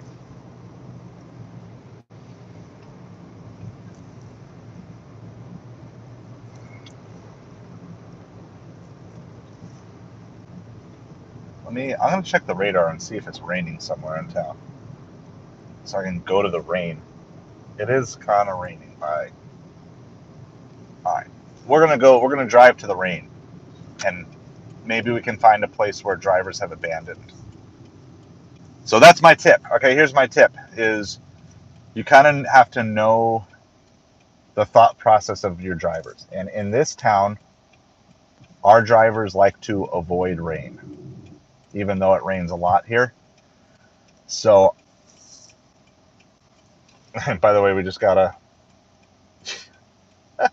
I guess we have to take it. Let me see. No. It's a $14 Costco. It's got a bunch of alcohol in it, so it's going to take too long. That's funny, though. We sit in Costco for 20 minutes and nothing. And as soon as I leave the Costco parking lot and I'm out of the recommended zone, they send me an offer. How is that possible? Tell me how that's possible, how the first offer I get is move out of the recommended zone to be in. There's something broken with that, or my phone, or something's wrong. So I don't know what's wrong, but something's wrong. I don't know. Post your grandest conspiracy theory as to what's wrong. Why am I not seeing offers? And why do I get an offer from Costco that never showed up when I was in the recommended zone and only showed up after I was leaving the zone and out of the zone? Because according to Instacart, that shouldn't happen, right? According to Instacart, they show it to a select batch of people in the recommended zone, and then they show it to everyone else in the recommended zone, and then they show it to those out of the recommended zone. So even if I'm not in the select group of people, there's no way I should have seen it out of the recommended zone if I never saw it in the recommended zone. Am I wrong on that? Am I misunderstanding something? Perhaps. But that's my understanding, having studied what the supposed Instacart algorithm is. All right, the roads are really wet here. It just rained recently. So we're going to the rain. This maybe is my last play for the day to get some good orders. We're going to drive to the rain. We're going to sit at a grocery store. I don't know if it's going to be the Publix by the mall or if it's going to be the Fresh Market a little closer this way. We're going to go find some rain. We're going to sit in it, and we're going to try to get an order with the hopes that we're going to a zone where other drivers are avoiding. This is the last trick I know for today. All right, we're raining here, so that's a good sign. We're driving to the rain. I don't know if you guys can hear that. It's pretty loud.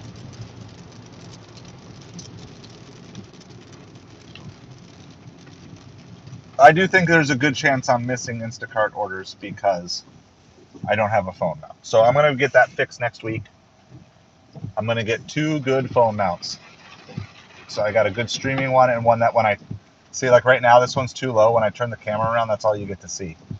So I want to get 2 phone mounts. They'll probably be the window mounted mounts. And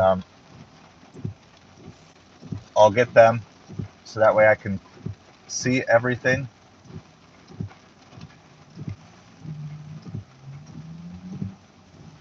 See the stream and see the offers better.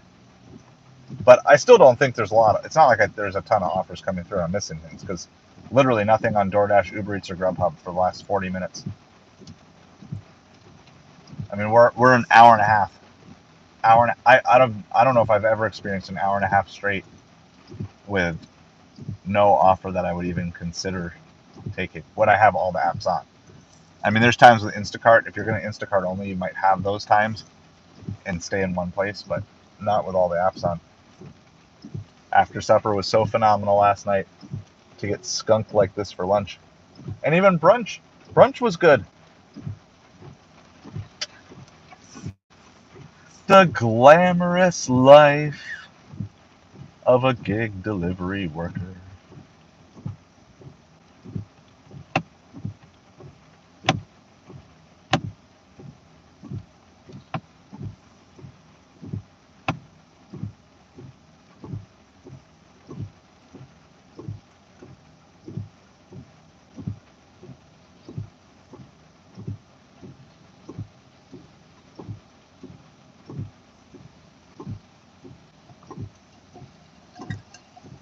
So we're just driving towards the rain, which is a little bit to the south, and we're going to set up in a grocery store parking lot. It just depends on where the rain is exactly, which grocery store it'll be, either Fresh Market or Publix. And we're going to set up in a grocery store parking lot. Both of them are also near restaurants, so Doordash, Ubereats, Grubhub are all alive. I think my best chance of getting an order on Doordash is to actually move to earn by time as well. But I'll leave it on earn per offer while I'm driving at least. I am comfortable. Oh, $22 for 5 miles. Bummer. Bummer.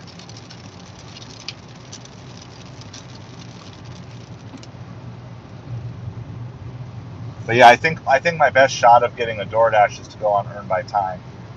I think my best shot on Instacart is go to where it's raining. Plus, it's cooler.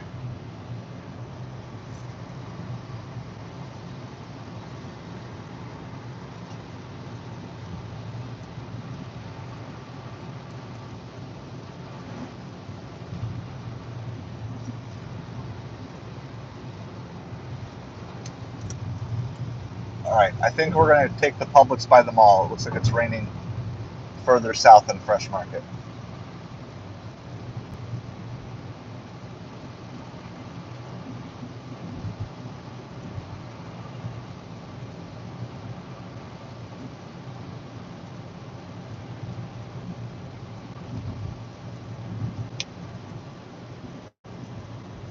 Thank you for cutting me off, Tesla. Come on, Elon, get your drivers under control.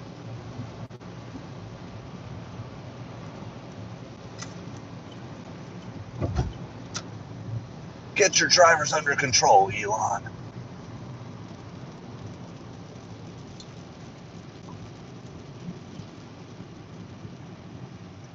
We're moving to the rain.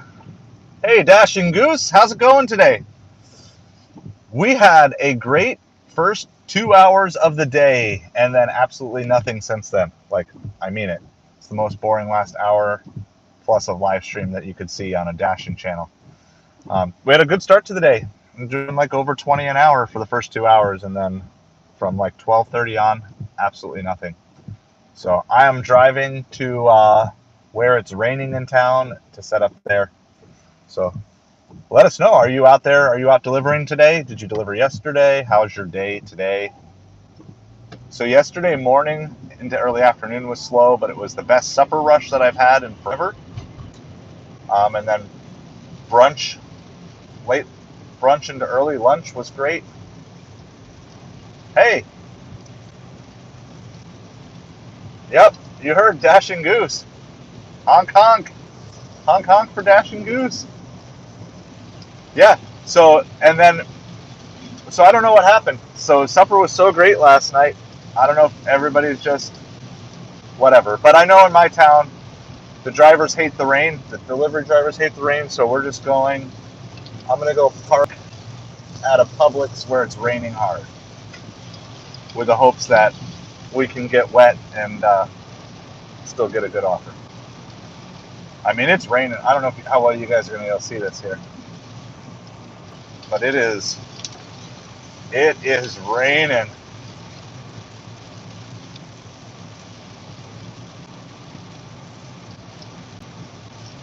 I just see the car next to me just like hitting puddles that are just going nuts.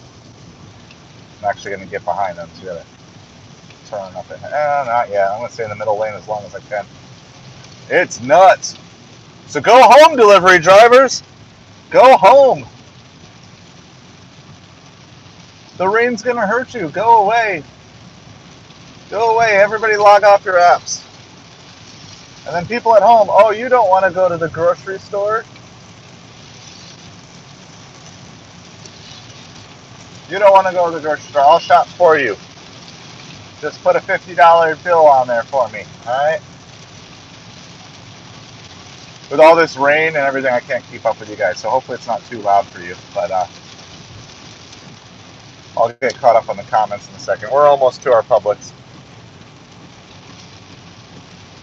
And this is right across the street from Cheesecake Factory and all those other places we were hanging out at the mall before, too.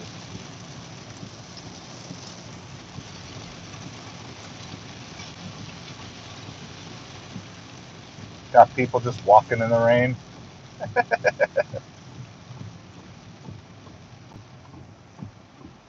Oh, of course it's gonna like stop raining right as we hear. We're still gonna try this. We're going for it.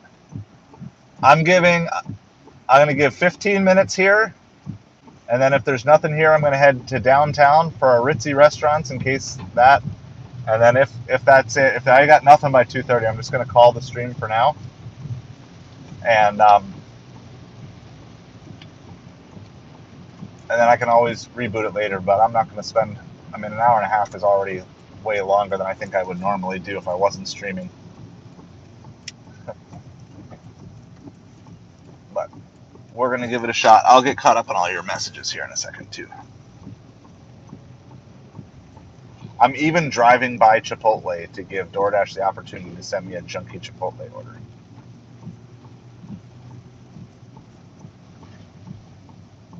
I like the rain. We had such a dry summer down here last summer, which is very unusual. And like this summer has been so normal with like rain and thunderstorms most every afternoon. I love it.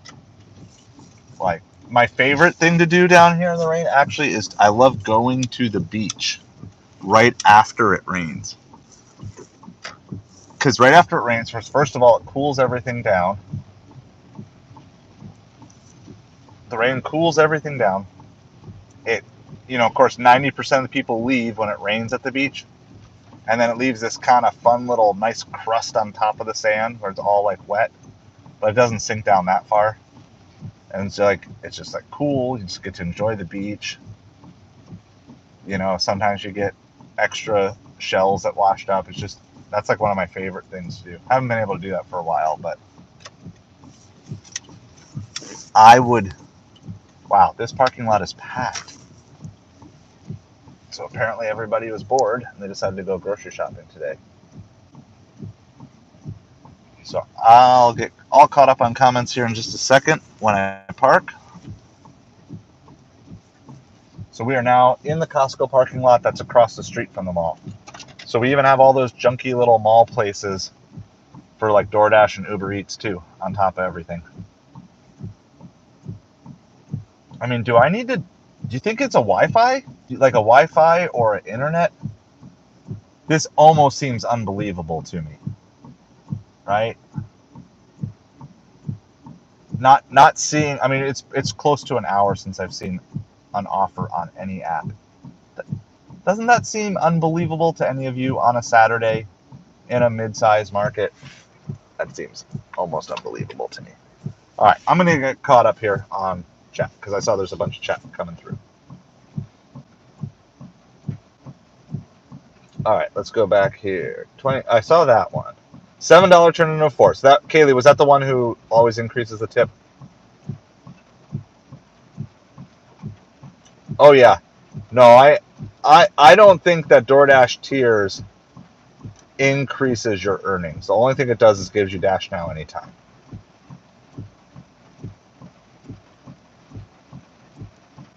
Are you, so you must be in like Texas, Dash and Goose, is that right? 'Cause that's where the hurricane's going.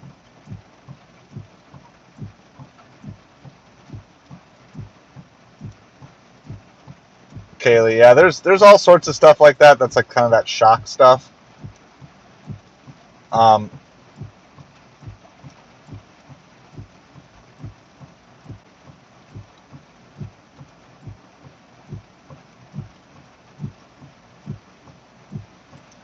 I'm not 100% convinced that all that stuff is real. I think there's a lot of stage stuff on YouTube. But anyway. Hey, Jimmy. Thanks for hanging out with us today. We're trying to find ourselves a decent order, but we've been skunked for like an hour and a half. Hey, Eli, just so you know, because you had mentioned about like just general hangout time, I think what we're going to do, since you're still on now, what we're going to do is these live ride-alongs are going to be kind of the anybody can come on, talk about anything. And then we'll like kind of have the topics for the Sunday through Thursday night 10 p.m. streams. So I just wanted to let you know that because we had talked about that the other day. Yeah, it could be. It could be the first of the month. People haven't gotten paid yet, or whatever. It's just weird. I still think. Okay, so I'm a conspiracy theorist at heart. So if you follow this channel, you're gonna have to kind of learn that that's the way I think. I try not to get too much into my own head, but I definitely. Okay, so you guys all know like you guys know the pigeons. Pigeons aren't real conspiracy theory. I've been having fun researching that one. I don't believe that one, but it's fun to hear. Fun to hear how people can put together creative arguments about things like that. I mean, some people that have the whole birds aren't real, but a lot of people, it's a lot centered around pigeons, that pigeons aren't real. Okay, here's what we're gonna do.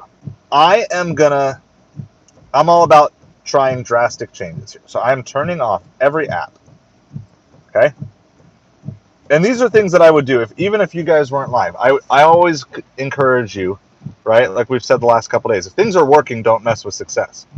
But if things are not working, then change it up. So here's what we're going to do. I am going to double check what I need to double check, but I'm going to turn off all my apps. That's step one. And I'm going to shut down everything. Okay? And then, so I'm currently offline on everything. Now I'm going to do a full power off of the phone. Okay? So doing the full power off. See, nothing turning on. Okay?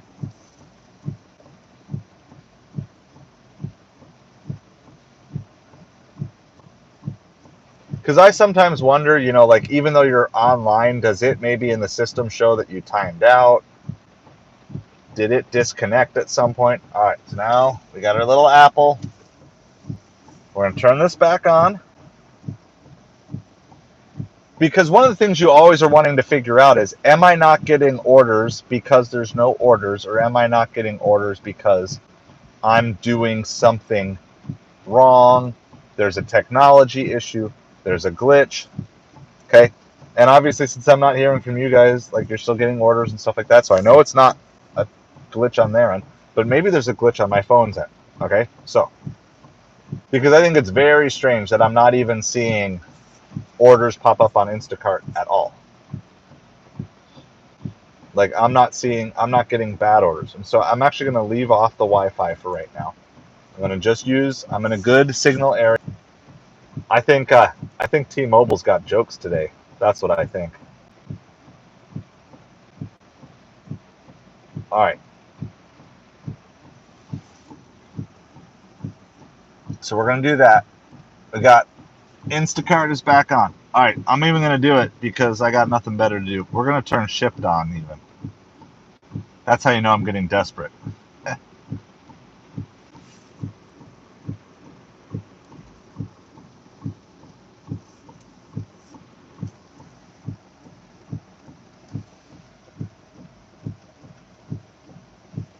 Ooh, yeah, that's tough.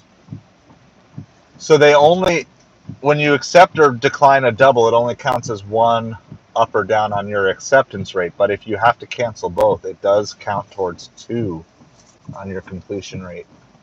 I had to do that a while back. Yeah, I have shipped. I've never completed a ship delivery because I've never found a ship delivery that I like. But maybe if I get something, it says it's red and busy here. So I'm going to turn Doordash back on. I'm still going on earn per offer, even though maybe that's not the best decision. Maybe I'd be more likely to do it. All right, I'm going to go put on shipped as well. So for those of you not familiar, shipped is kind of like Instacart. They originally came out as they came out from Target, right? It was like Target's app, but now that you can do all sorts of things. All right, we're going to schedule. I'm adding everything until 10 p.m. all till 11 p.m. on my schedule. And then I'll go available orders. Because at this point, we've not been doing anything for a while. All right, I'm going to give DoorDash 5 minutes on earn per offer, and then I'll switch to earn by time if there's nothing.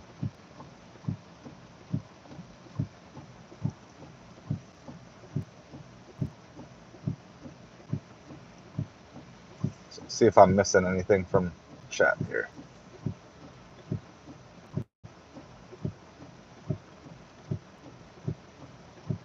Dish, Dash, and Goose. You've heard people say you're not real, but I feel real.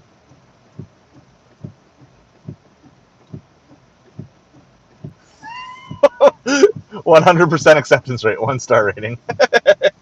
You are well on your way to Platinum Dasher. Exactly, just add them up. Cumulative.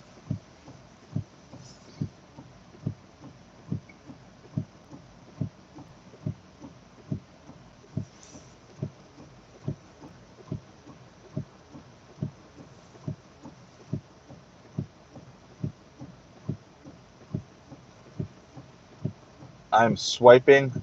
I don't know. Some people have told me it doesn't matter swiping on Instacart, but at least I feel like I'm trying to control it somehow. Swiping on Instacart. DoorDash is on. Ubereats is on. Grubhub is on. Shipped is on. I only have those 5 apps open. I got nothing else open. Nothing else clogging up memory.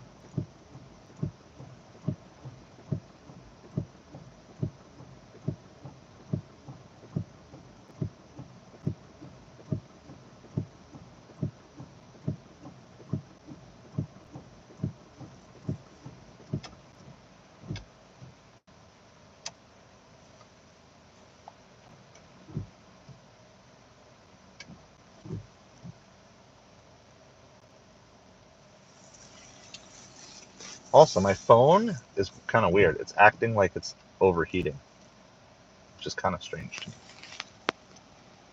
You know how how your phone like goes on like the darker screen when it's like overheated? That's what it's doing, and I don't know why it would be overheating. I'm gonna put it up to the air conditioning here and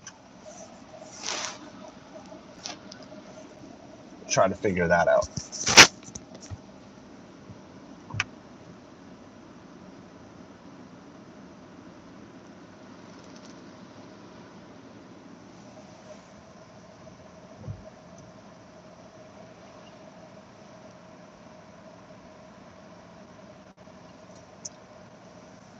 Hey,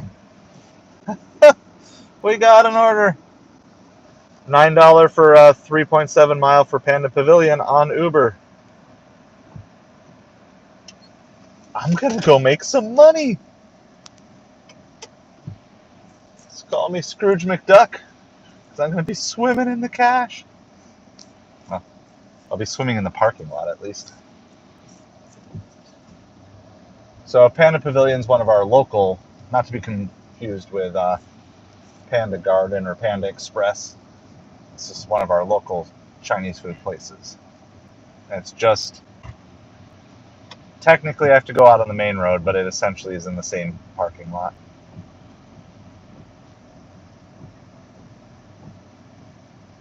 Yeah! Hey, maybe you can get me on Deliver That as well. Yes, Dashing Maverick Goose was in here earlier today.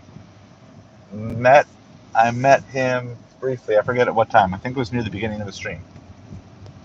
So yes, that's been one of the cool things with running this live stream is just meeting, most of obviously the biggest, gig tubers.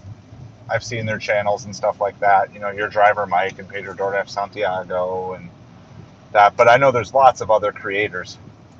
So yeah, that was on the main road for like a little bit, and now we're already back in the parking lot of where we're going. So it's kind of all connected, but it's just easier to go that way.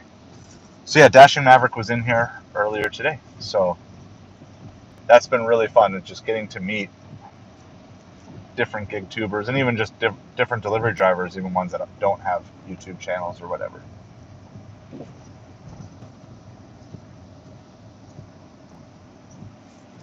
So Panda Pavilion is right next to a place called the Greenhouse. I'll let you guess what they sell. Let's see, do we got a good... I see random people walking by, but this is the flower spot that you're looking at, and then Panda Pavilion is just to the left, but right in front of them they have a handicap parking zone. So we're right next to it. We are going to pick up Crab Rangoon's General Tso's chicken egg roll, and then another combo of that. So, all right, I am going to just kind of leave you guys here. I will be right back, hopefully shortly, if it's going to be more than a couple minutes.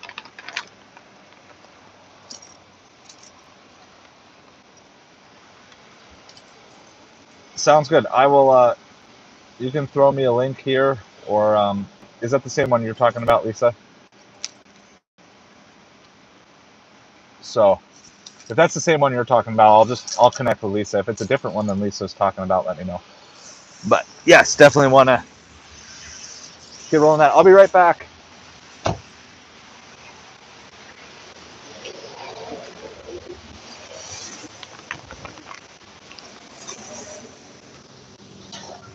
Good afternoon. Picking up for Allison. Hey, it's ready. Perfect. Awesome. Thank you so much.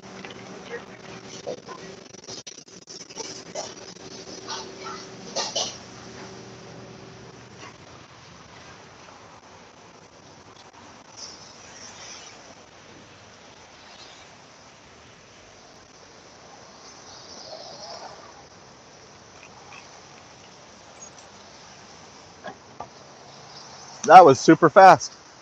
I'm going to throw my pizza back in the cooler.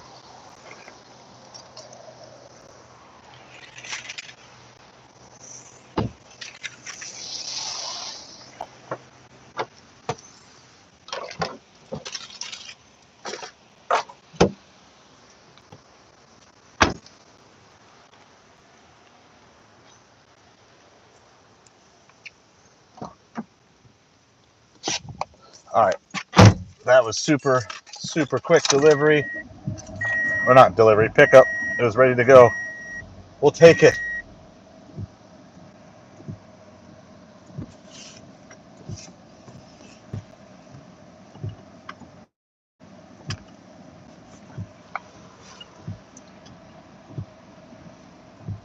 All right, so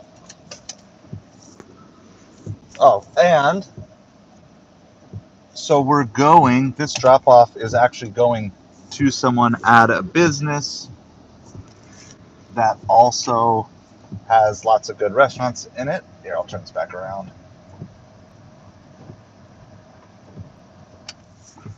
So we're headed down to an area where we have like a California pizza kitchen, True Food Kitchen. What else is down there? Some other local higher end restaurants.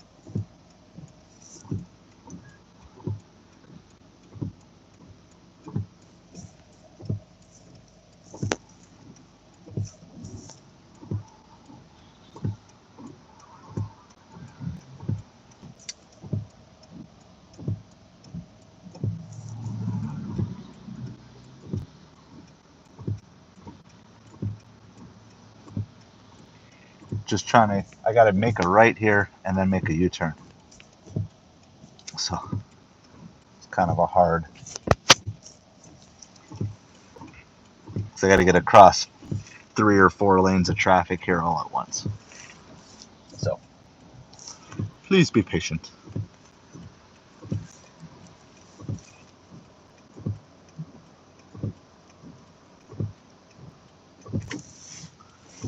I think this is my chance. All right, here we go.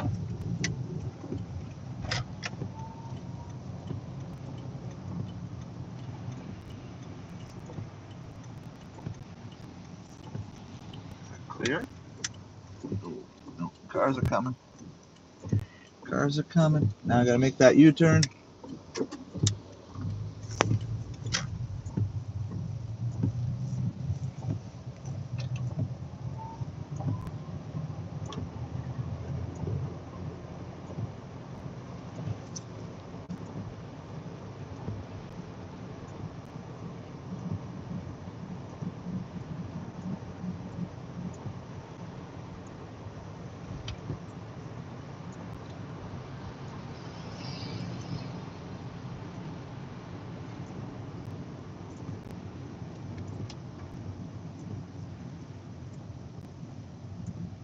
Which business are you located at?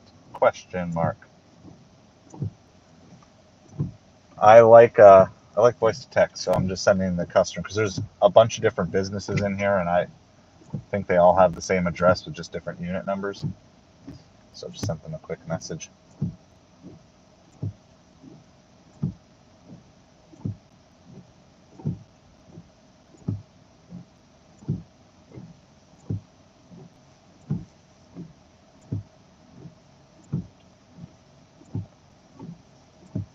Thank you so much. I'll be there in 10 to 15 minutes. Period. Yes, voice to text when it works is really nice. Just got to double check your messages before you send them. That you don't send weird random words to your customers.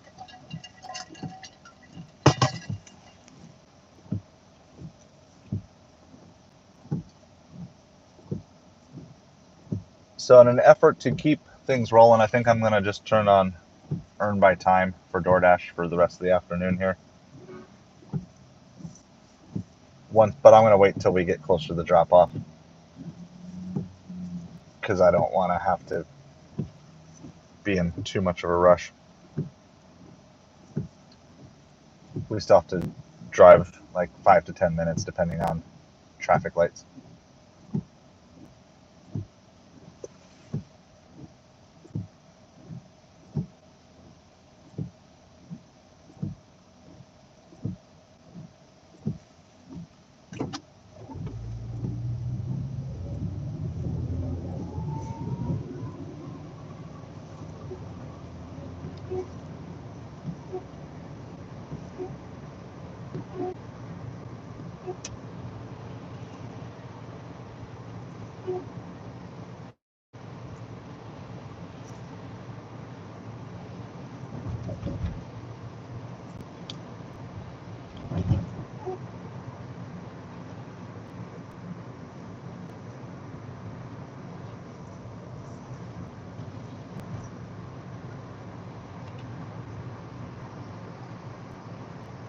So Goose, are you still here?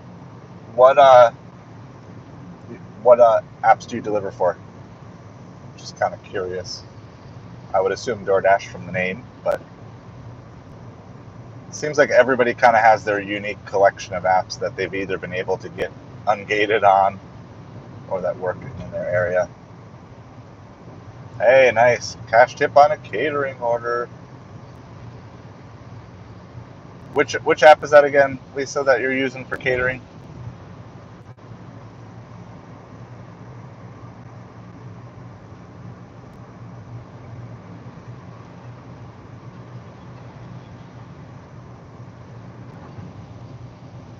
Just DoorDash. Okay. Do you worry about any of the tier stuff? Or are you old program? Do you just cherry pick everything you want? Deliver that. Okay.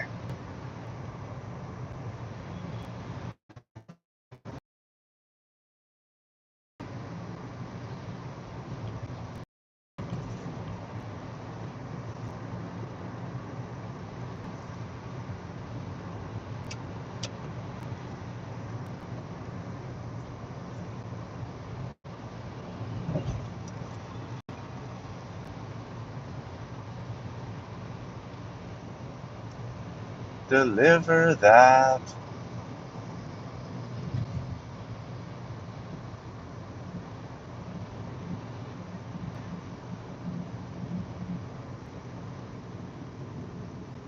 Awesome. I love it.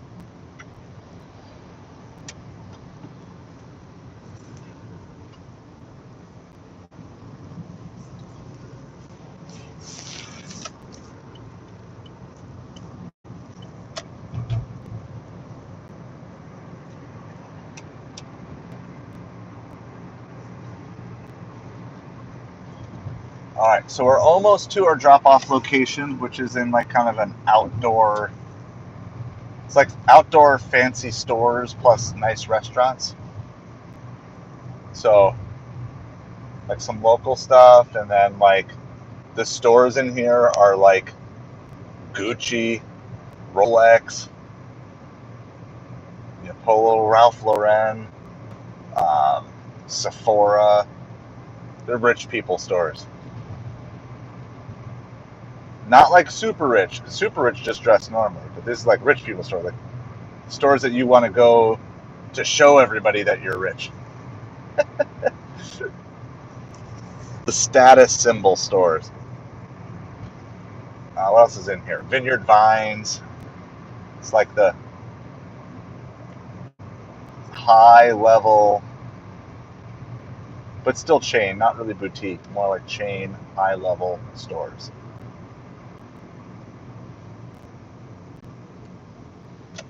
So, but there are also some good restaurants, and there's Sephora, which occasionally you can get some good Sephora orders from in here, which I don't know anything about it, but they have one worker in there who knows the store, like has it memorized, and she'll just shop it for you. Which is pretty awesome. So I got to find. It smells really good. I've been at this place, Panda Pavilion. My wife and I did a date night there, and it's really good. And this particular order smells very good as well. So we'll drop off this Uber, and then we still have Instacart on and Grubhub on, doing nothing. And then we'll turn on DoorDash Earn by Time if it's available. Sometimes they lock out Earn by Time if too many people are on it.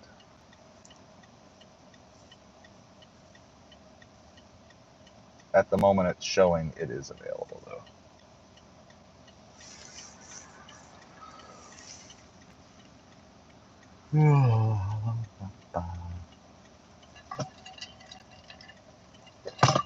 So hello to anyone and everyone who I haven't actually said hi to yet today. Appreciate you hanging out with us on the stream.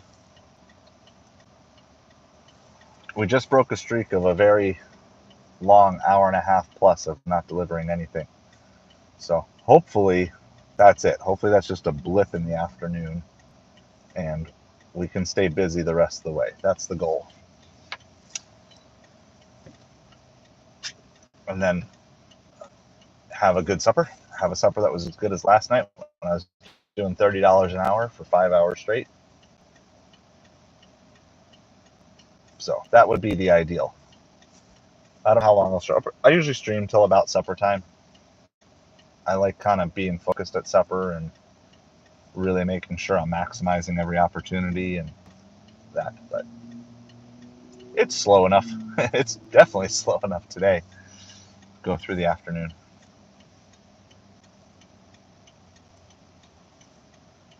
And then every Sunday through Thursday night we do. I do like a live, kind of a live show for my house. Talk about things. Yes, I'm showing 15 actually over here, Lisa, on my end. Showing 15 likes, which is awesome. Oh, Uber's already sending me another one. I think we're going to take this. Even we haven't delivered yet, but we're going to be in here. So it's 8 for 4 miles, 9 for 4 miles. We're just going to take it.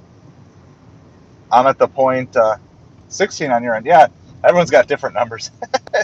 Somewhere between 13 to 16 people like the stream. So I appreciate it, guys. If you haven't liked it yet, absolutely. If you could please like it, that would help us out. But if you already have, thank you so much for supporting. So I'm going to still do the drop first. So our restaurant pickup is right here, True Food Kitchen. Where do I want to park? Because I think my other drop, I don't actually know where this other place is in here. I know roughly where it might be, but I don't know where it is. Okay, I might try to bring you guys with me because this is going to take more than 5 minutes. I know that. Between the two, it's going to take more than 5 minutes. I'm going to see if I can connect you just to my hotspot on my phone.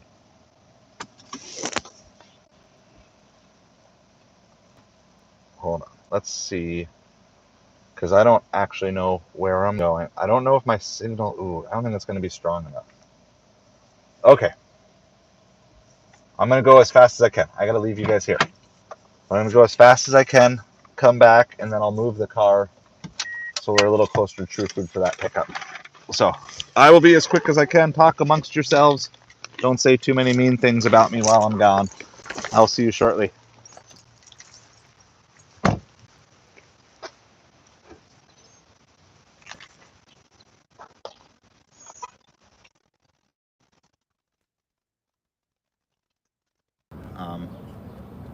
Just kind of a little bit. Let's see.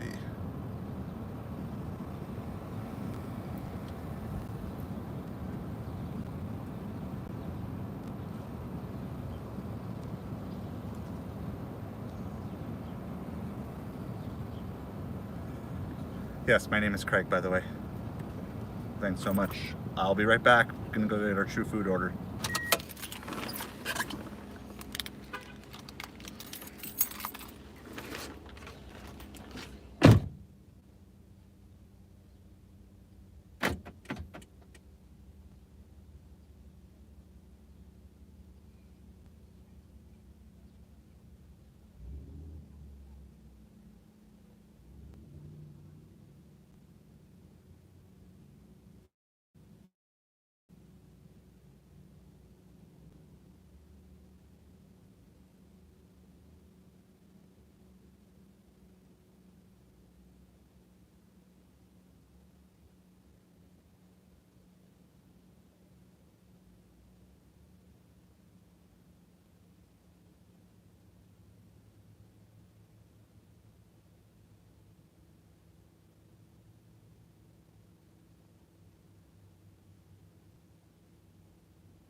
All right.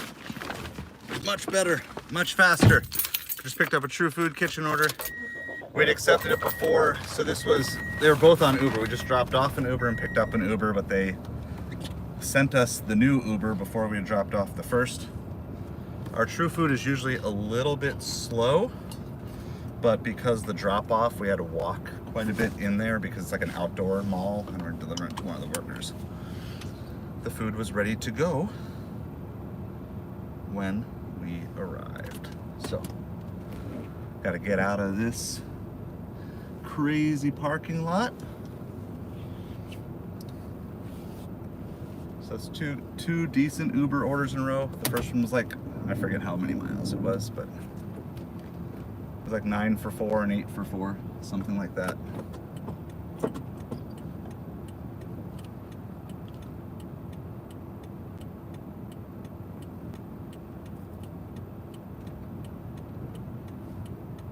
Just getting out of here is going to be the tough part.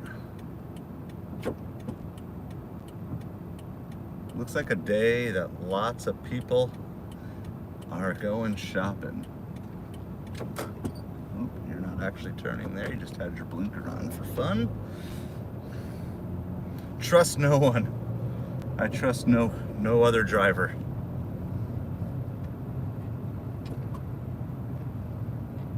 It's so rare to see people use a blinker that when they're actually using one, you can't believe that they're even turning when they turn it on. All right, see you in a bit, Goose. Yeah, we're finally making that money after not making it for an hour and a half.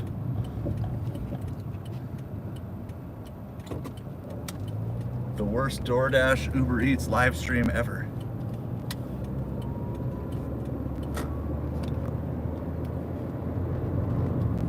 All right, and now we get to sit at a red light.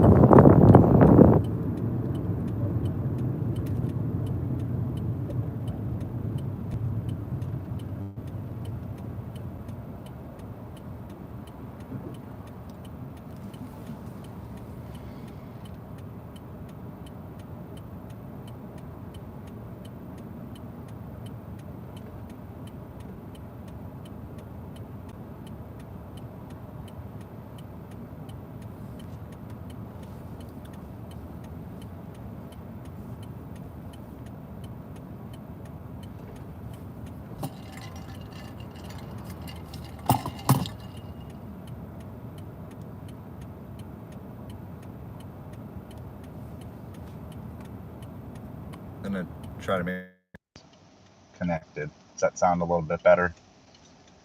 I know if I get too far from it, it'll just disconnect. So I'm like, hopefully that will improve the audio quality for you guys so you're not hearing the air conditioner as much. Because I love you all, but I'm not driving without air conditioning.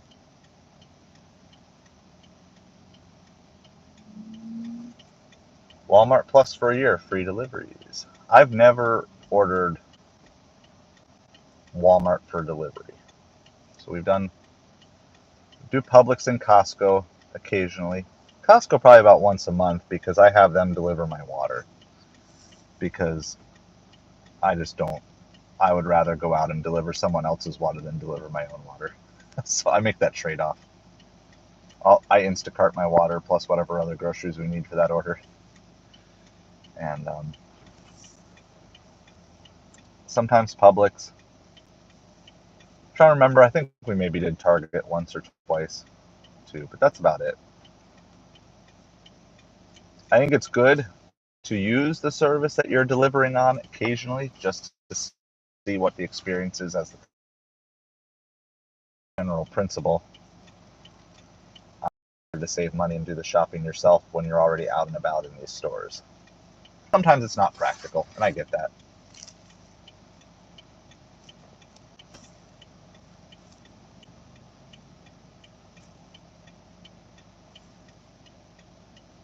Hello to everybody joining the stream. A bunch of you just showed up. So we are in the midst of a delivery. Just have it's like an $8 for 4 mile. Nothing crazy good, but it'll keep us busy. It also looks like it's raining up ahead now to the north. So maybe we'll get to experience a little more rain. This is from True Food Kitchen. We still have Instacart and Grubhub on, but they're not sending us anything of interest. And as soon as we get close to the delivery, if available, we'll turn on Earn by Time on Doordash. The only reason I don't leave Doordash running in situations like this is because I care about my acceptance rate. But otherwise, if you don't care about your acceptance rate, just leave it on. Leave it on because you might catch a good order originating from where your drop off is, grab on the way, or maybe even pick up along the way.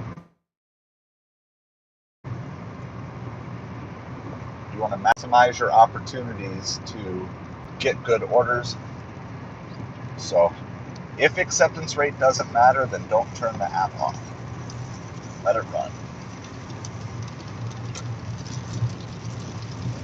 But I'm trying to stay a Platinum Dasher for now. Good afternoon, Presley. Thanks for hanging out with us today. We had a good brunch, early lunch, an absolutely non-existent late lunch, early afternoon, and now we're picked up again here in the mid-afternoon. So we're in the midst of delivering an Ubereats order from True Food Kitchen. It's like $8 or $8.50 for 4 miles, something like that.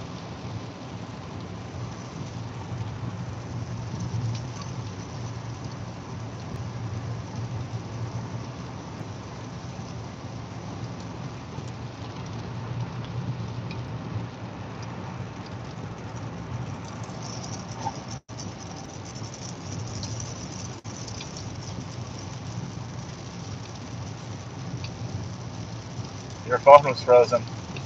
Yeah, well, I mean, I don't know if there's anything to it, but once I shut down my phone and rebooted everything, that's when my orders came in. It's not like it's been crazy on the other apps, but at least I got back-to-back Ubers. So maybe your phone being frozen is a blessing in disguise. I can turn this around to you. It is raining. Already, like, it doesn't take long to get the streets flooding quickly here. We've had so much rain. So much rain this summer. And there's just, everything is full. All the lakes are full, all the retention ponds are full.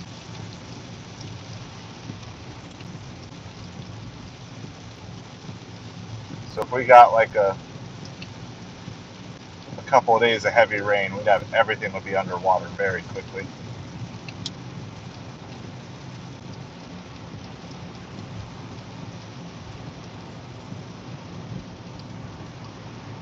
We're about a mile away from the drop-off, so that's not too bad.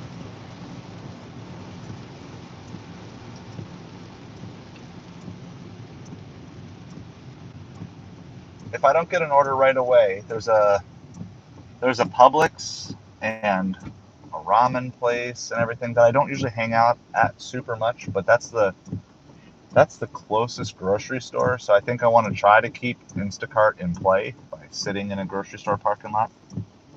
We'll see. We might get something right away too, though, because to my right there's a bunch of higher end restaurants. We're actually almost back to the PF Chang's in the north end of town, for those of you who have been following our journey back and forth. There is a whole shopping district to the right, high end, also over here, called Mercado, which I believe just means market, right? Isn't that market either in Italian or Spanish? Or maybe both. I don't know. Anybody know Italian or Spanish? But I think Mercado means market. But it sounds a lot nicer than market.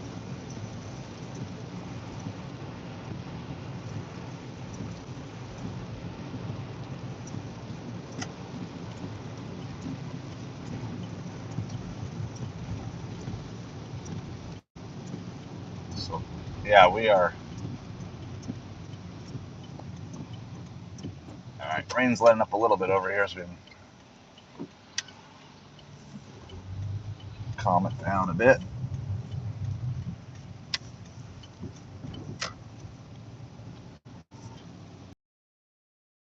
It's not not good, and we're not close to it, but we at least, oh, I gotta turn, at least seeing an Instacart order. That's the first Instacart order I've seen in an hour and a half. $17 for 46 items from Aldi and Publix. It's a really bad order, but at least I can see it. So I will take that. We're gonna throw on earn by time here. We'll just schedule till 5:30 for now.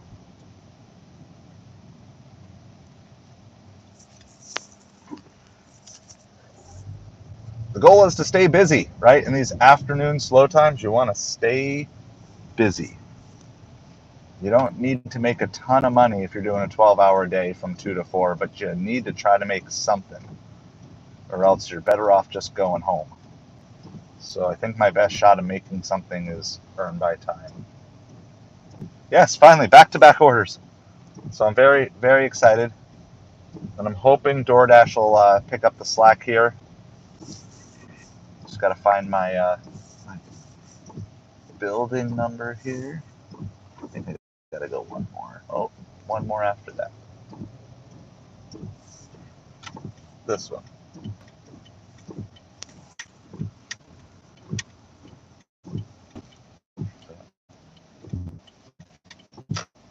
Your number on it. I see it. All right, I can't turn the camera around for this one though. We got the car license plate right in front, but this will not be long. I'll leave the car running.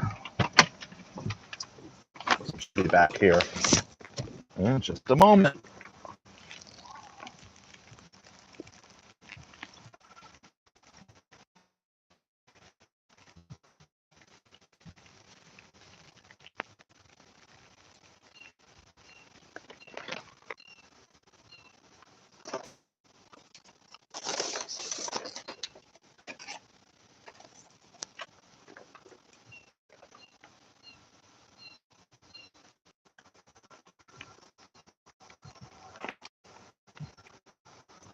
Hide my in the delivery bag.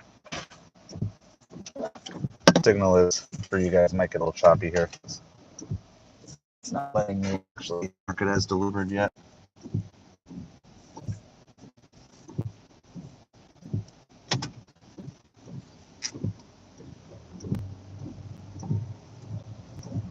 There we go. Now I can mark it as delivered.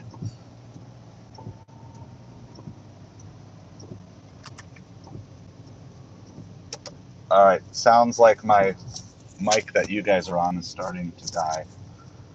It's so I'm gonna turn it off for now and at least record.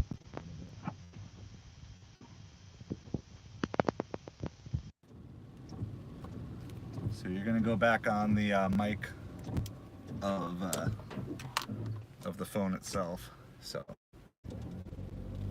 I'll try not to have the air conditioning on too loud. More technology upgrades needed. So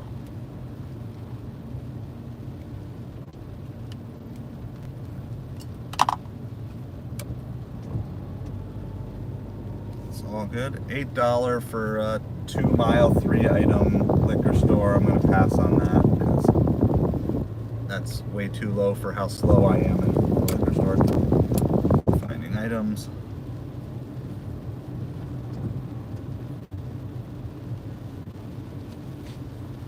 Clean off my screen, drops of water on it. Alright, so we're going to go at Publix until we get an order, or at least for a little bit. Hopefully we don't have to sit too long. It's just across the street from that fancy Mercado market with all... That has a lot of local high-end restaurants in it. The Pizza Kitchen. It is raining, the sun is out. This is Southwest Florida in the summer. So I don't know if you can see it, but to the right, the sun is out and shining on the dashboard. And it's also raining.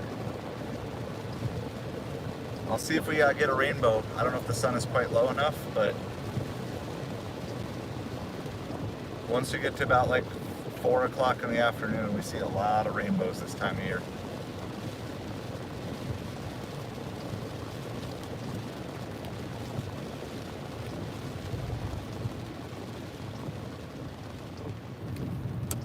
Sorry if it's getting too loud. I know without the mic kind of filtering all the other sounds, it makes it tough.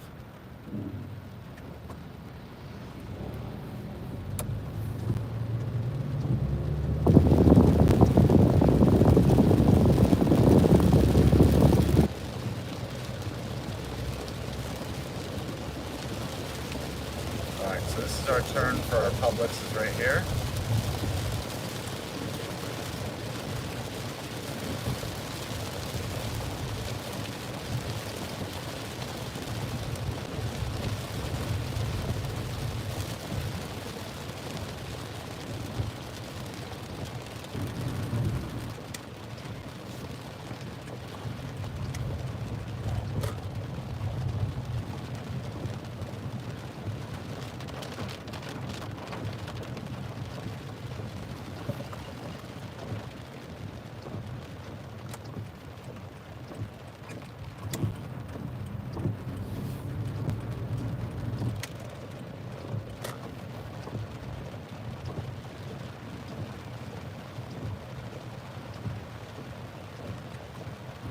I'll go rainbow hunting as soon as I park for you guys. See if we can find a rainbow.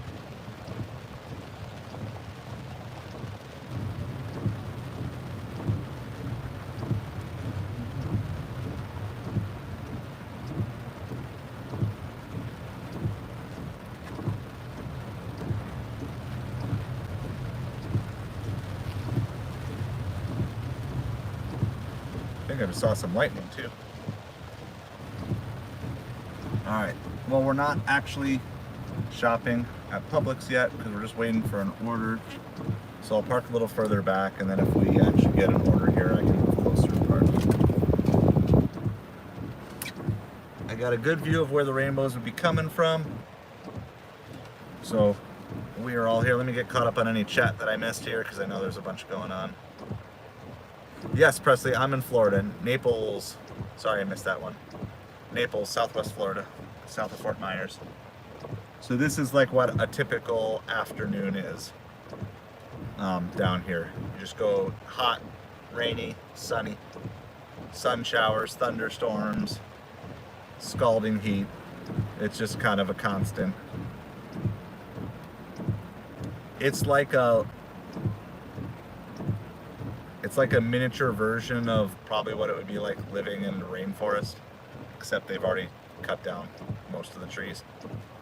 But if there were no buildings here, you can absolutely see how just things could just grow at such a rapid rate. We had, I want to say like 3 weeks ago, we are, Kaylee, we are significantly far away from our goal. So we're gonna need an amazing supper. Now, I have 2 pending tips on Uber, so I don't like to count my chickens before they hatch, but based on what those should be, we have like a $6.50 and a 6. So we have like $12.50 in hidden tips. All right, we just got a Chipotle. This is from that Mercado, so I gotta go around and take it. See, like, Chipotle is bad around here. I envy you who get good Chipotle orders. Okay, but anyway, so we have about $12.50 in pending tips. So we're at, like, basically we're right around 25 on Uber. And then on Doordash, we're now on the clock here, of course, but we're 31. So we're 56. So we still need $200. That's gonna be pretty tough to do to get to the 250. But of course, I mean, supper can change everything in an instant, because on good days you can pull out multiple $20 to $30 to $40 orders here for supper time. So it just depends on if there's going to be supper orders. But an hour and a half of dead space in the middle of lunchtime is not a good way to do that. So we're on our way to Chipotle. I do not like picking up orders in Mercado. Parking in there is horrible. The wait usually is horrible. But I did switch to earn by time, because I just wasn't even seeing orders on Earn Per Offer. So I've got, when I go on Earn by Time, for the most part, like, yes, of course I'm happy when I get good orders, but I just in my head realized, like, I have no control, so there very well could be no tip orders and stuff. But we are still going to play our guessing game that we always play on Earn by Time orders. So I give you all the facts that I know once I have them. And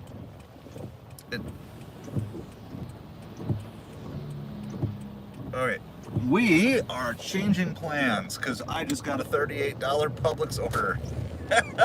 Changing plans. We're going to go right back to Publix. That's why I multi-app. And I've got the cancellation to do it. So I can afford the cancellation of the order. It's $38 for 34 items for 2 customers at Publix. So we're going grocery shopping, everybody. So I'm going to proceed. I'm going to cancel that order for something better.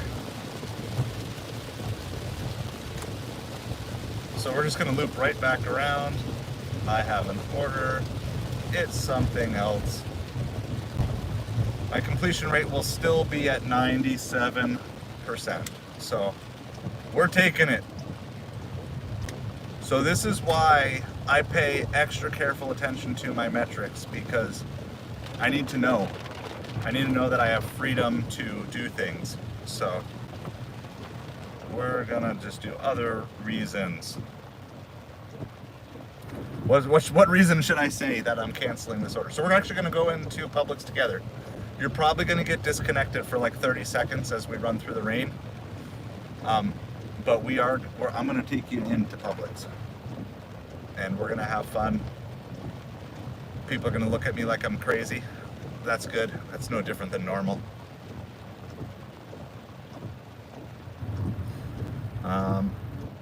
What happened? So I got a $38 Publix for 34 items, going 5 miles. Canceled. Well, I haven't officially canceled yet, but I'm about to unassign. So I'm just back in the Publix parking lot. Oh, we get an upfront spot. So the 2 best spots, either get an upfront spot or get a spot next to the cart corral.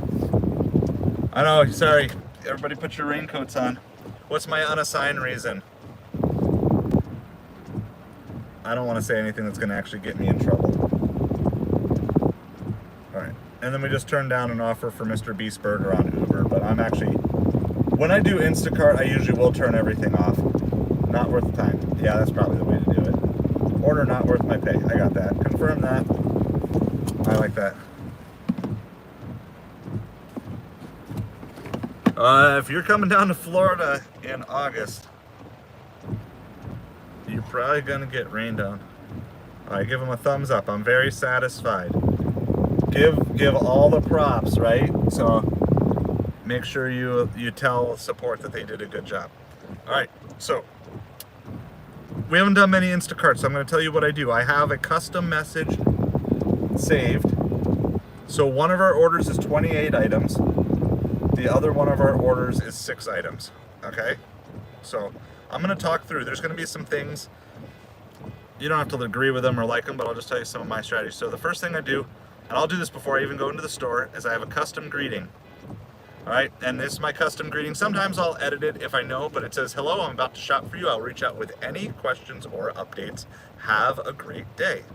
So I send that to both of the customers here before I even get in the store. Okay? And so I find that there's often there can be like a 2 to 5 minute delay a lot of times between when I send a message to when a customer gets or receives the message. I'm not sure if they're just slow in responding or if it's actually slow to receive. So I sent both of those messages out to the customers. The next thing that I'm doing is I'm looking at my order and kind of planning out where everything is going to go in the cart. Okay, so in this case, I'm looking, and even though it's a small order for 6 items, there's lots of multiples and there's some big stuff. So I'll show you how I set up my cart when I get in there. And sometimes with a triple, it's kind of the same thing, but obviously with a double, I have a little more room. But the main order is going to go into the basket. Then the smaller order, I'm going to have both either up top and down the bottom, or just down the bottom, depending on how much space in total it takes up. Okay, So we are going to move here in just a second, kind of get everything organized. One of the things I like we don't want to waste time on an Instacart order, but one of the things I like about Instacart is there's not this inherent rush that you've got to just get there. And I will readily admit to all of you, I am a slow shopper. It is not my expertise, but I do like the opportunity to kind of stretch my legs, the opportunity to kind of just relax, change things up, and especially in the middle of the afternoon. And then we're going to do our best to try to figure out if we can convince these people to increase their tips with positive customer service. So what I'm going to do, I'm going to pause this stream really quick till I get in the store, because I got to keep the phone dry because there's no case on it. And then as soon as I get connected to the Publix Wi-Fi, we'll go back live. So if you're watching, just give me like a minute and a half or so to get back live again. Yeah, it depends on how far away you are. You have at least 20 minutes pretty regularly. I think they've cut down on the time a little bit. So I'm going to pause you guys. Going to keep you dry, get into the store, get on the Publix Wi-Fi, and then we'll reconnect. And I will talk from there. So if you're willing to wait, on top here too, so I've got more than enough room to spread things out as I need. So you're just going to be looking up at me because you're just hanging out in the basket. So we're going to go shopping while you guys are in a grocery basket. So sometimes I'll pre-shop if I can get it done really quick, or I know the store really well, because I do think your time matters. But in this case, I don't really know the layout of this exact Publix. So we're just going to get started. And I'll just tell you some of the things that I think. And if you guys have other Instacart tips, or you disagree with something that I say, let me know, because I'm always looking for ways to get better. I got to get connected to, there you go, get on the Publix Wi-Fi here too. And sorry if you guys aren't going to be able to hear me. I know it's going to be loud, but my other headphones died, so don't really have an option. So this is the only way I can bring you with me. Connected to the Wi-Fi. All right, so first thing I have, and I'm probably not going to be able to see too many of your comments. I'll kind of review them when we're done, so I'm going to talk. First thing is I have some pre-packaged watermelon stuff. It's all buy one, get one free. But I'm still going to look for the biggest ones, because the biggest ones cost the most. And so if there's a chance that they're on a tip, hey Trey, welcome. We just took an Instacart batch. So if there's a chance that they're on a tip, that's a percentage-based tip, you want to get, if you have a choice, get the most expensive options, because your percentage-based tips will go up. And then you're getting the biggest and the best. So.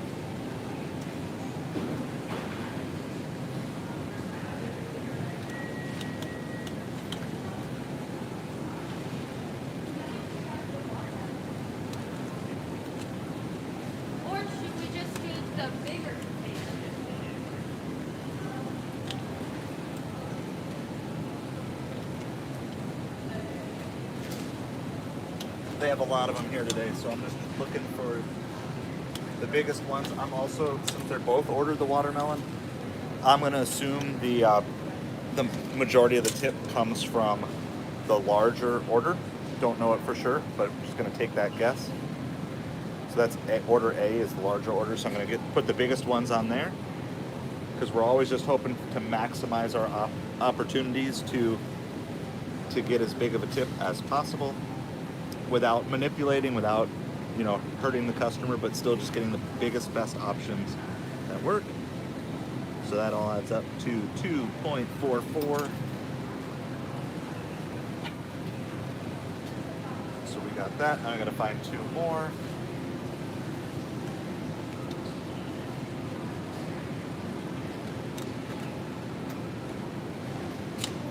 That's gonna be 2.32. All right, and then that's just gonna go. So I keep everything separated right from the start. So good with that. All right, what's our next thing that we need to get? We don't have to get too much produce. It's only like 4 things. So we gotta find carrot.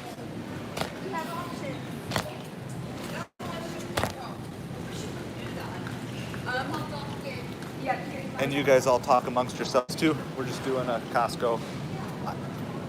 I don't know how well you guys can hear me, so, but I'm gonna talk as best as I can. So need some carrots here. And that goes in A. That's done. Then we need potatoes. So we're rolling. Sorry, you guys got to look up at the ceiling. It's the best option I think of at the moment.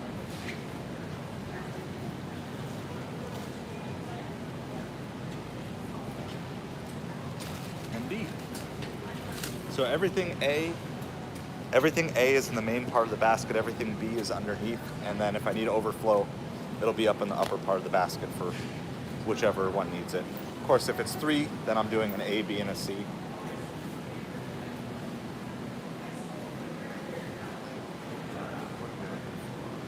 Deli salads, dips, coleslaw, artichoke dip. Let's see, that's not here. That's over here.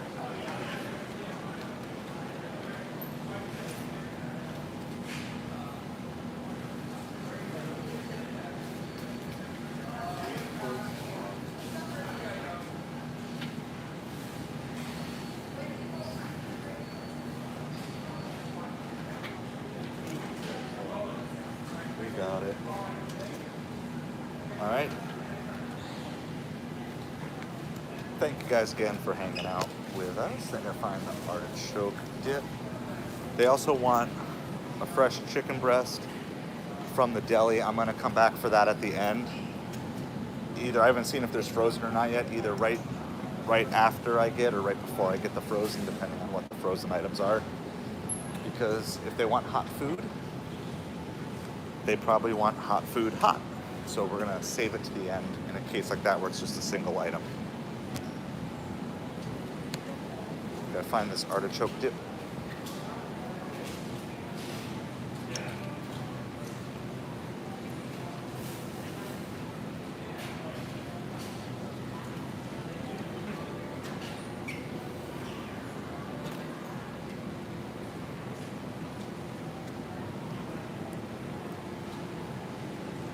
Doing boar's head samples today, but unavailable. Oh, what's here? We got a sample.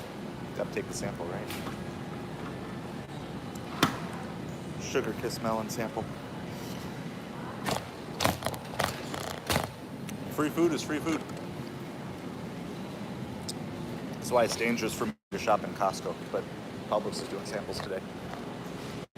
All right, what do we got? So then I kind of try to look at the types of things we're getting that don't have aisle numbers attached to them.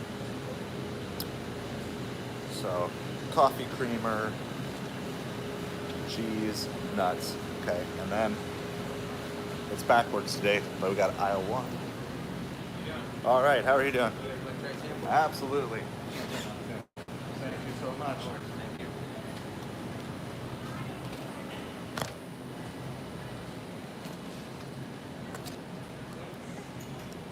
Got another cracker and cheese sample. They're ruining me, but it's okay, I need a snack.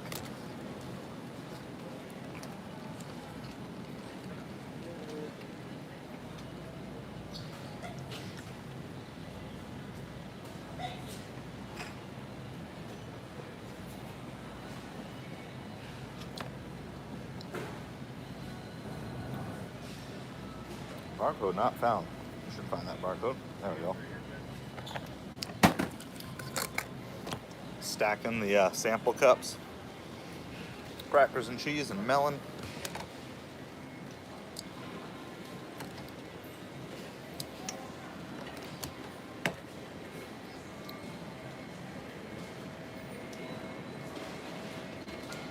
All right, on to Chick-fil-A sauce.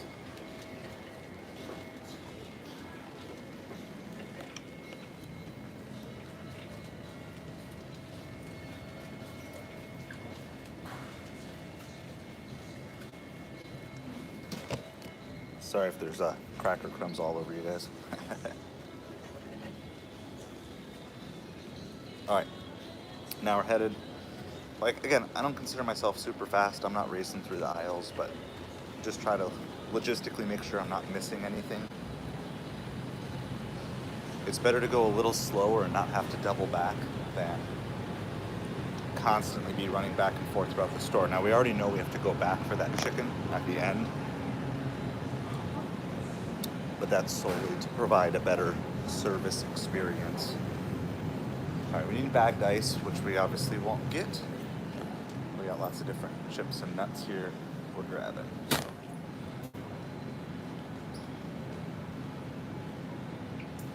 There's one.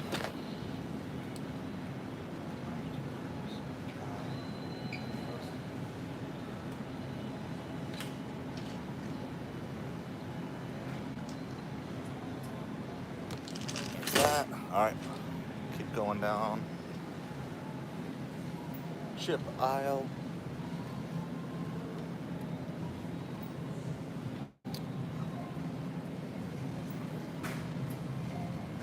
Alright, let's see. I think I gotta keep going a little further here. We need Tostitos.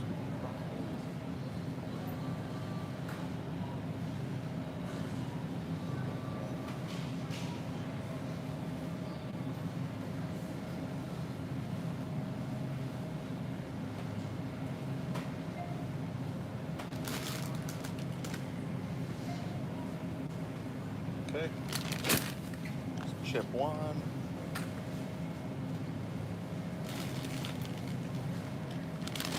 Chip two.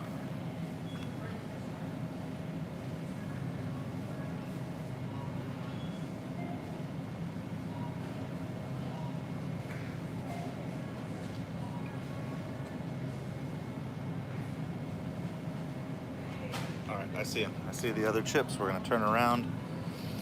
Gonna go grab the Siete chips. Figure out which ones. Here we go. We got one. Is that the right one? No. Oh, they sea salt potato chips. I don't even know where those are. Oh, they got one left. Interesting. Do they have a backup? So they ordered two, but there's only one. So I just like to see, in this case, they just requested a refund if they didn't have two, or if they didn't have one of them. So I'm just gonna scan the one that they do have, and I'll keep my eye open throughout the rest of the store in case a second one pops up.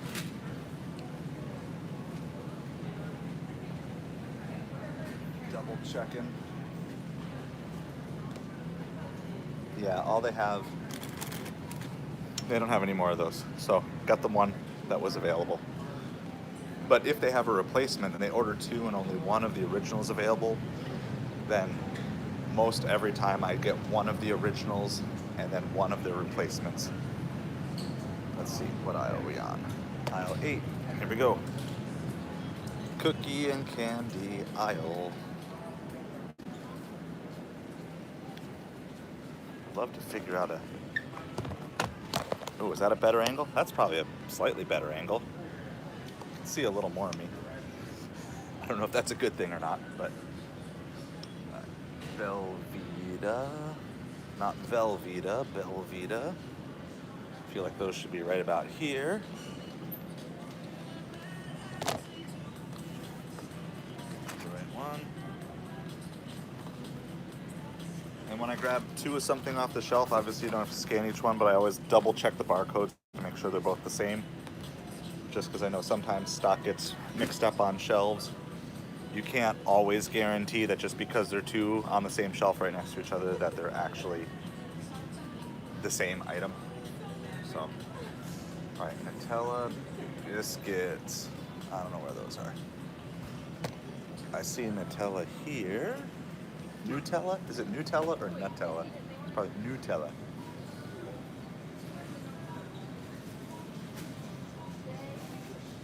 Specialty cookie cracker. I feel like this is it. So I see some Nutella stuff, but not that.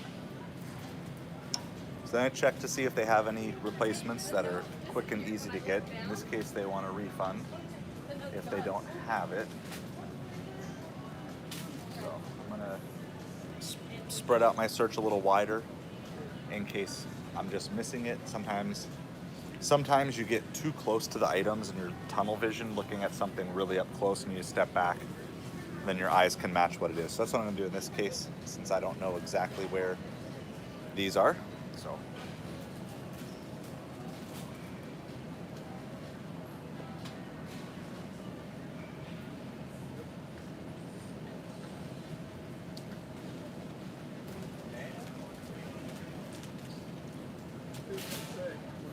So we did that and we were good. We were able to find it. So just one of the basic tricks. It's when you're shopping, if you're having a hard time finding something, step back. If it's not where you think it should be, or you don't really know roughly where it should be, just take a step back. Brought her out. So need Lindt chocolate, classic recipe milk. I think it's this one. We'll scan one. That's right. Again, I'm gonna double check the UPC on all three of them and make sure they all match. Double checking UPCs for the same thing is like a skill I learned from Amazon FBA. You want to make sure that everything's going in the proper container and you're selling the right product under the right listing. So that's why we're doing that here. All right, what else do we got? Aisle 10, 11, 12, pharmacy, dairy, cheese, chicken. 10, 11, 12, pharmacy, dairy, cheese, chicken. Peanut butter, peanut. You speak? Aisle 10. Alright, so this is like cleaning products and stuff. What is this? Toilet paper. Alright.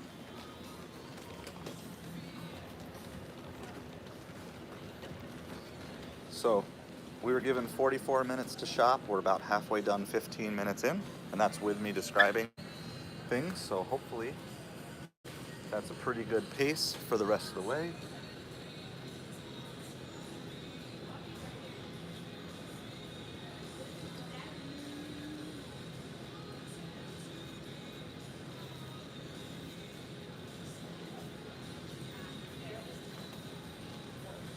Toilet paper.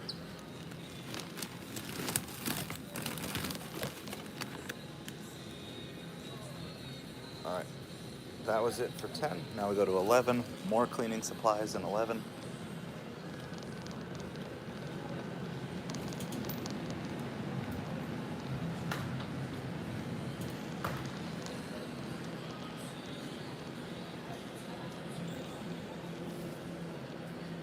I see bleach, so we're gonna go take care of the bleach on that side. Clorox 55.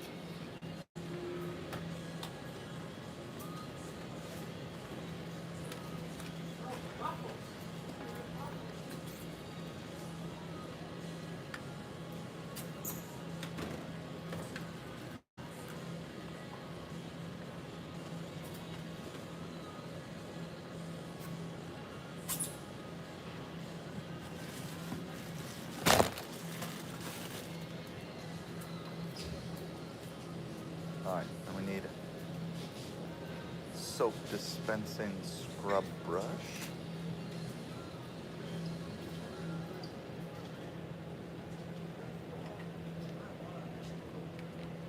I'm gonna double back here. Looks like maybe scrub brushes are over here. This is the stuff I don't really know well at all. Outside of like anything non-food in Publix, I'm super slow on. Alright, there's that. And then dish soap.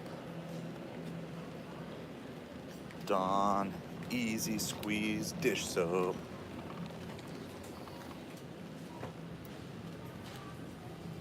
Got that. Alright. Aisle 12.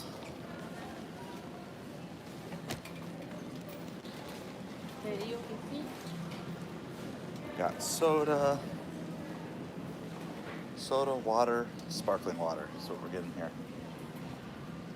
All right, so it's buy two, get one free on the Diet Coke mini bottles.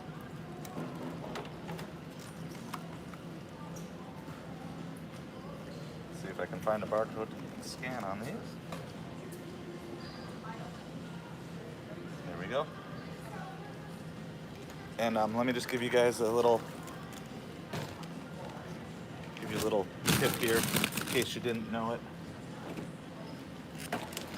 For a grocery run. A lot of times your cart gets filled and you don't want to throw heavy stuff down. So if you get like bottles of soda, you can just go halvesies, like right on the half on the edge, and now they're not like squishing things beneath and everything else. So I wouldn't say shopping is my favorite thing to do.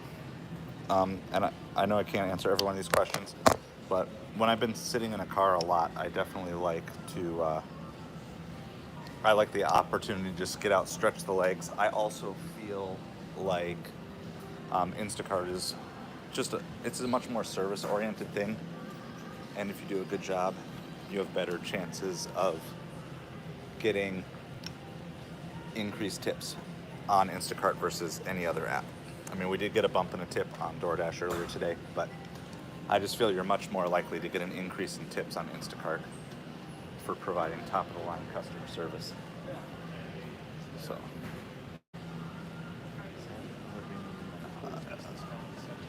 Oh, there they are, down there at the bottom.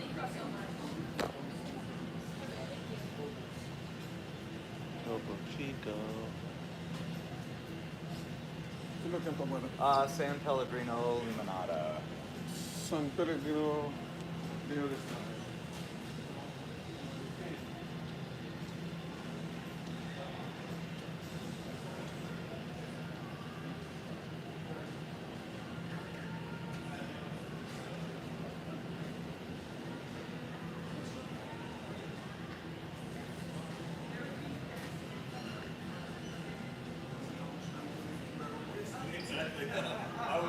I'll be like, here's the alternative.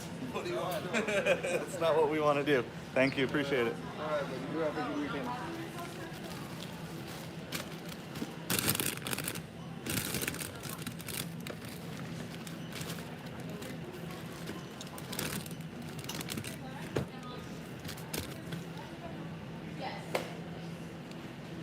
All right, now I got to get some water. Let's see which one it is. Oh, it's only the 12 pack. That's nice. It's not the big ones. Do they have it though? Oh, they do have it. Those are small, cute. Those are cute little packages. So if you've rated your delivery driver high,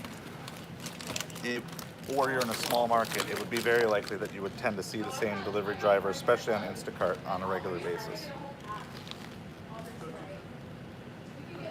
Maybe the bigger version of that. I don't know if there's a bigger version. Yeah. Yeah. All right, let's see what.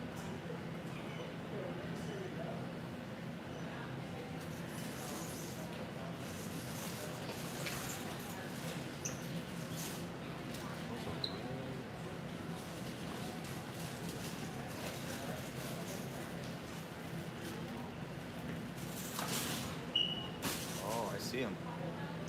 I see it. See, it's the same thing. Back up so you can see what you're missing.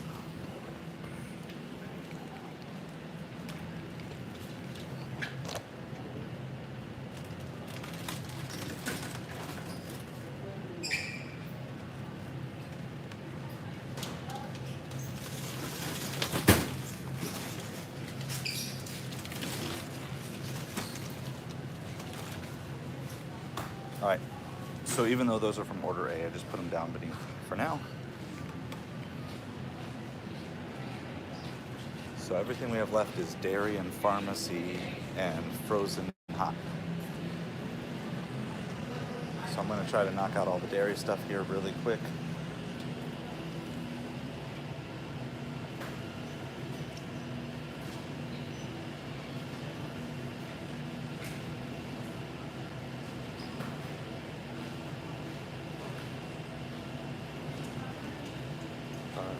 let's see. We got shark shell.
Coffee creamer, grab those. Gotta find those meat and nut packs. You know, they got everything all in one.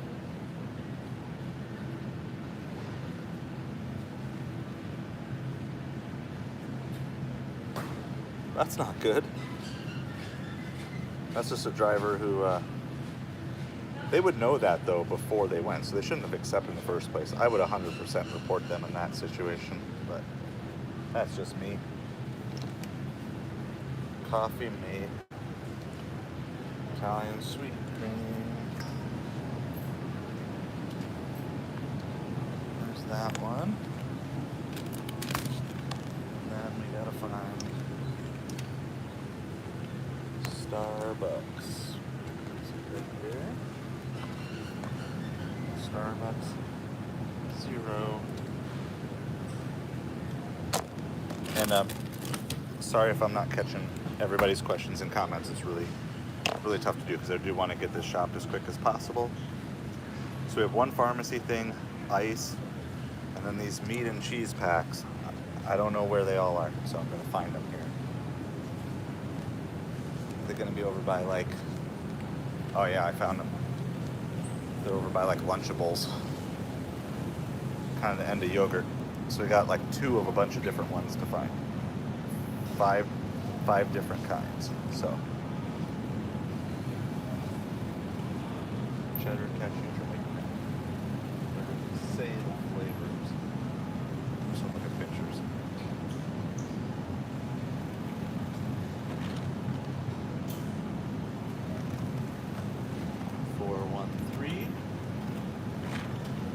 $413. So there's one set. All right, next. Sweet 3-pack. That's these.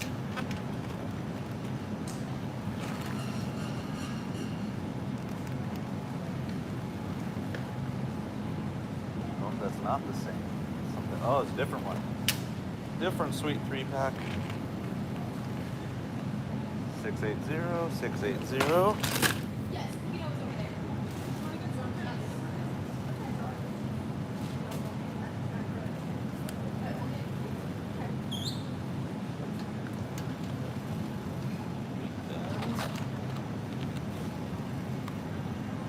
$387.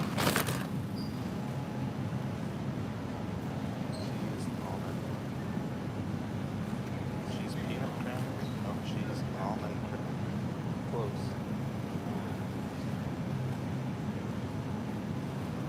Cheese almond. There we go. Dropping stuff on the floor here. 406. So sometimes if it's a lot of doubles, but it's all in the same place. Cheese, honey roasted peanuts. What's this one?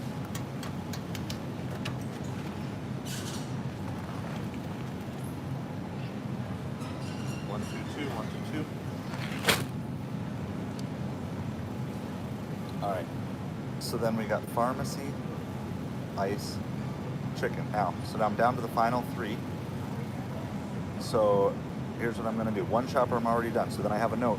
Say, I'm almost done shopping, so please let me know if you need anything else not on the list before I head to checkout, okay? So one of my customers, customer B, is already done. So I'm gonna send them that. Sometimes they respond, a lot of times they don't, but at least you're reaching out. The other customer I'm not quite ready to send their message to yet. So we're gonna go find the pharmacy thing because I don't want the ice to melt or the chicken to get cold after looking for pharmacy stuff. So we're gonna go do that. We are 28 minutes into our 44-minute allotment, so hopefully we can be done in about 32 minutes or so.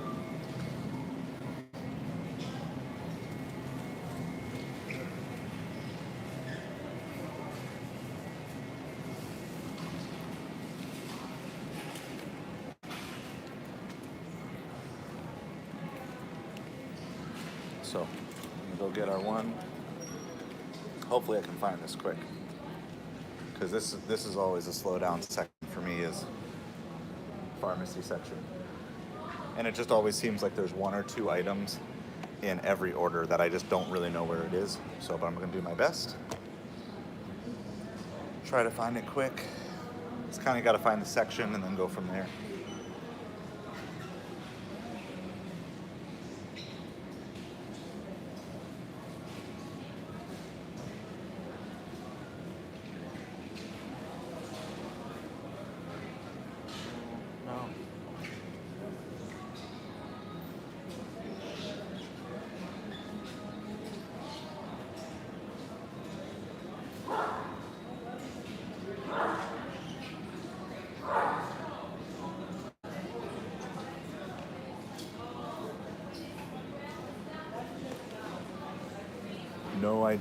No idea where this is. I know what it looks like. I'm just gonna kind of do a quick scan over everything, see if I can find it, but I'm not seeing anything like this at the moment.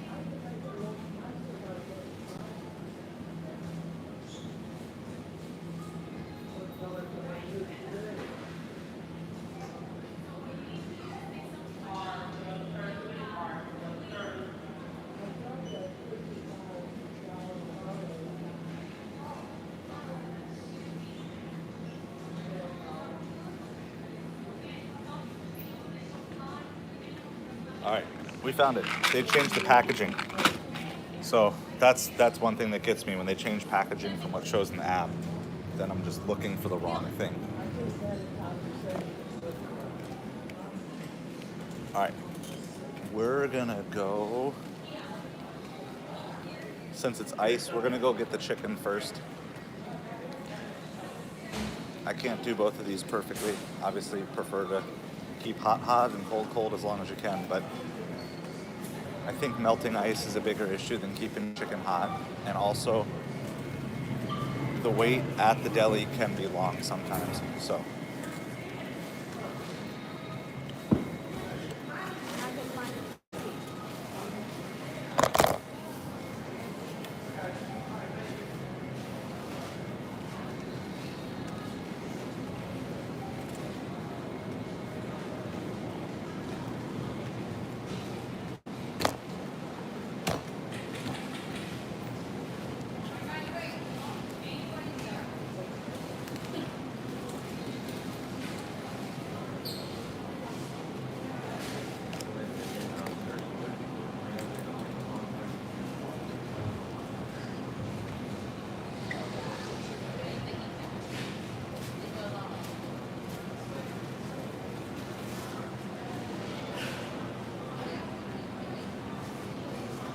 Yeah, we're gonna have to wait at the deli, so this is the better play.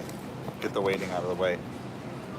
There's just, when they order specialty deli, there's nothing that you can do about it. You just gotta wait, I see it, it's here, but I can't serve myself.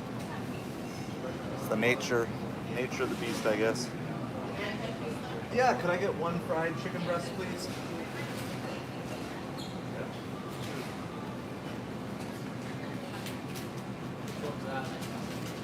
Top-down view. There you go. There you go, that's the top-down view.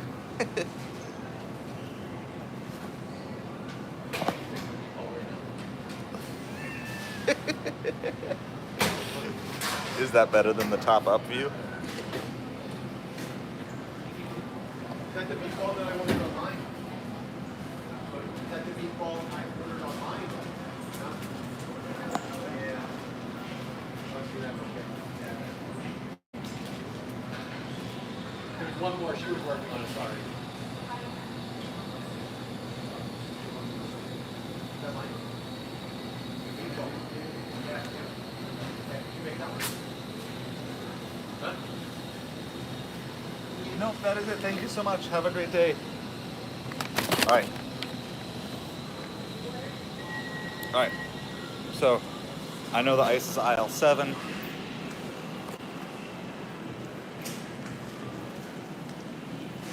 Now it's like you're in the corner of the basket, so it really gives you like some dimensional stuff here.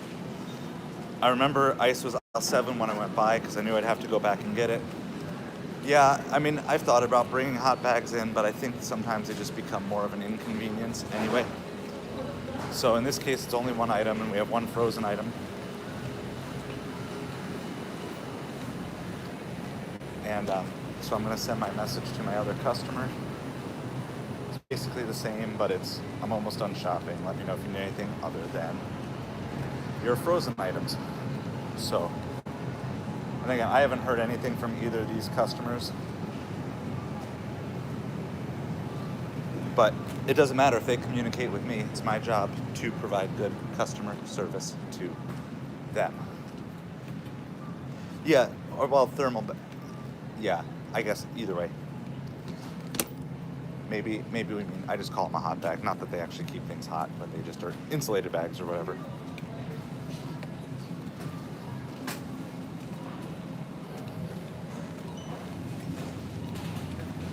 All right. Get our thing of ice here.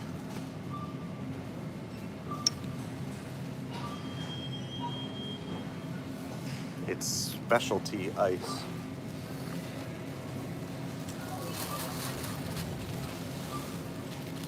I'm hearing thunder outside. It's rumbling this whole thing. All right, here we go.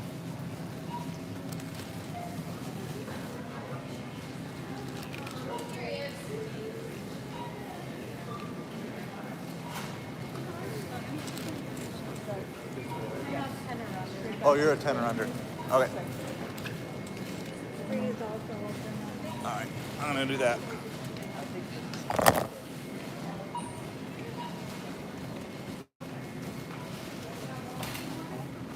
All right, here we go to checkout.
All right, so trying to group stuff together on as much as possible. So getting all the cold stuff up.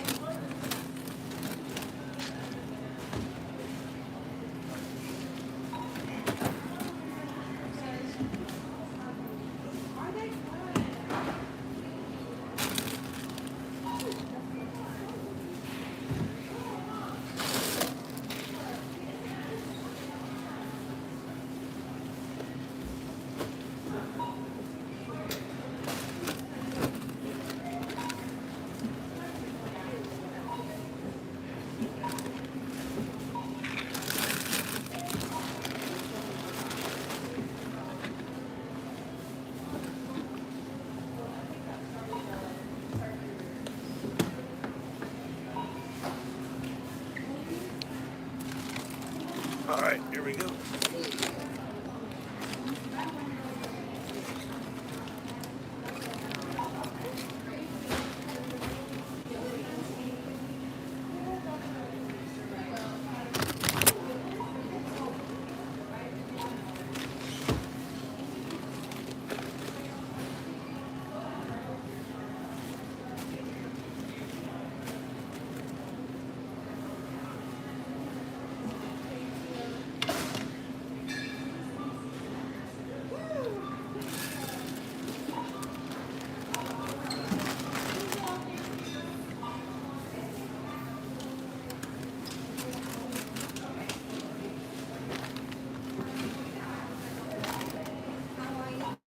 All right, how are you today?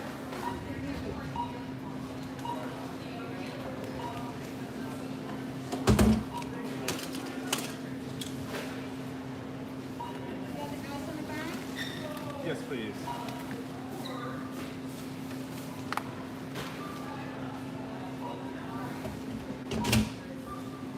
All right, you're losing your cart.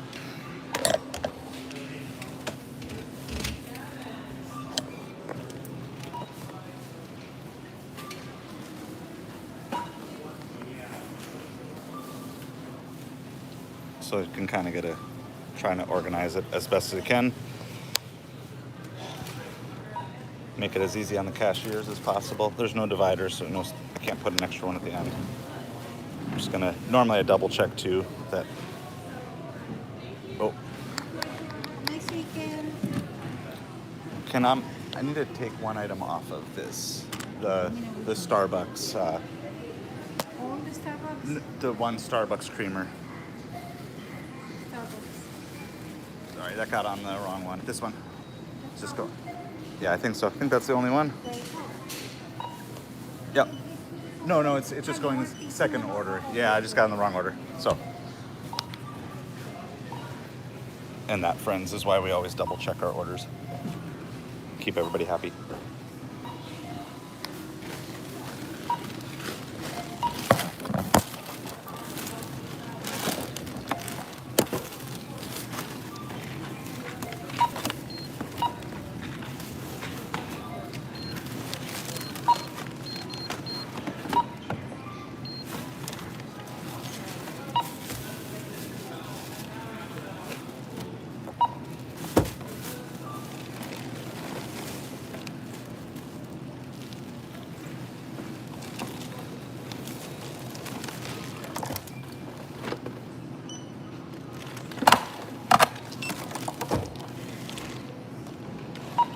This one is ready.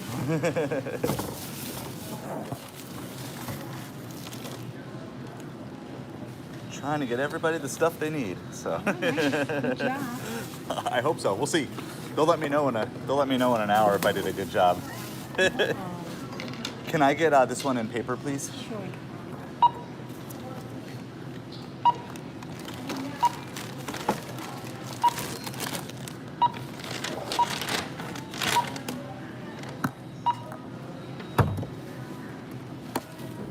Are you gonna need a bag for these? Yeah, please. Just to, mainly so I can keep it all separate, because at this point in the day, my brain is toast. I don't want to have to remember. me. I don't want to have to remember anything. Help me. So. Thank you, Jennifer, for everything. For lunch now? Uh-huh.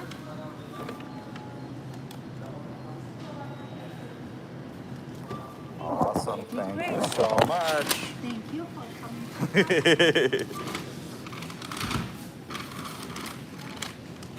All right. Thank you. Have a great day. You too. Try safely. Yes, will do. All right, I'm gonna lose all you guys for like a minute or two because I gotta get you reconnected off of Publix Wi-Fi onto the car Wi-Fi and hide you from the rain. But that's how we do Publix. All right, I'm back. I'll try to get caught up on all your comments in a second. I'm gonna go pack up the car here really quick. Can you guys hear me? Am I live? Can you let me know? Am I live? Somebody post a message. Because I think I'm live again. So I'm gonna go load up the car.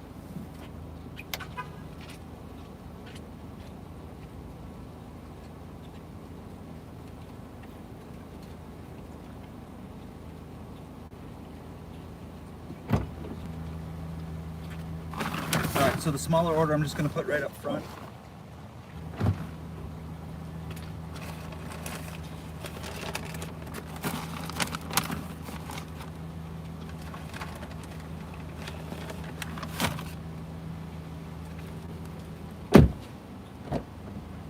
And then the larger order is going to be a combination of the back seat and then in the trunk for the cold stuff.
All right, just about done. Thank you guys for hanging through all this. I know it's not like the most conversational, but hopefully you guys are having fun.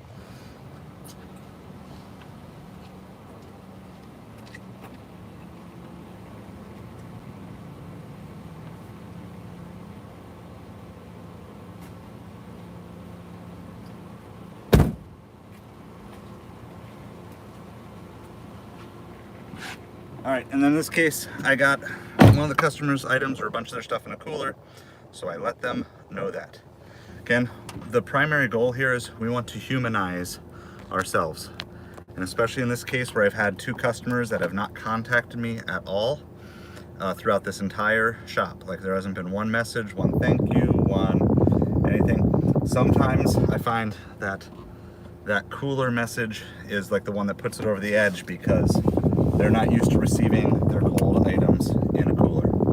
And so it may not mean anything. Sometimes you're not going to get a bump in a tip or anything like that. All right, I need to catch my breath for a second here. I gotta let everything load and figure out where it is. Man, you guys filled the chat up here. All right. Hey Maverick, thanks for joining us again. You maybe already left again, I don't know.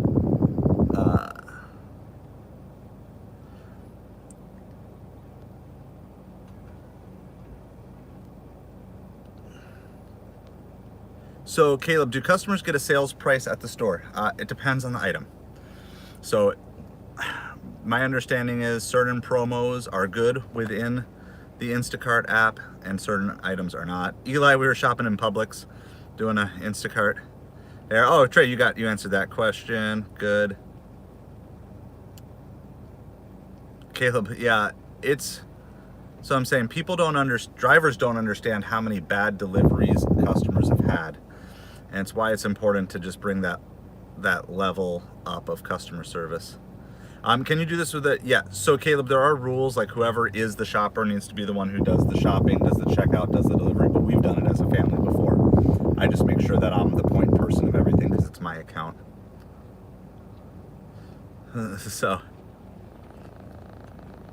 and I don't really know what this particular specialty ice was. Kaylee, I know they make certain ones like cocktail ice and different things, but I think it just is a way to charge more for frozen water than they would normally have to. All right, so finally got everything loaded. Hey, so look at this. No customer communication the whole way through. But then the picture of the cooler, this is what I told you. Okay, check out the response. I don't know if you guys can see that.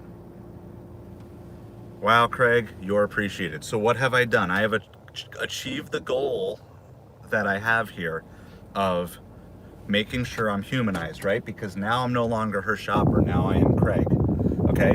And this is such a key thing if you want to be unlocking tips is you can't be just another Instacart shopper.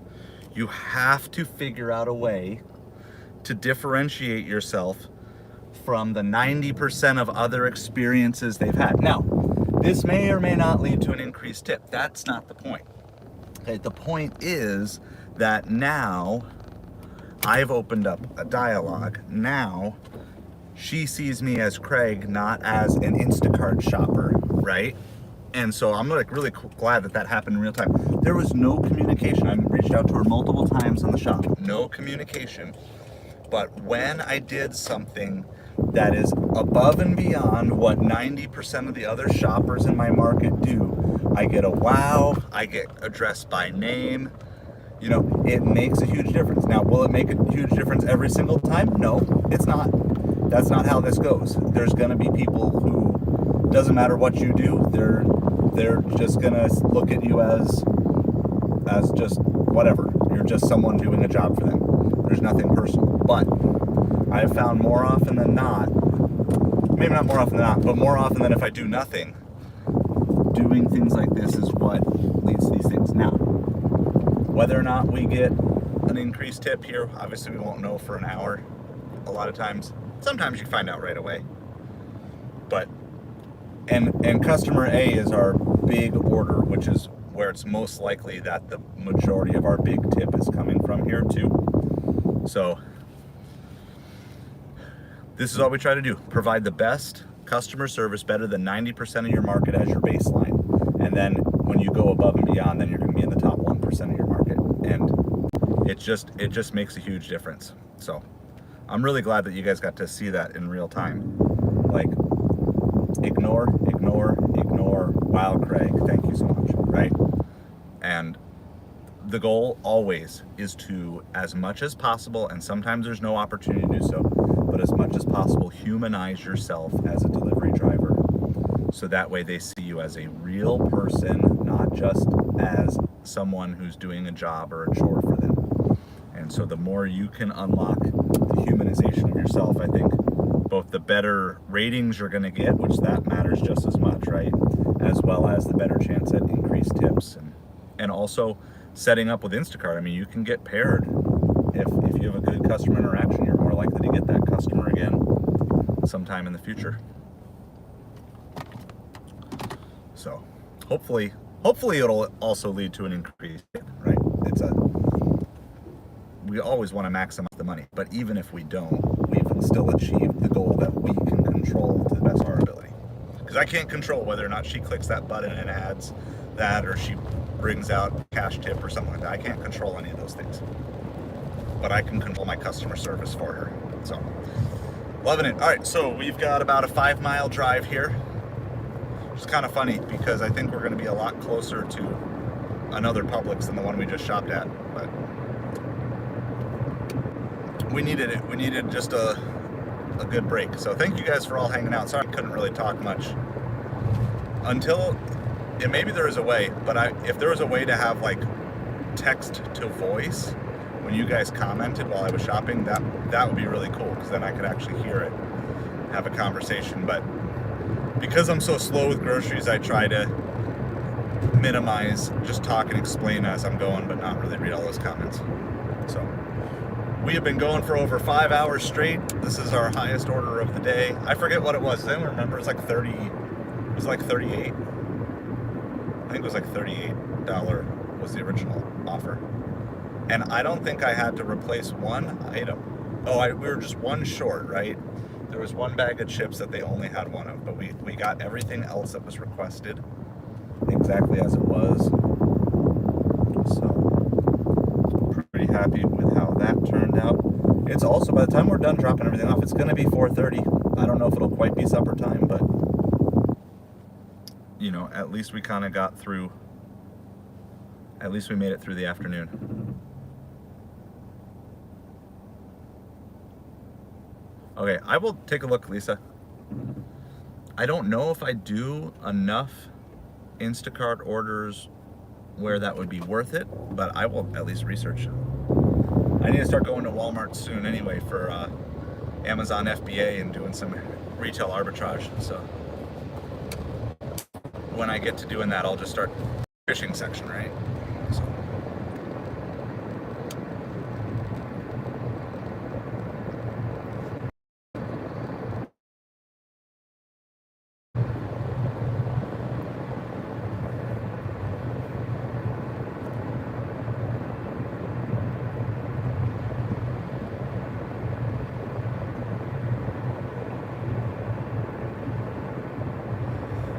Okay, so I will, that's good to know, Kat.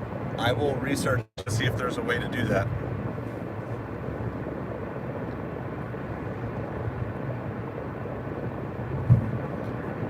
I mean, there's always a way. I will see if there's a free way to do that on vertical live stream.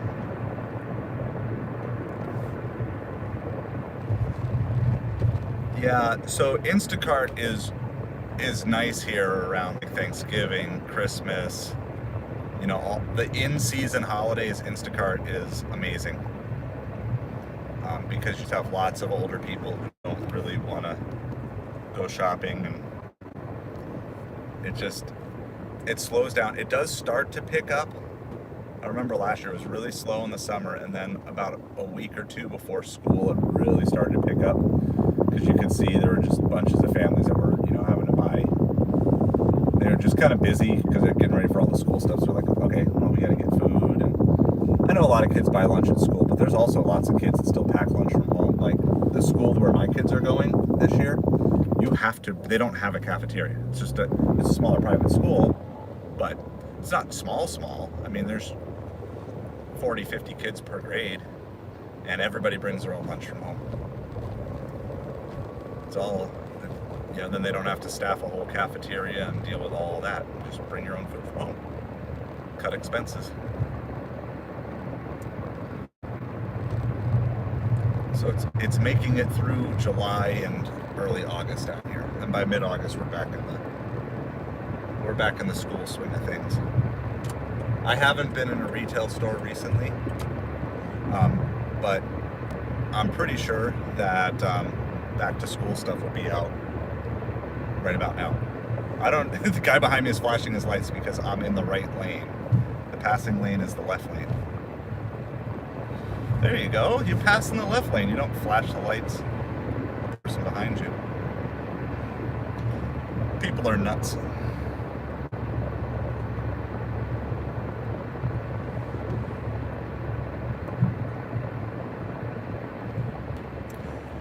People are nuts. You guys want to give them the business?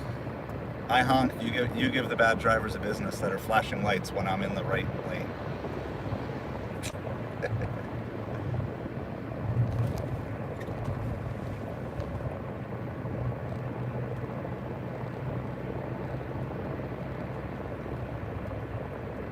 All right, I can't remember if this is a gate guard community. I think it is, so I might have to mute myself here. Since I learned how to do that yesterday, that's the fun part with this live stream. Like almost every day, there's some new skill that I'm learning. So I got to mute at the gate guards because usually you have to say the address, and obviously don't want to be broadcasting that.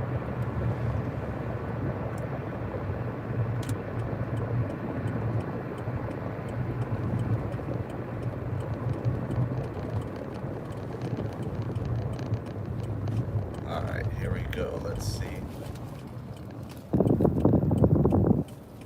Got a guy crossing the street. We're going to keep our record going of not hitting anybody on live stream. All right, I'm gonna mute here as we come up to the gate guard.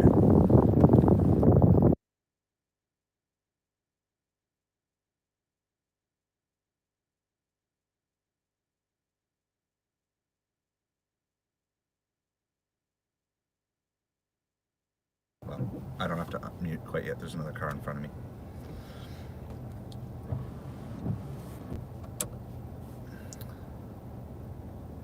Apparently they're having an intense conversation.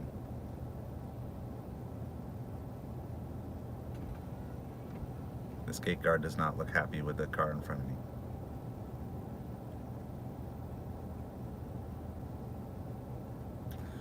Oh, so we gotta, right? So here's the concept. We like to talk about this a lot. How do we bless other people?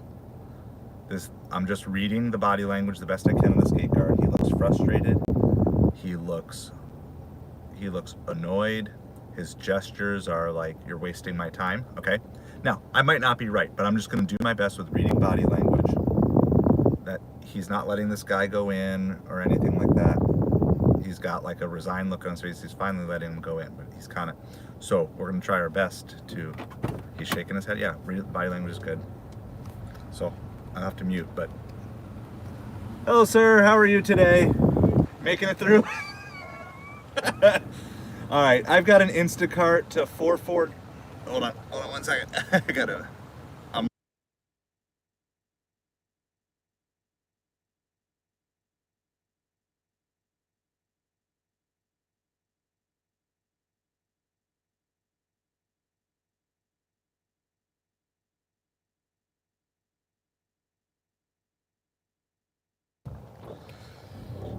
At least I got him to smile, guys.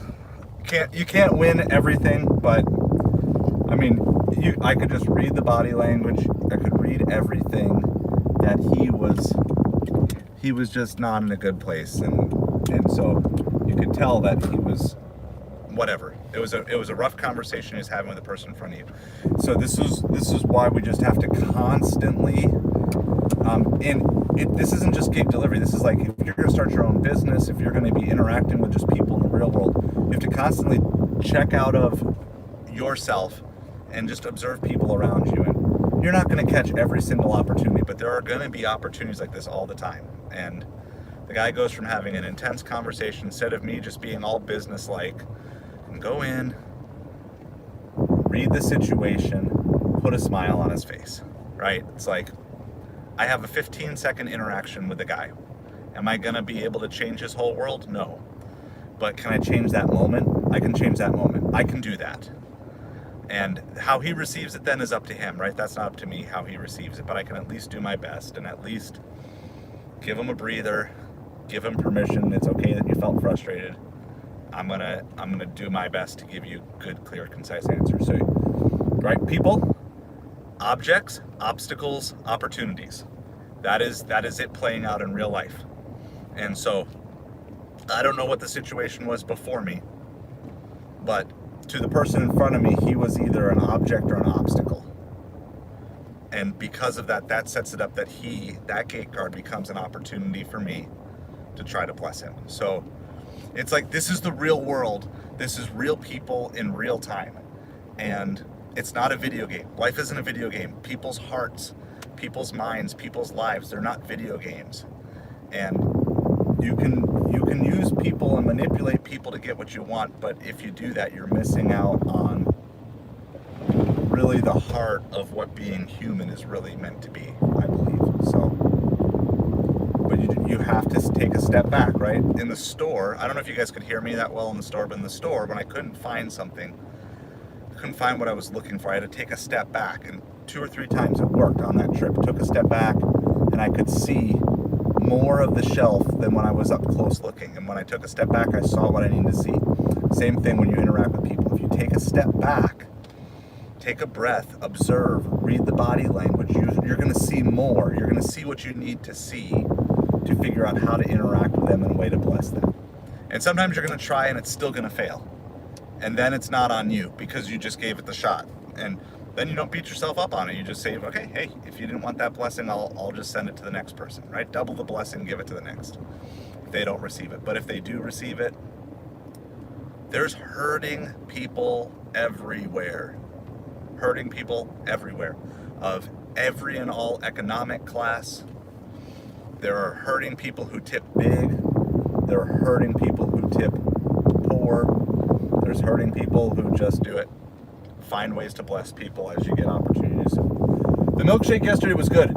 If I had one complaint, it was just as a live streamer, the peach chunks were too big to go through the straw, some of them, and so I ended up making a mess and getting some milkshake in the beard, but it was good, and it was free. So I had a free peach milkshake from Chick-fil-A yesterday, for those of you who didn't catch that part of the stream, and it expired. It expired on July 5th, so I'm like, I'm not gonna throw away a freebie from Chick-fil-A. So it was good. Still not to the level where I think I would want to buy it. I don't think I'd want to actually spend money on it. But for free, it was good. Alright, so we were just driving. This is like a neighborhood. It kind of looks like a giant, I don't know, like octopus or spider with lots of tentacles. So we're just going down one of these tentacles. I've arrived. That's great because I have no idea where I'm at. Alright, this is a big order. Even though it doesn't have to go too far, I'm still going to probably bust out the wagon for this because I do have water, I do have heavy stuff, I got soda. It's probably would be like 3 or 4 trips by hand. So if it's more than 2 trips, I usually bust out the wagon unless they're like out here to meet me and help. So, but I can leave this streaming, this is fine. $7 1.5 mile Raising Cane's. All right, do that. We're gonna get this delivery dropped off.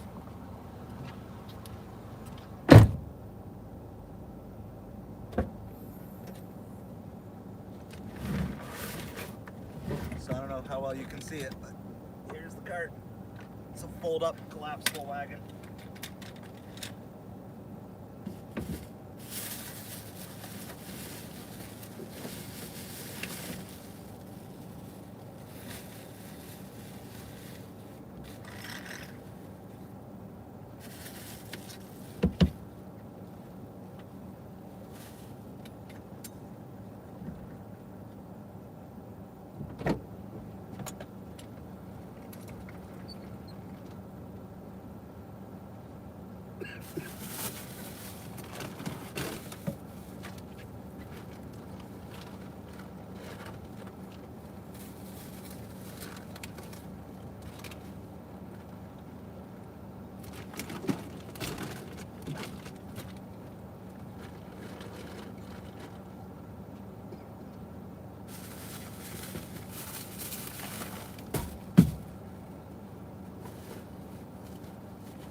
All right, that's everything. I'm gonna go pull it up and get it dropped off.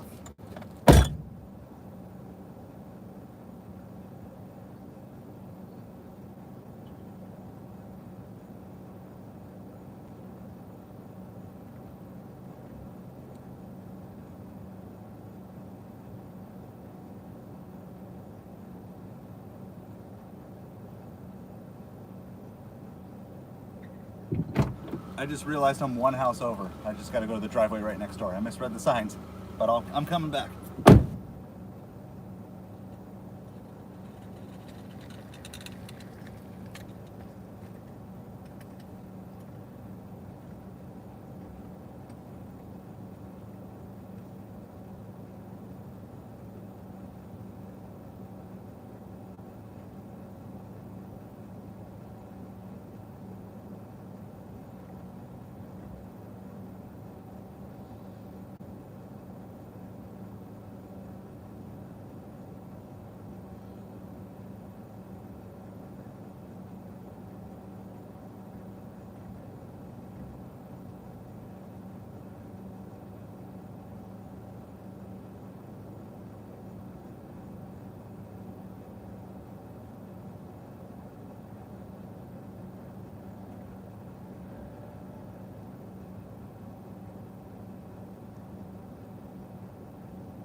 Thing I forgot.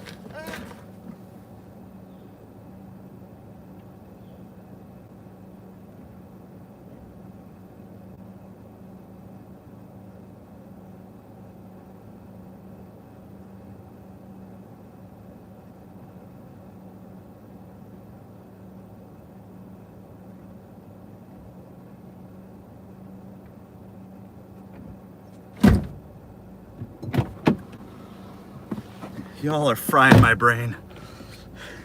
It is different. You know what it kind of feels like? This is just my observation here. We're gonna get turned around and headed to our next delivery. Doing some of this stuff on live stream is almost like starting fresh again, because I'm like, my brain is divided, right? Like, so I'm talking to you while I'm doing things, and so it's kind of a good. So I parked in the wrong driveway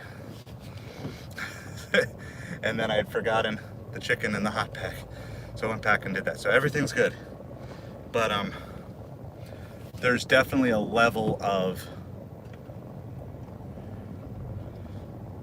like, not that I can't get it fixed, but there is a level of just my brain is divided as I'm thinking through all these different things and talking to you and wanting to give you guys a good experience, but also got to remember, like, the customer experience comes first too.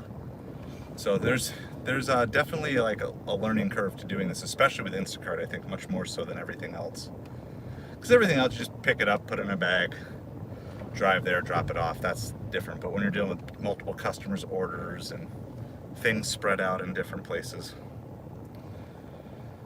so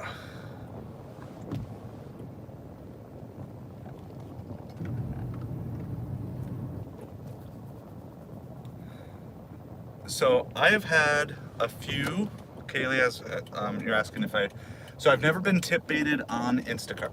I've been tip baited on Uber about 5 different times, and 4 of the 5 times I called to get the tip back, and I did. The most recent time, I just kind of made a decision that I don't care. It's not worth my time, right? Some people want to be principled and win every battle, but the reality is spending 30 minutes on an Uber phone call to get a $4 tip back is just not, it's not a good business decision. And so I just kind of let it go.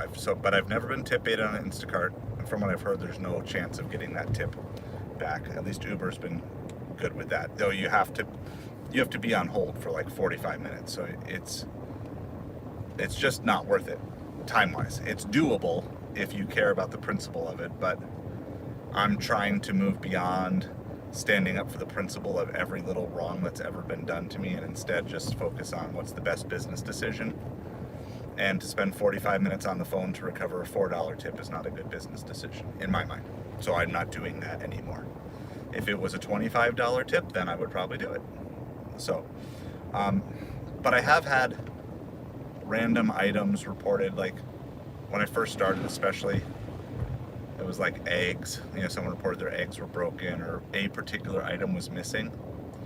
But I've never gotten in trouble for it, at least as far as I know. It doesn't mean my account wasn't noted, but this is what I state in my defense of those things, unless I know I made a mistake. So recently I made a mistake and I confused bok choy with something else. I got them the wrong vegetable because it was a vegetable I wasn't familiar with, and it was one of those where you don't actually scan it, you just say what it was, and you just tell them how many you got. So I messed it up, so I don't worry about defending myself when I make a mistake. But if it's something like they said was missing that I know I bought and I know I left there, then basically it depends on if it was a meet the customer or a leave at the door. So if it's a leave at the door order, I'll just say, all items were accounted for when I left the item at the door. I am not responsible for what happens to items after I drop them off. I'm sorry to hear that one of their items went missing after I dropped it off and did the picture. So that's one possibility. And then the other possibility, if I hand it to them, I will say something along the lines of, all items were handed to the customer at drop-off. I checked with the customer before I left that everything was good, which I always do. Is everything good? Yep, that's everything I have. You want to double-check anything before I go? No. And so basically I'll say that. And the customer did not state anything was missing. And had they done that, I would have done my best to rectify the situation right then and there. So that's how I've handled those. Now, I don't know if they notate the account, but I think one advantage I have here is there are so many customers that depend on Instacart that they can't afford to be constantly filing complaints, because eventually Instacart will shut them down too.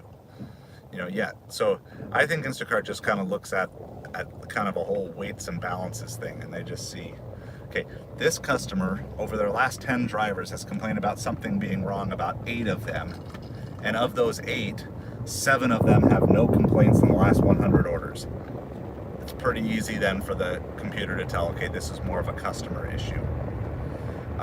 Whereas if I had order issues in 10 of my last 50 orders, they'd be like, something's up with this driver.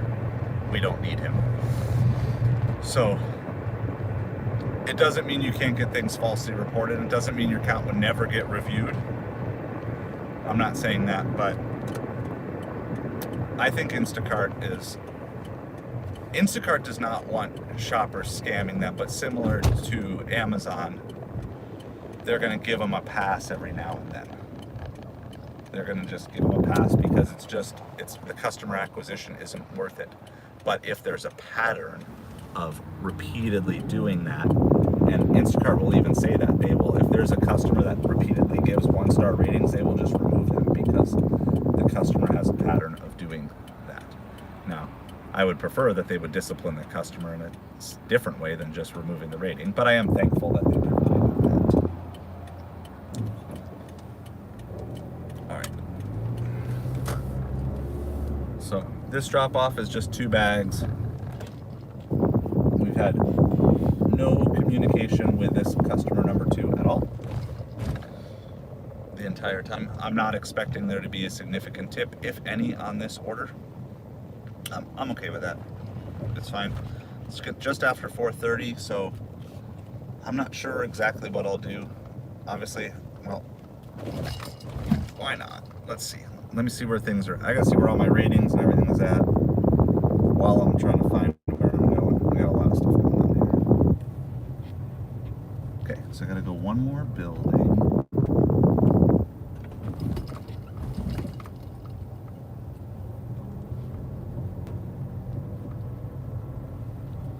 And then I gotta find my unit number here.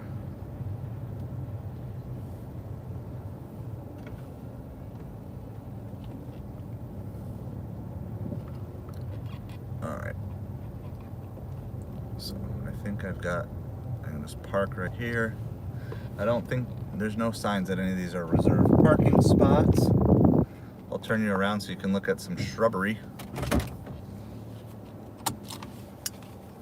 Let me double check that this is actually the right building. I don't want to do that twice in one delivery, but I gotta run this one up.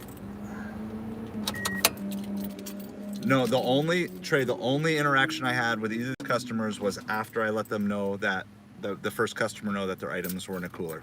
And then that's when I got a, wow, Craig, thank you so much, you're appreciated, sort of thing. That's the only customer service interaction I had in that entire shopping trip. All right, I'll be right back.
All right. So we're back again. That was kind of sweaty because it was third floor. Got my exercise in. No complaining, right? Can't complain about not getting exercise after that. All right, so I think I can show you this. There's no personal info on this. So you guys can see this. The big order was order A, had a basically $25 tip on it. Order B had a $5 tip on it, and then plus the base pay was like $9. So that all worked out. It was like 40 items, more than that on units, but 40 items. Total was 50 units. So $38. We accepted at 3:04, ended at 4:40. Maybe a little bit earlier than that technically, but basically an hour and a half for 38. So somebody want to math that? That's right on pace with $25 an hour. So maybe not exactly, but it's close enough for a middle of the afternoon shop to do that. All right, so what are we gonna do? Let's find out what our current acceptance rate is on Doordash. We're at 75%. That's a little low. I'm getting all sorts of random Instacarts over here. Nothing great.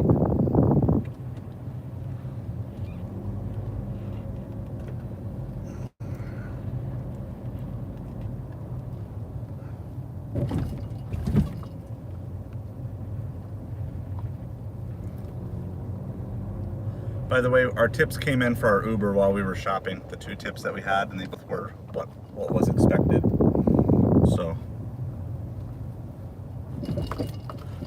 we're not quite supper time, but going into supper time, I'll give you our totals so far.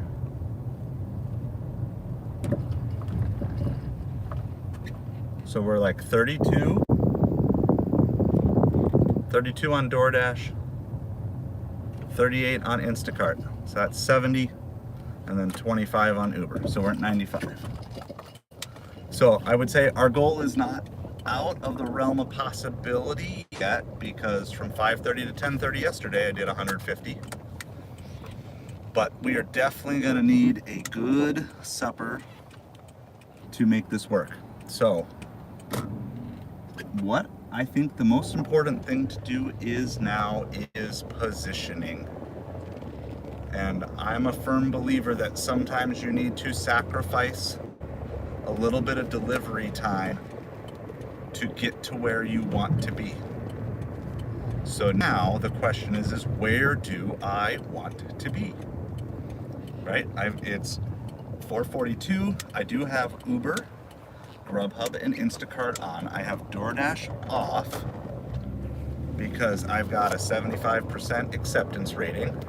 Hey, Kane's ended up being 9. That's good. Both of those drop-offs for Instacart were leave at the door and just take a picture doing that. So, does anybody have any votes of where we want to go for supper? We don't have every restaurant in town, but our options are things like family casual, like Outback and Carrabba's. We can go high-end local, so like super nice restaurants, but they're just our local ones. We can go high-end. We got a couple places for high-end local. We also have like a high-end chain, like where we got the True Food Kitchen from before. So if anybody has a vote as to where we want to set up, I will definitely consider it. We can give it a try. It's a Saturday night, right? So we're thinking, I think maybe it could be family. I think family focus could be good.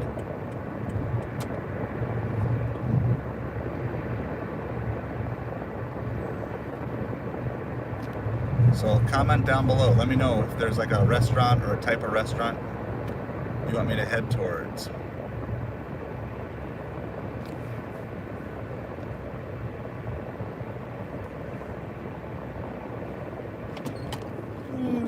We better stop at this light. We better stop.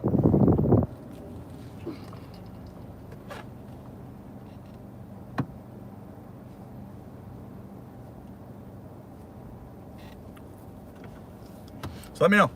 We're just repositioning. I'm gonna get back to our main strip downtown because it is. By the time we get down there, it'll be 4:50 to 5 o'clock. So I don't want to turn on DoorDash and risk having to decline, because I can probably only decline about 3 here for supper before I have to go over to earn by time. So I want to make sure. High and local. All right. So let's do that. We have a couple of different places that we have high-end local to do. So we could do in the plaza that had that Chipotle that we were about to go to. So Naples is touristy, but we don't have as much of a tourist thing in the summertime. So we get lots of winter tourism and snowbirds. We do get some families, but we don't get a lot.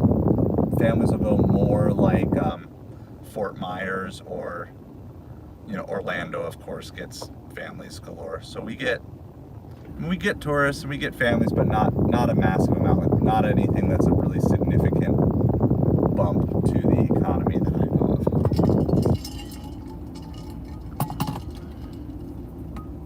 Gotcha. Well, we're kind of close. We're kind of close enough to both that I think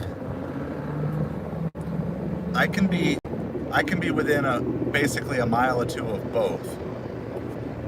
So what I think I'm gonna do, kind of keep both of those suggestions in mind. We'll do both. So, and we can also be within shouting distance of a Publix too, which gives Instacart a chance to be active. So there's a Rosati's Pizza, which is like lots of old retired snowbirds. That's like a third of our population comes down in the winter. But they're just mostly not here right now. So we're going to be within shouting distance of some local stuff. We'll also be, we'll kind of be centering all of it. I'm going to go to Rosati's Pizza.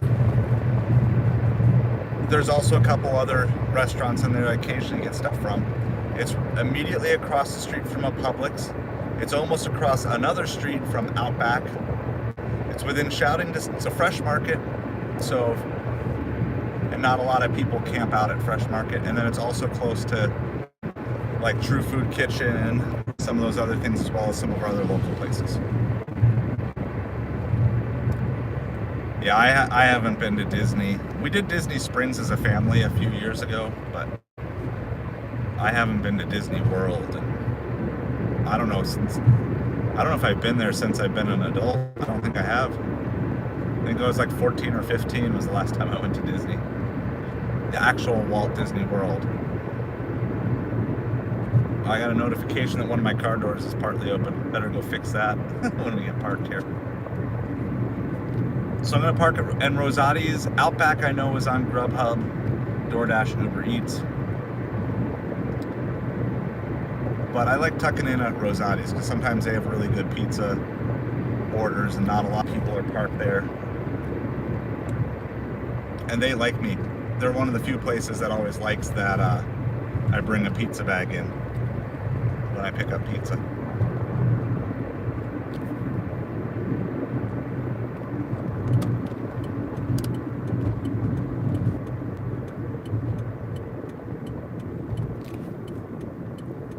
Like I said, I got everything on right now, so except for DoorDash. I'm gonna wait.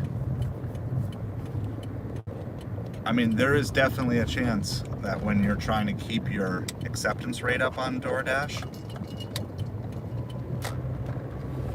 there's a chance when you try to keep your acceptance rate on DoorDash, you pause DoorDash in places. So I might be missing out on a good order, but they set the rules of the game, right? If they want their best dashers taking the best orders, they have to incentivize it. And I don't believe DoorDash incentivizes it enough.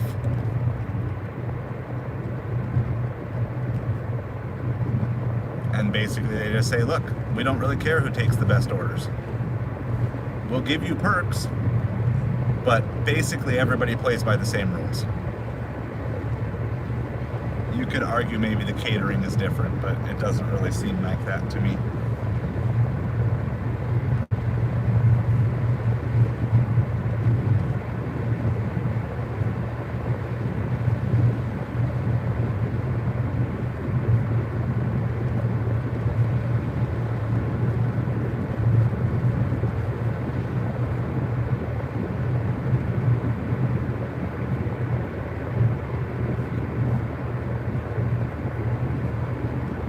Sorry, let's have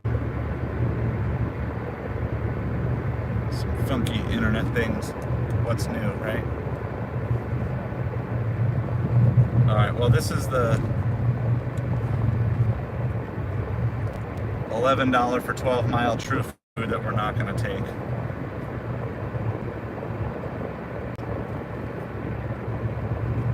No, I don't want to slow chat.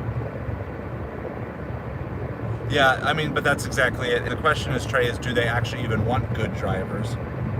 Or do they just want drivers who will take everything? And I don't know. None of these apps have convinced me that the things that I think should matter most matter anywhere near the top for them. Like customer rating. Okay? I get it.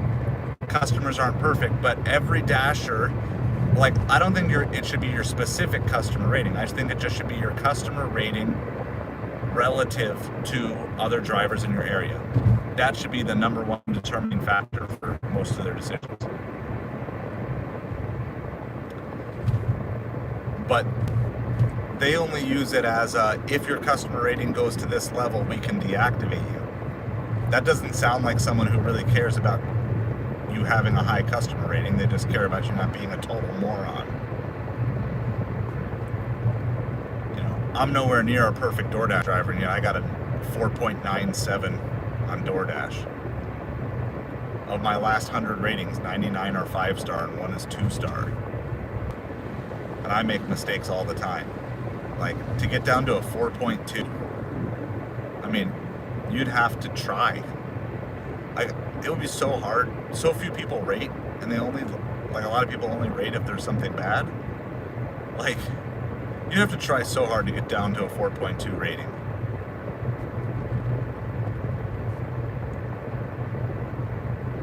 All right, we're almost to where we're gonna set up here. Gotta go maybe like a half a mile here. I'm just gonna probably stream the first, I don't know, not much longer. Between 5, until it really looks like supper orders are coming in, I'll stream, but once supper's here, I need to be focused and be efficient and do my best to knock out this remaining 150, 160, whatever the total is I need to get. But I'll hang with you at least for a little bit, because we're not getting slammed with orders at the moment here.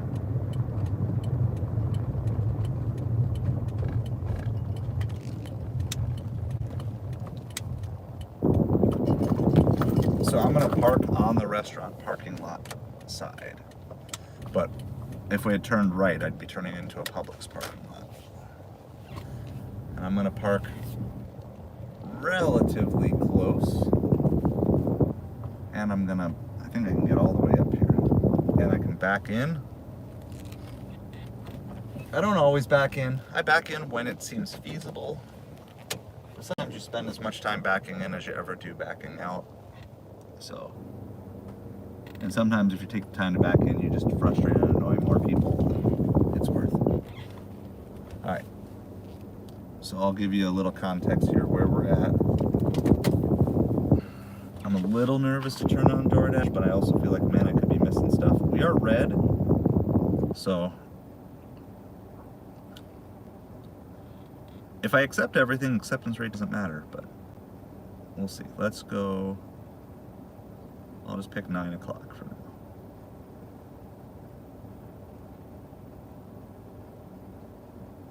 Alright, we are live on DoorDash. I'll show you, and I'll get caught up on chat here. So that's Rosati's Pizza right there.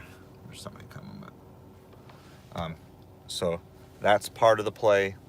Outback Steakhouse is right across the street, and that's what Doordash shows is busy right now, so we're not directly in that parking lot, but this puts us closer to other things. Let's see, chat, did I miss anything? Yep, Trey, that's exactly it. It's 100% you have to control what you can control. You can be drag. That's my wife. I doubt that my kids will see Disney as kids because my wife has no desire. I'm not really a theme park person anyway, but I know my wife has zero desire to go to Disney. So, all right, 23. Oh, this was the middle of the afternoon. I'd probably take that, but that's going to be an hour of supper time. It's going to be 5 to 6 at least, and it's going pretty far. It's too bad. It's not a great tip. It's like a lot of batch pay. There are salads to get. I'm gonna pass on it. If it was less items or one drop off maybe, but 2 drop offs of that many items, it's a little too much for me to want to take on. Let's see. Make sure. So it does, but I have this phone. So I have 2 sets of headphones. I'm off of the one right now because it ran out of charge, so I'm recharging it here. But I have 2 sets. So one headphone is normally hooked up to you guys, so that way you don't have to hear my air conditioner. And then the other headphone is hooked up to my phone, so that way if I have to call a customer, if I need to call my wife, or if I need to call Doordash support or something, that way it's not on speaker. I know I can mute it as well, but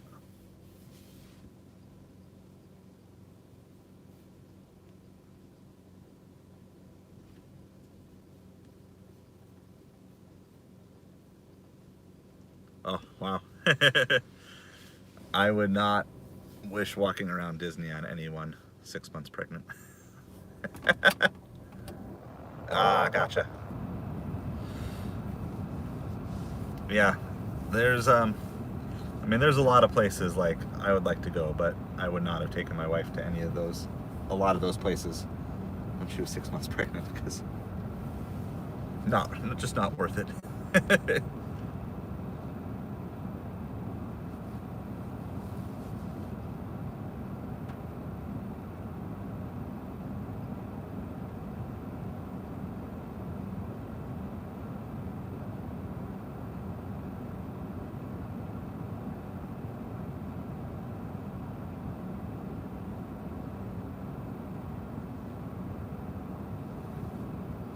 Hello again, Presley. So we are just set up.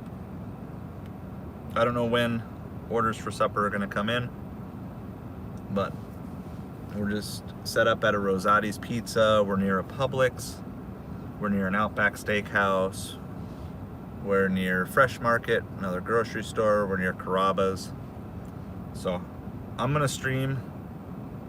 I'll probably do one more delivery, is what I'm thinking, whenever it comes through. So I'll hang out with you guys. If you guys have any other questions, let me know. It's been absolutely awesome live stream. I know we had a few technical glitches, but less than yesterday. If you haven't hit that subscribe button yet, would appreciate it if you do.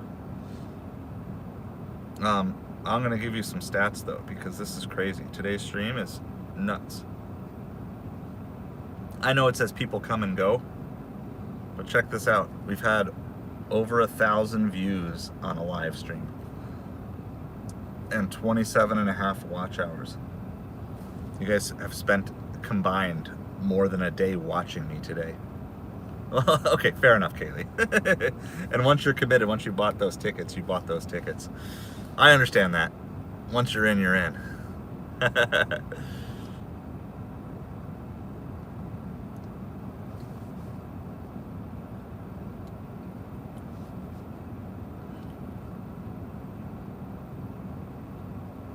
Nobody else has taken that Fresh Market either.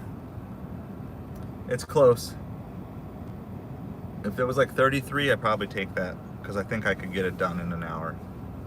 But I want to have a little margin for error here, because theoretically, any of these apps could easily pop with a $20 order. going into supper. All right, well, it's not a $20 order. It's not a platinum order, but it's good enough for me because it keeps us right along our main strip. It's a local diner, so whoever was voting local, that's what we got. It's $13 for 7 miles. So we got to drive a little bit.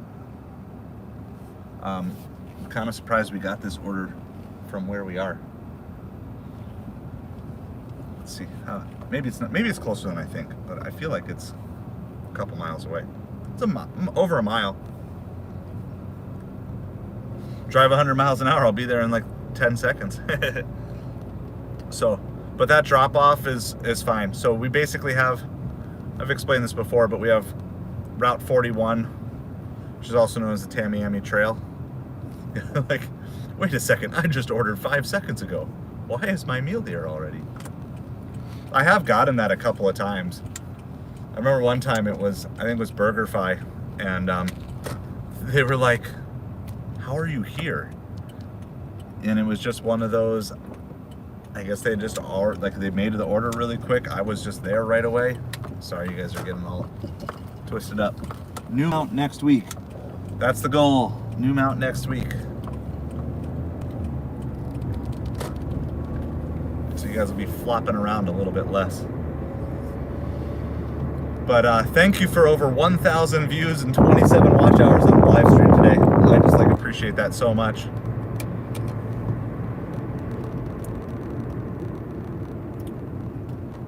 So, but we have this road, 41 Tamiami Trail. It goes from Tampa all the way to Miami, but it goes right through our town. And most of my best orders come along that path. There are other pockets in town, but as much as possible, especially during the main meal times, I want to stay on that path, or as close to it as possible. So, even though it's like 7 miles, the drop off is not too far from where we want to be, and at least I didn't have to spend a decline, because I think I only have about 3 declines to spend tonight. Maybe if I accept enough, I'll have 4 or 5 declines. But I forgot to say, after I went in and started that Publix shop, I got another Doordash because I hadn't actually paused Doordash, so then I had to spend a decline on that. So it was like, so that hurt because I forgot to shut it off. So that was like a decline that I just gave away because I made a mistake. So got to remind myself, right? Go through our fail process. Okay? Fess up to your mess up. I forgot to turn off Doordash after I canceled that order and took the Instacart. Okay? My brain is so toast, I can't even remember my 4-step process. Hold on 1 second. Gotta get past this police car here. Gotta find my turn.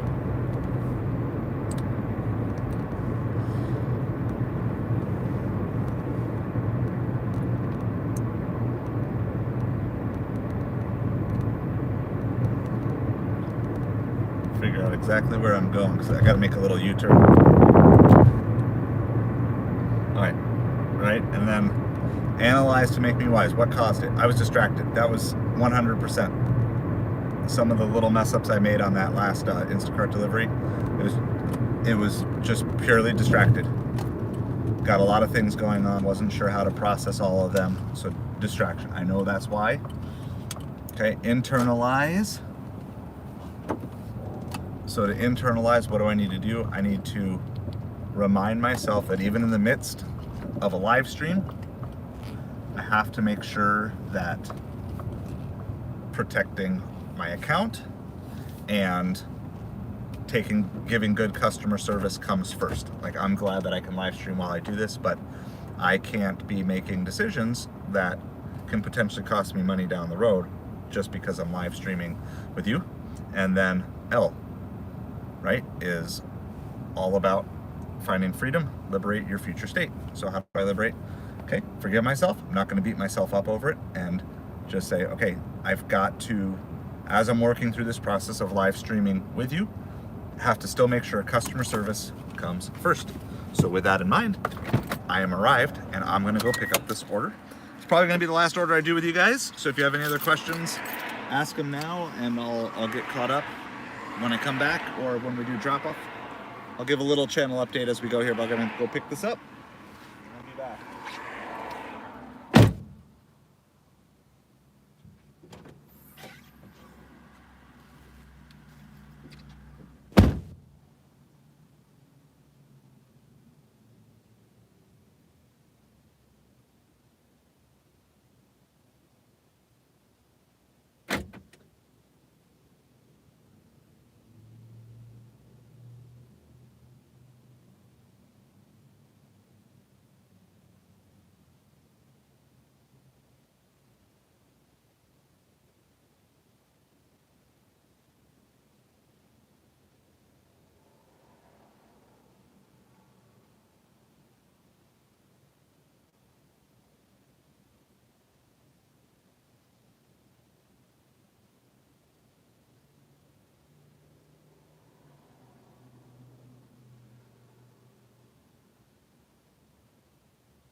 All right. One thing I cannot complain about today is that I have not had to wait for most orders. They've been ready. So I talked to the guy in there. It's like I said, always want to be learning. He said he wasn't here last night, but he went out to eat at Texas Roadhouse, and it was a 2-hour wait last night. And he said they've been really slow all day today, which is exactly the experience we're having. Now, does that confirm it's everything? No, but it definitely makes it feel better because I want to figure out, am I making a mistake with where I'm setting up, or is it just slow? So the live stream distracted you and made you forget? Absolutely. Yep, Trey. And so that's exactly it. And so, but because we've been talking about how do we overcome our failures and our mess ups, we all make tons of failures and mess ups every single week. Most of them are just insignificant. They're not big deals. But in areas where you want to get better, you've got to do that. So that's what we've been talking about in our evening live streams, is how to overcome our failures and our mistakes. So, but yeah, you are spot on. And so that's where it's important for me for a couple reasons. One, that's why when it gets to supper, which is my best opportunity to make money, I'm probably just not good enough yet to multitask this. So I'm gonna make sure I give my all, and I don't wanna make any mistakes during supper tonight, maximize my time. But yeah, we can learn from our mistakes, but a lot of people choose not to learn from their mistakes. They just keep repeating them. So anyway, you saw I think last night's live stream, we spent all week talking about it, and this is how to do it in real time, but I'm not beating myself up over it. I know. And so it's one more thing that I'm gonna keep working on. As we come back over, whenever I live stream next, I don't know if it'll be tomorrow or Monday, or I'm not sure when, but that's just showing in real time. Fess up to when you mess up, analyze to make you wise, internalize to fix your eyes, and then liberate your future state. So FAIL is an acronym of how to recover, how to fix things when you make mistakes. So just kind of playing it out in real time. So we're currently on a Doordash. It's like $13 for 7 miles. Definitely one of the better Doordashes we've had all day today. It was ready to go. This is probably my last drop off, my last delivery. So special thank you to all my patrons, both free and paid, but especially the paid patrons. And if you're interested in doing that, there should be a link down in the description below, or it's just Patreon, Patreon, I think I'm spelling that right, patreon.com/asideofhustle. And so if you're interested in financially supporting this channel, you can do that. You get also some extra behind the scenes access to stuff that I don't show on the YouTube side. You get like stuff get some of my family stuff, as well as just some other like tips and tricks. And I did like a little short motivational video this morning for you. So you get exclusive content on there in addition to what you get on here. And you know, right now, any and all money that comes in support of this channel is just going back into the channel to improve the technology, to keep upgrading what we're doing to make this experience better for you as well as the people who are to come after you. So if you're looking to do that, if you don't have extra money but you still want to financially support the channel, we have a way to do that. You can sign up through the Upside app. Again, there's a link in the description. There's a couple of videos on my channel as well.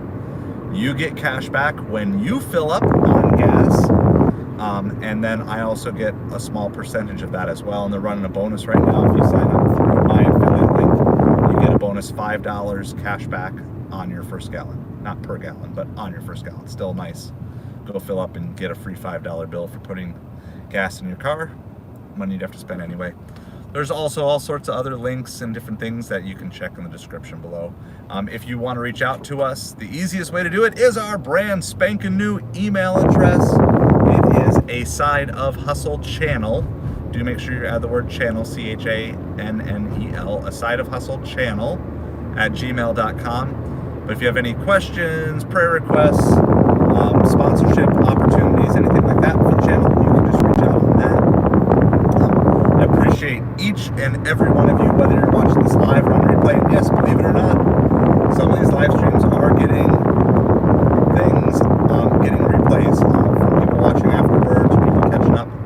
So I appreciate each and every one of you. Trey, thank you so much for using the Upside app and also for being a Patreon. I don't know how to say it, but appreciate you so much for your support of this channel. And hopefully you can start building up your nice cashback balance for all your gas fill-ups as well. So thank you everybody for hanging out, spending time with us. Over 24 watch hours. Just such a huge blessing to the channel. And we are going to be in the 1200s of watch hours needed. I was projecting out, if we stay on course, we should get to our 3,000 watch hours by the end of August and our 4,000 watch hours by the end of December. So I'm really, really, really excited, because as we unlock these things, then they will start providing a little more income stream, which will unlock more things that I'm able to do for you. And I'm just so excited for all the opportunities that we have ahead, you know, but I'm also enjoying the moment that we are in right now. And I appreciate just everybody hanging out with shaky camera mounts and glitchy audio, and I don't know how it's going to get better, but I do know it's going to get better. I'm going to keep researching and figuring out better ways to do these things. But truly, truly, truly, I appreciate each and every one of you. We are starting a new series this week, Sunday through Thursday night at 10 p.m.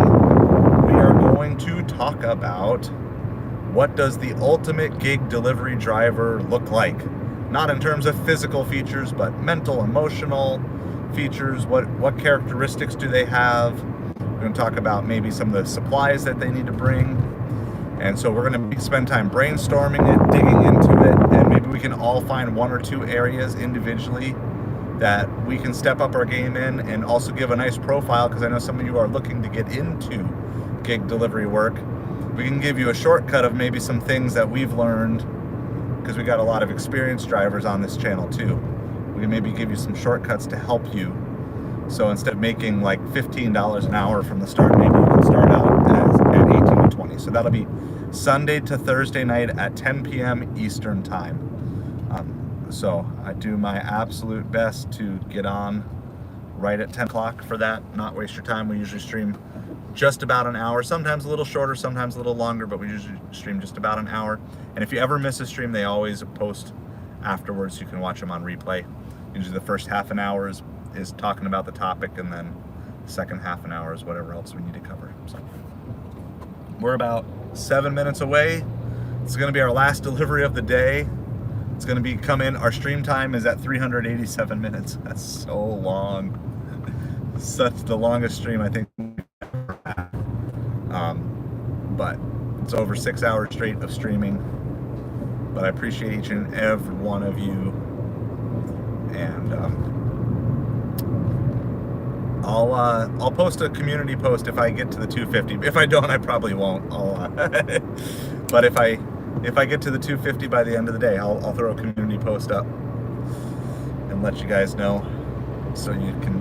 But it might not be till like 11, 12, 1 a.m. Depends on how close I get. If I get close enough, I'm going for it though. This will definitely put us over 100. Or, I don't know, definitely. We're going to be right around 100 at least. And then we've got from 5:30 till quitting time, whenever I decide that is, to find another $150. So.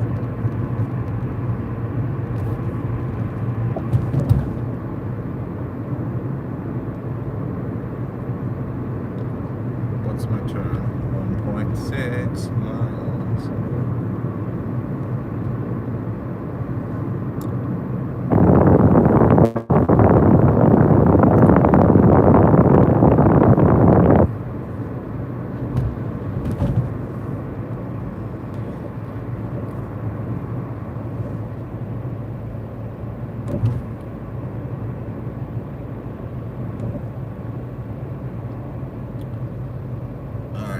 Like we got an apartment complex that we're going in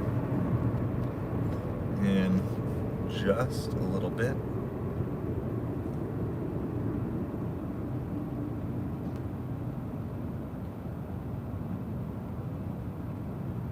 I think. I don't know. What the map is showing and what the address says doesn't seem to quite line up. But we'll see what we can figure out here. So I use Waze for my main navigation because it's like real-time updates on traffic. But when I'm getting really close to location, a lot of times I will just switch over to like the Doordash app. Because Waze will get you from point A to roughly point B. But at least around here, Waze a lot of times doesn't quite help you complete the journey. And so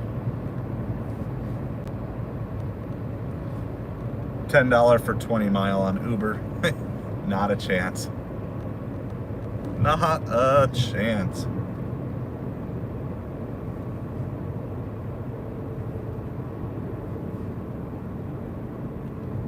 So we got just under a mile to go till our turn. Thank you so much, Trey. Appreciate it. Appreciate your support of the channel. We're gonna see what we can do. I'm not a quitter. I mean, sometimes you just gotta give up on the day, but I haven't given up on today yet. We still have time, and we've got good people and good tippers, and sometimes all you need is 1 or 2 good orders in a row. So I appreciate you guys, appreciate everybody hanging out, appreciate those watch hours.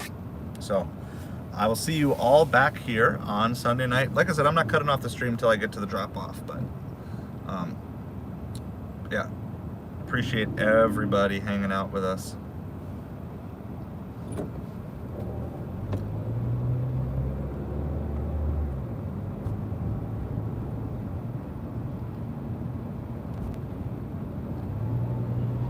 Going for our last drop off of the day. It's from Mel's Diner, a little local place.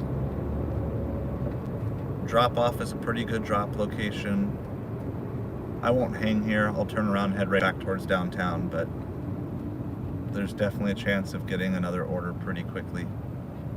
Oh, I'm stuck behind a bus. That's not good. I gotta go around a bus. It's not a school bus, don't worry. It's just a public transit bus, so you're allowed to go around those buses.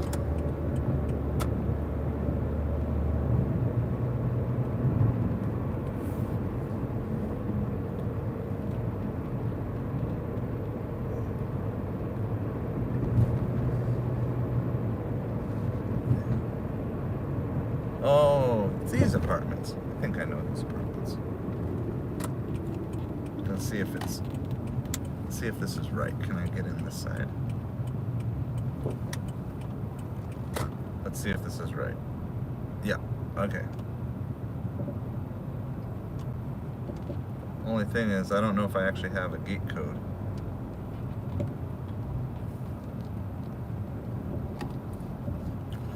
So, we'll see here.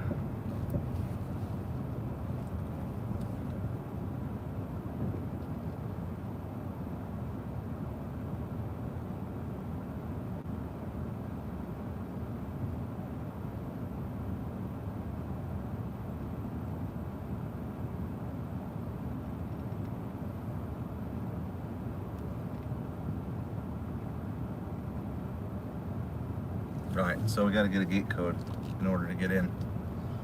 So hopefully they will respond quickly. I don't wait too long. I give them about a minute. And then if they don't get it, then I call Doordash right away, because my time is too valuable, especially at a supper time like this. I should have realized that and should have asked before I left. So, but let's see. Okay, he sent it right away, so that's really good.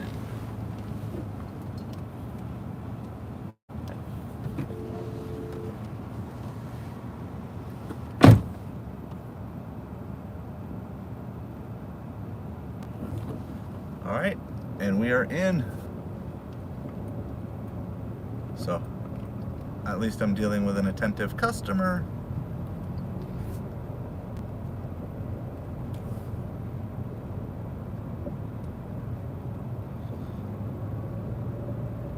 All right, so we gotta drive. It's a big apartment complex. We gotta go to the other end.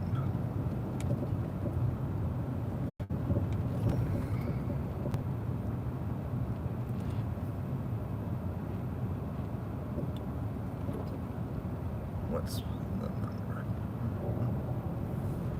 They got pretty good signage in this place. Better than a lot of apartment complexes.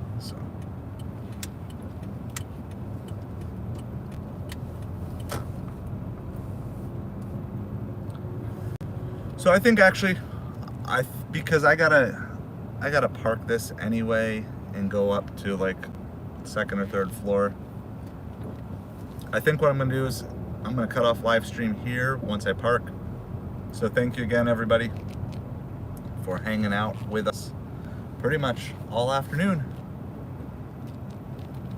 And appreciate all of you. So we're gonna be done for the day, but if you want to go back and rewatch, it'll be posted shortly, and you can go along with that. But this delivery is gonna take a couple minutes anyway, so I'm just gonna say goodbye now. Thank you so much.